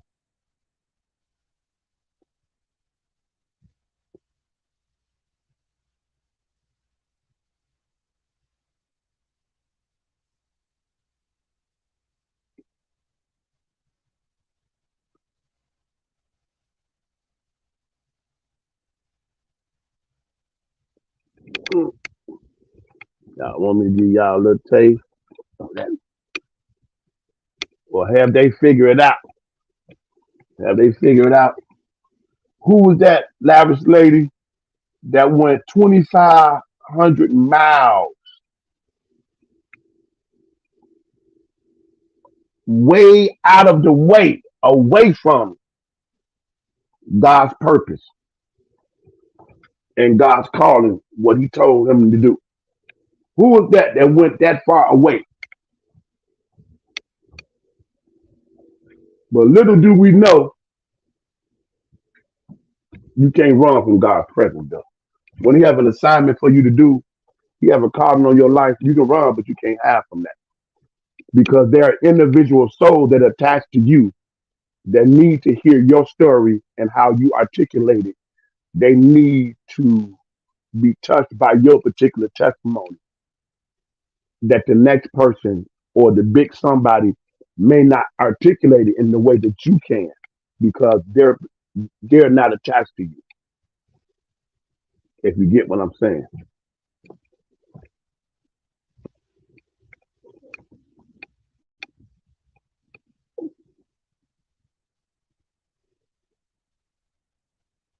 Oh, okay.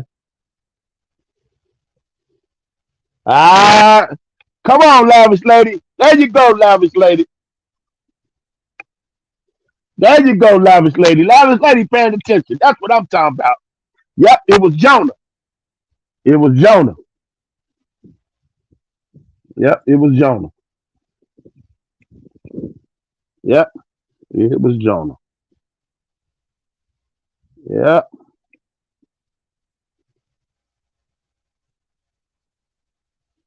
Yeah, I remember. Yeah, I remember you told.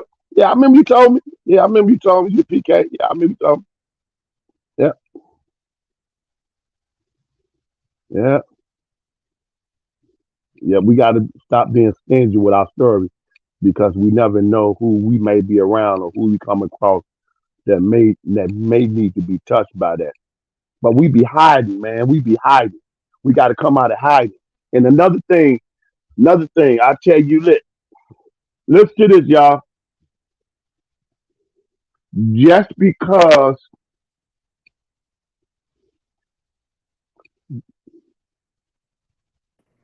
Oh, I'm on here. Okay. there you go.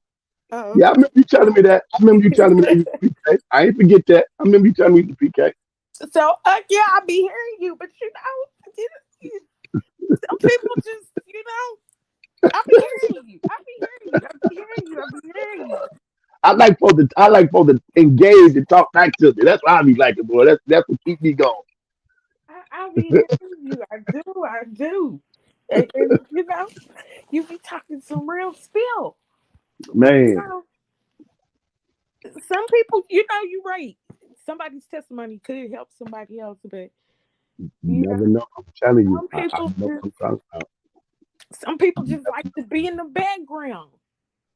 Yeah, but that has nothing. That's a whole nother scenario. That has really nothing to do with that.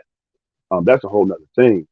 But we don't think that our story matters. We like, man, I can't help nobody. Ain't nobody gonna listen to me. You see, it's the enemy. You got to stop that I stinking don't thinking, believe everybody have a testimony. stinking thinking. You know what I mean? Mm-hmm. Because we have to grasp that we are valuable. Absolutely.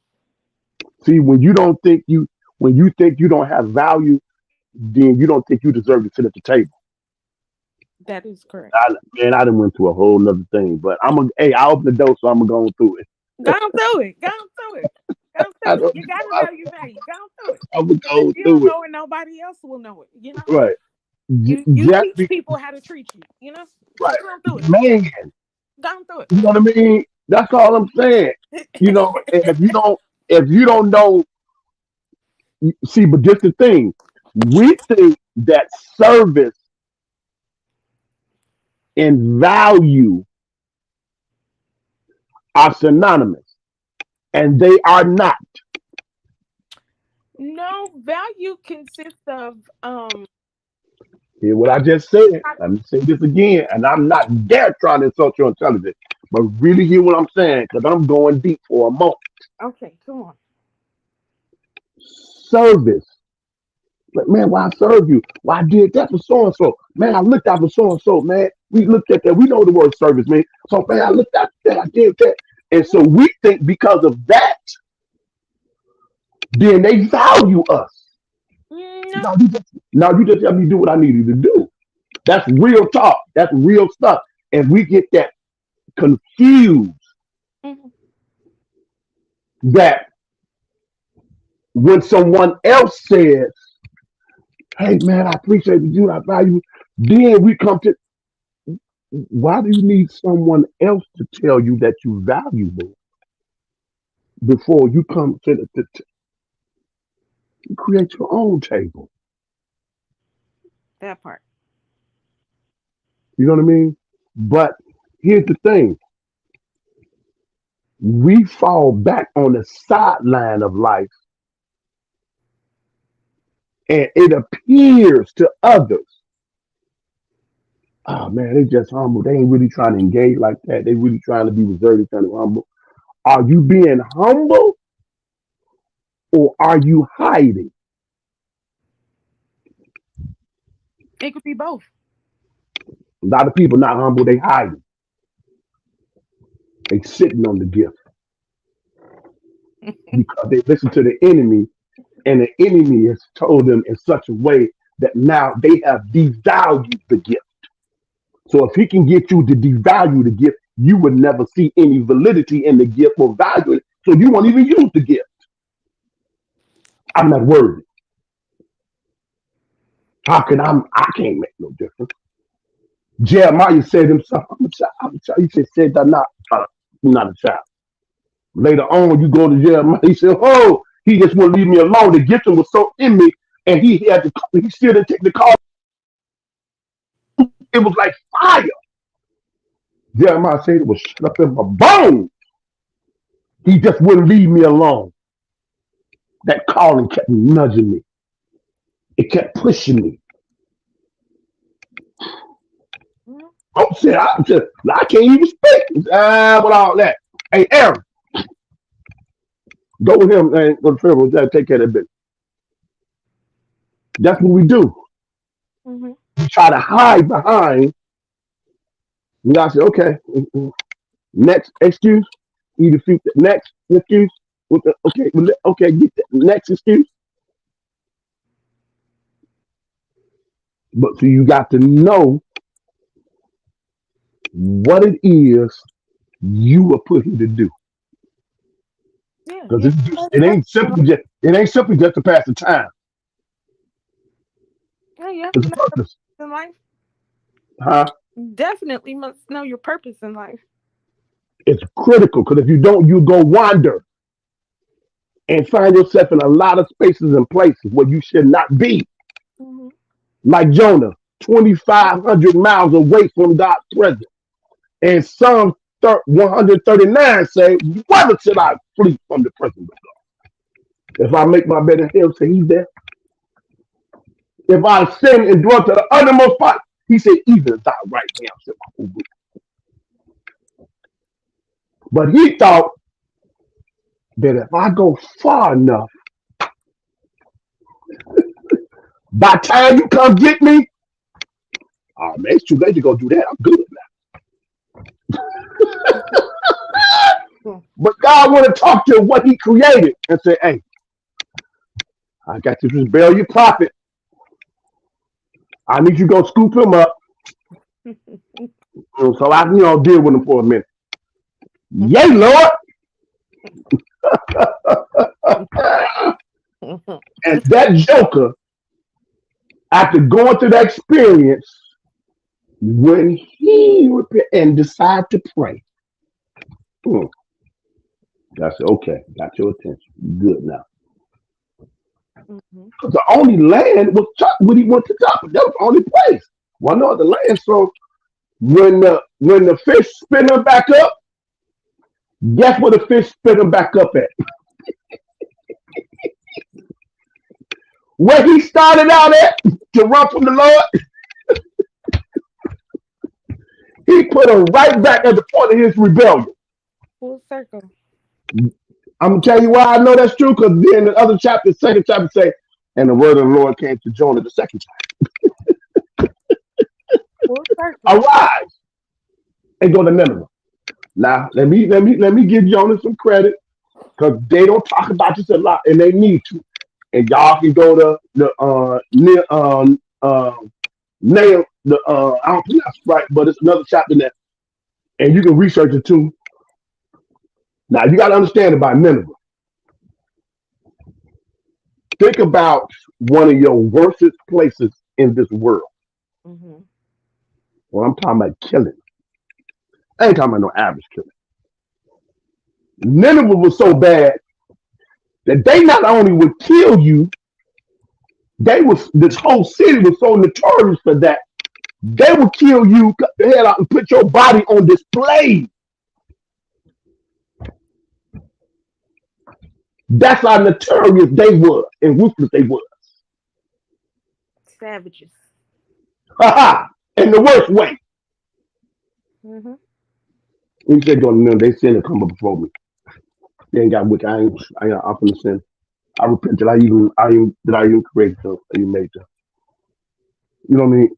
Mm-hmm. When Jonah was told to go, see, that's what and let me pause right here and say this about this. So we'll get to it. We'll say that some of this will last. We have to. Oh man, I'm finna say something. I was late. Hold on to your seatbelt. Put your seatbelt on. All right. Put your seatbelt on. Put the one around your waist. Put the one around across your shoulders. All right. Now both for me. Take off. All right. Yeah, go ahead. All right, here we go. Take off. All right. We as individuals, you and I, I'm still talking about Jonah and city of Nineveh. We have the ability as human beings, as individuals, to see that which God cannot see. And I'm gonna let that breathe for a minute. Yeah. All the stuff y'all ever heard me say from the first time you ever come on Big Back. Oh, this gonna get your attention now. All right. We have the ability to see what God can't see.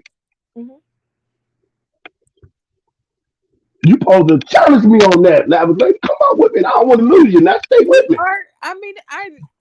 Stay with me.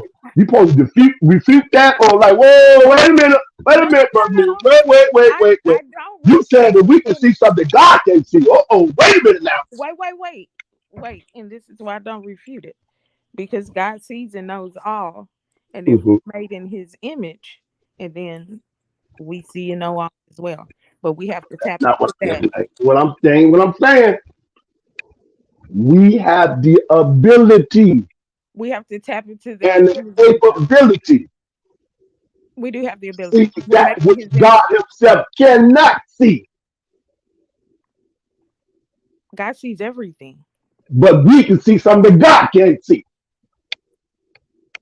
What we seeing that He not seeing. All right, now let's go back to Nineveh. We made in His image, so we see what He sees. Mm-mm, mm-mm. Let's go back to Nineveh.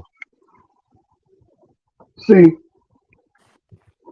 even though the scripture said their wickedness has come upon me, so go to that city and cry against it, which only means go there and preach and you know what I mean, speak to them, you know, the gospel and give them an opportunity to turn around and repent on they mess. Preach the gospel, save But lives. yeah, that's pretty much. But Jonah, no one is like, oh, I know you ain't telling me to go there. You sure? You like okay, I know you're a prophet, but you know what they own, right? I know you guys ain't trying to talk your challenge, but they kill folks. They cut people head off, God, and put them on display. I just know you ain't trying to tell me to go there. Why? He Oh man, I ain't tells trying to us do you. that. That's real talk. If God, man, go over there, one of these cities in the United States, over there in the other country, man, please, over Kuwait, where these jokers are raised from kids to train how to be snipers and killers. Come on. You going These young guys who think they game banger, man, y'all look like kids. Y'all ain't nothing compared to what they over there doing. And think about that 1,000 times worse. That's what God was telling his prophet to go. The God who spoke it and it was. He commanded and it stood fast. He said, oh, no, I'm not doing that. So much so he went 2,500 miles away from this place. And he paid the fare, it says, of to get on the ship and go. Anytime you leave God's presence and his will that he has orchestrated for your goodness, for your life, you gotta flip the bill. There's some things that even when we rebel and we don't want to do it, but we follow God's way, we repent and do it. God will pick up the slack. He'll take care of the bill. But when you just go out of it and just say, you're going a whole different direction, everything that the consequences that come with that, you got to pick up that. You got to pick up that. Out of the will of God, being out of his will. Yeah, you got to put the bill for that. Mm-hmm. You got to fix protection now. Mm-hmm. But whom the Lord love it, the Lord come after you. You still gonna fulfill my purpose. Even in your disobedience, you gonna still fulfill his purpose. Because God was able to see some stuff, but we thought we could see some stuff that God can't see. We saw some people that was low down and good for nothing because of our frail mindset and the scars on our life. We thought they can never be touched. They can never be recovered. They can never do. But God never seen a man, woman, boy, girl that was too far from him that he could not reach them. Mm-hmm. That's why you got to be careful what you put your mouth on and what you say about people. Yeah, We don't do that a master.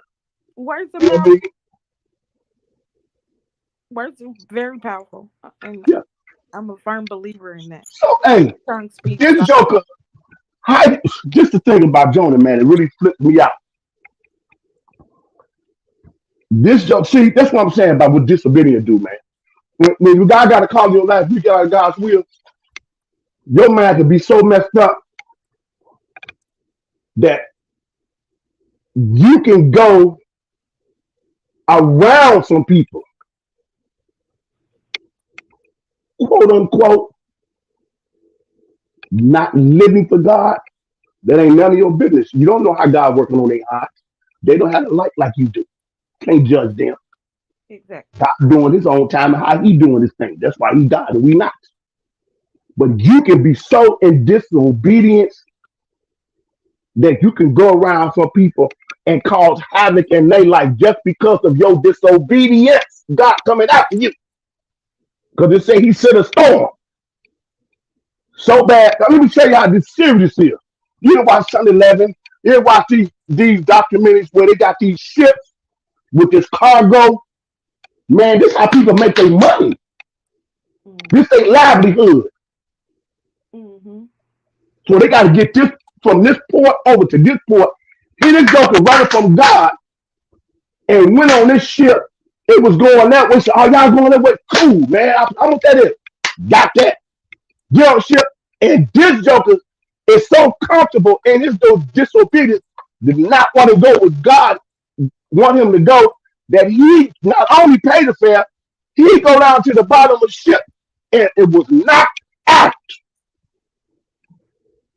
How you that comfortable running from God and you just disobedient with him that you get so comfortable in your situation when God sent a storm that's really intended to discipline you, but you so complacent and your mind is so wrong that you determine that you're just not going to do it, that you're able to rest in it. Whoa, man.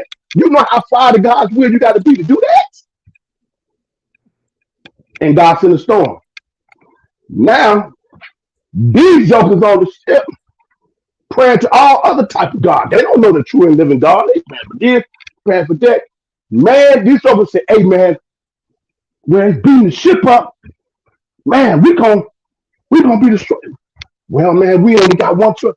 Man, I know you ain't think what I do. You think, bro, we got to cast some of this cargo over the ship, man. That's our money, bro. That's how we making the life. He said, man, you either do that, we gonna die. We ain't got no other choice.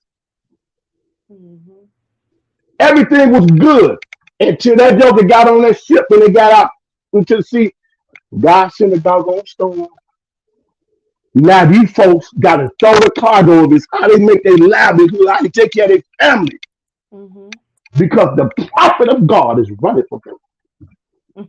Now you didn't cause havoc in somebody else's life. That's what we do. We've seen it time and time again. So they did that thing. Man, it's cast some block. Okay, but it hit you. Okay, we're gonna cast it, we're gonna throw these things.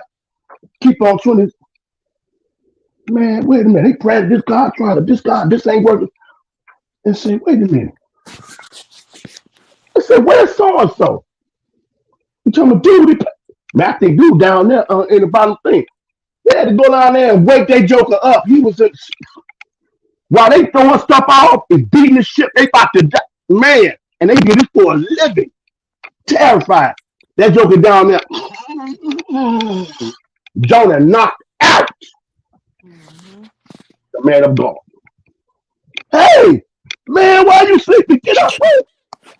At least you call your God. Maybe we can say. That joker up. Hey, until they said it cast. Okay, man, let's see, man. One of us, somebody did. Some man, I don't know who is you, me.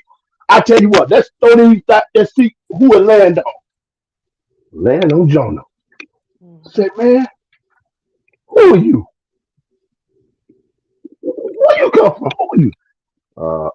You know how we get when we get the light put on this when we know we've been bogus. And Jonah like, well, I'm a Hebrew man, and I'm a prophet of the living. You talking about whoa? You talking about the God that created, that's responsible for that's the one that you run, dude, bro. We done throw stuff over the ship, bro. That's our livelihood, bro. How we going? Why would you do this? Mm-hmm. That joker was still so determined not to do God's will that he even told them, "Hey, man, I'll tell you what. My bad. Paraphrasing. I'll tell you how this all is ceased, and you be good. Can't do nothing about what you throw it over there, but this will stop here and you ain't gonna die. Just pick me up and toss me over." What? Hey, dude. Hey, man. I don't know what you on, bro. But and you say you a prophet, and you telling us you want to commit suicide, bro? Because you running from this particular God, and you don't want. Hey, dude. Maybe you should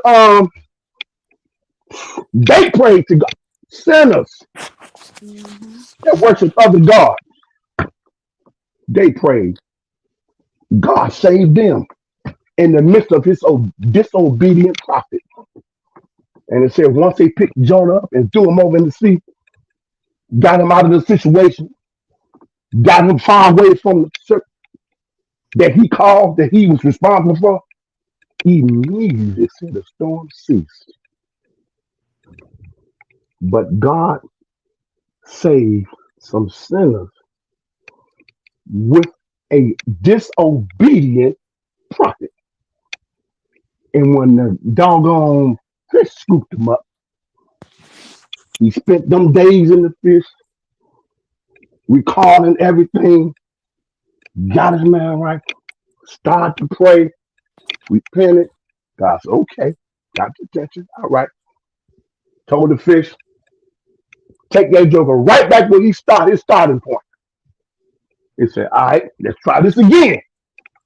The word of the Lord came to Jonah the second time. You do the research. It was a good way from that joker, but Jonah got there running so fast that Jesse Owens, what the young lady, the new young lady that's still here, she got caught up with a weird love back. You know her name. I can't pronounce her name. All that, yeah, all of them. Put all the fast runners that the one in Africa that's real fast. Put all them jokes together and go through all the time in life, all the runners. None of them could catch Jonah. That's how fast that joke was running when that fish spit him up. None of it going 40 days, then it going to die. The whole city, from the king on down, was convicted by the Holy Ghost, was sorrowful, repented for what they'd done, turned over, no longer wanted to worship and do the stuff that they were doing, repented to the God of heaven, put in sackcloth, and God repented that he even said he would destroy them. And they were saved. And here you supposed to be on a mission from God after all you done been through. Talk about this Kelly sector, Mr. Kelly sector.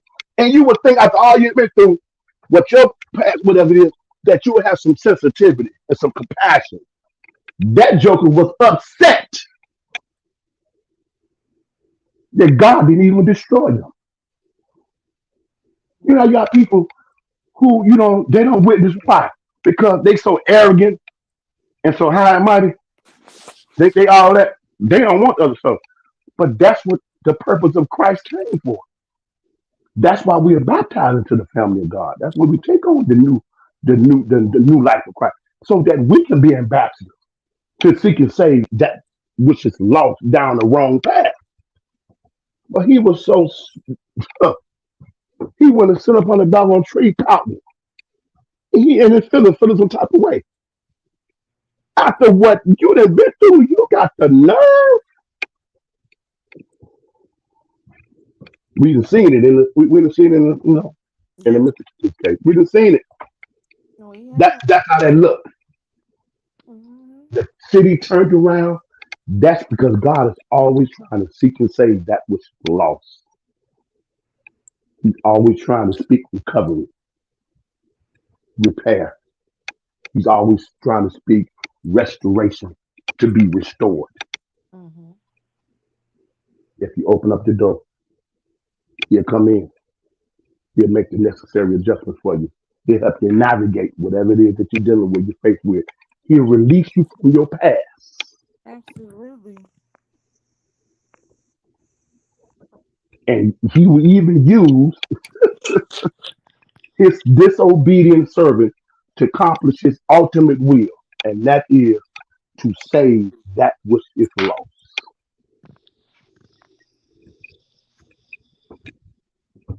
But see, we don't see that. All we see is person low down who don't need no forgiveness, and yet we never remember. We seem to have amnesia. We seem to forget to continue to go in the bathroom, look in the mirror, and say, "Lord, thank you for saving us." We forget about the forgiveness that we received. We forget about the peace of mind that he finally gave us when we did it his way and realized our way wasn't working. Now, if your way is working, it's doing good for you, and you can do it better than God's plan, hey, my hats off to you, but I doubt it. We get grace. He shows us grace. Woo! And so that's what he always sees. But our limited mind, we have the ability to we don't see that until our mind is renewed and our heart and our life is transformed. And we start taking part of the living water, his word, his principles, his teaching, his method of doing things, changing the mindset by feeding on his information, his knowledge, surrendering the human will to his will so that he might help us navigate through the challenges and the tests that life and the enemy will bring us. And all it is, like the late Daryl Coley said, he's always preparing us for something that we can't handle right now. Song by Daryl Coley, he's preparing me. Love that song. He's preparing me for something that I can't handle right now. So that's what that pruning is. Those what those challenges is. That's what that looks like. Everybody want the calling. Everybody want to be great. Everybody want the anointed lives lady, but no one wants to go through the process, what it takes. No one wants to be crushed. No one, everybody want to be a diamond, but don't nobody want to go up under no pressure. Everybody want to come out a diamond, from cold to a diamond, but don't nobody want to go up under heat in their life. Everybody want to be a diamond from cold to diamond, but nobody wants to be cut. And that's how you know a diamond is truly a diamond after do all that process. Because once they cut it, you cannot break it after that. So it's going to be extreme pressure. You got to be put through some extreme heat. That's how diamonds are made. And then after all of that, you think you finished. You're going to have to be cut with all the stuff that is not needed. Like the potter. Cut this, fold this, peel this off, do that, form that, shave this, like the carpenter making a little house, whatever the dog, whatever they make, cut this, shave that. That's what he's doing. Those ways, those tendencies, those things you inherited from your bloodline on either side of your family. That's what that process is for. But we don't want the process. We think we're going to skip all the way over that into the promised land. But lavish lady, you have to I yield back. I yield back, lavish lady. I don't want the promised land. I'd rather have God's presence where he's leading me. Oh!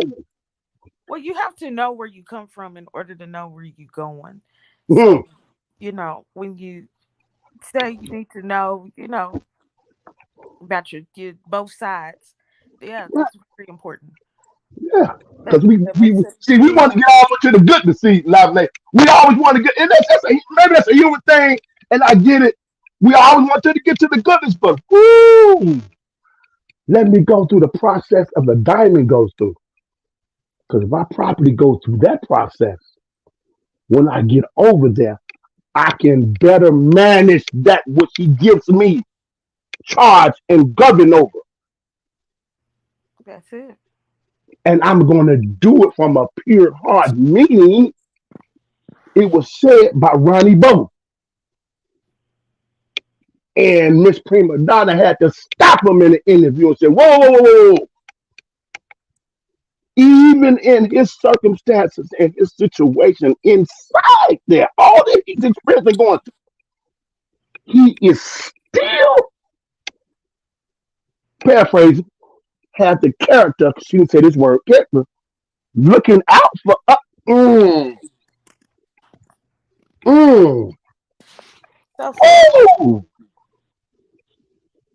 That's how you can withstand the process of the attack of what's been happening. That's how you can stand 10 toes thorough and stand in your truth. That's how you can be able to be fortified in this thing. They trying to figure out we didn't do everything. That's why, because it's spiritual desire. You can't get it. You let you get into the spiritual. You can't get it. You don't want to comprehend what's going on because of the connection. Oh, this decision or this lifestyle. You don't know the heart and the process that God has taken a human being. We can only judge, which we should shut up and stop doing. Because if our truth be told, we'd shut up and sit down somewhere. And I yield back on that. This Uncle Muse Black. Nephew, where you at, nephew? You said if our truth be told, shut up and sit back. I heard that. I heard that. Shut up and sit Yeah. back. Did y'all hear that in the bushes? I heard that. You're gonna get this goodness. You're gonna get this goodness, whether you like it or not. You're gonna get this goodness to saturate your life so you can do better. Yeah, And that's what it's about. yeah. Because if any human being can tell me they don't need God's direction, His insight, His presence, and His guidance, hey, I don't no disrespect, but I don't think I want to kick it with you. I don't want to be around you. Can't do it alone for I sure. don't want to be around you. Do it alone. I Because if He's not leading you, somebody else is leading you. Mm. somebody leading you. If God Himself ain't leading you, and you're not looking for His guidance, so you might think it's in your own mind. You doing it on your own. You may think you'll come up with the thought and ideas, but no, no, no, no, no. But the NBA player, no, no, no, no. I told It's niggas, the enemy influencing you, thinking you doing good, and you on your own, and realize, doggone it, what? We can, oh, we got to get the trash harder. Maybe we just change it. Mm-mm. Are you using the blueprint of the gospel of Christ? Are you using God's blueprint? Are mm, you reading Proverbs, what Solomon mm, gives you the blueprint of how to navigate through this life? Proverbs 1. So if Solomon can tell you, you can bank on it. Hmm. Proverbs 1. Heard that. All of what he went Proverbs 1. through. Shoot. Yep. Man, it's a good lab, but we got some knowledge, boy. Hmm. Giving them a little I don't taste, know. man. I Giving don't them know a if little they taste. really hearing it. Huh? I don't know. Well, they do the playback, it's still I there. mean, they listening in the bushes, so I'm gonna take Right, it that right. they picking it up. But Yeah, yeah. yeah, Long as they pick definitely up, dropping that. some jewels. Yeah. Definitely, if they Long as they keeping picking up, up what we putting down. if they keeping up. Right. Yeah. Vi working. Yeah, he worked okay. Well, I think I'm gonna go ahead Somebody in and the chat asked where he was. Yeah, oh, he I'm gonna see on that. What we got? Let me look in the yeah, they said well shot. I think Vibe move he's doing some things at the job and yeah. I don't know if he's able to listen while he's doing what he's doing or not. Yeah, I think he can hear us.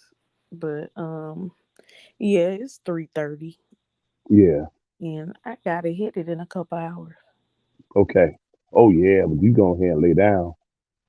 You know, I gotta I be at. okay. Yeah, this is powerful. So Yeah. um is this a prelude to what you have for the 28th? How you want to do that? Trying to see. I gotta, connect with nephew and throw the idea at him and see what see what he thinks. But yeah, I had definitely had to do, jot my notes down and do all of that. I've been dragging my feet about that. So, because Mm. I just had an idea, the concept, that maybe at some portion of it, you might want to have a little, like a little sermon that thing or something. But it's all depend on how it flows and how it goes. You know what I mean? You Mm-hmm. know, 'cause I like to have a little outline, but also nephew he likes it to move organically. You know what I mean? Mm-hmm. Because you get the richness. You Yeah, know, we probably yeah, have some pop ins and stuff, right, so right, it'll be, but we do got a plan too. We gonna go with the flow, but we do got a right, plan in place. right, right, I'm a planner. right. I got you. I got you. I got you. That's what's up. That's what's we, up. we can roll. We can roll with the flow, but yeah, we definitely got a plan Right, in place. right, right. You don't want to be all over the place, but you want to have some Right. structure. I got you. I'll follow you. I'll follow you. Yeah, I I'll can't be do paying the attention when confusion. I can't I'll be paying operate out of attention the when people don't think confusion. I'm. Huh? I say I'll be paying attention when people don't think I'm paying attention. Yeah, I can't operate out of 'Cause, confusion. So yeah, we can. I'm conscientious and I'm methodical. So Hmm. that's how my brain works. So yeah, yeah, I'm all about systems and structure and all of that. You know what I mean? Yeah. So I got you. And also I understand the points of like Big Rod do organically freestyle. You know what I mean? It all has its place, but you still have to have Right. some kind of structure around you, but yet don't be lock yourself in. You know, have some wiggle room. You know, Right. yeah. So I got you. I got you. I got you. I got you. Yeah. See that these details I don't be sharing out normally when the guys be on the panel. See, Yeah, y'all be on this though. I don't like to say too much when all y'all be up there because I just like for the guys to do their thing. But right, yeah, right. y'all be on it. Mhm. All right. You stay safe. Get you some rest, and I'm gonna yield on back All and do the right. and Well, do the same. you have a good night and a blessed rest of your week. You too. You too. Until next time. All right. I'll see you. All right. Bye But bye. I give him a call so he can end this. Good night, Okay. everybody. Good Thanks for night, chat. joining. Y'all be safe in the chat. In the bushes. Bless you. You're right. Y'all All have a right. good night. Thanks for All joining. Make sure right. y'all join us on the 28th for the lock in. If you want to be a part, check out Vi's community wall and you can email them. That's going across at the bottom of the screen. Um, what else? What I'm missing? Am I missing Keep something? on applying that pressure, exposing, these narratives that they've been putting out. The truth has been coming out, and keep those things in mind that I suggested about the prayer of those different individuals. You know, the whole list. We don't have to go back through that again. But yeah, cover all the bases, and that's it. All right, and we're gonna keep everybody in our prayers. And y'all have a safe and blessed week. And we'll see y'all in the next one. Yep. Bye bye, Yeah. everyone. Good night.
Thank y'all. Thank y'all. What up, Charlotte? What's up, Slim? What's up, uh,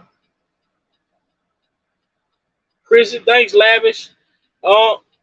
Thanks, Classic, for holding it down. Y'all, y'all been on here talking for a good little while, man. But y'all know until next time, man. It's your boy Big Val Opinion checking out, man. Peace out.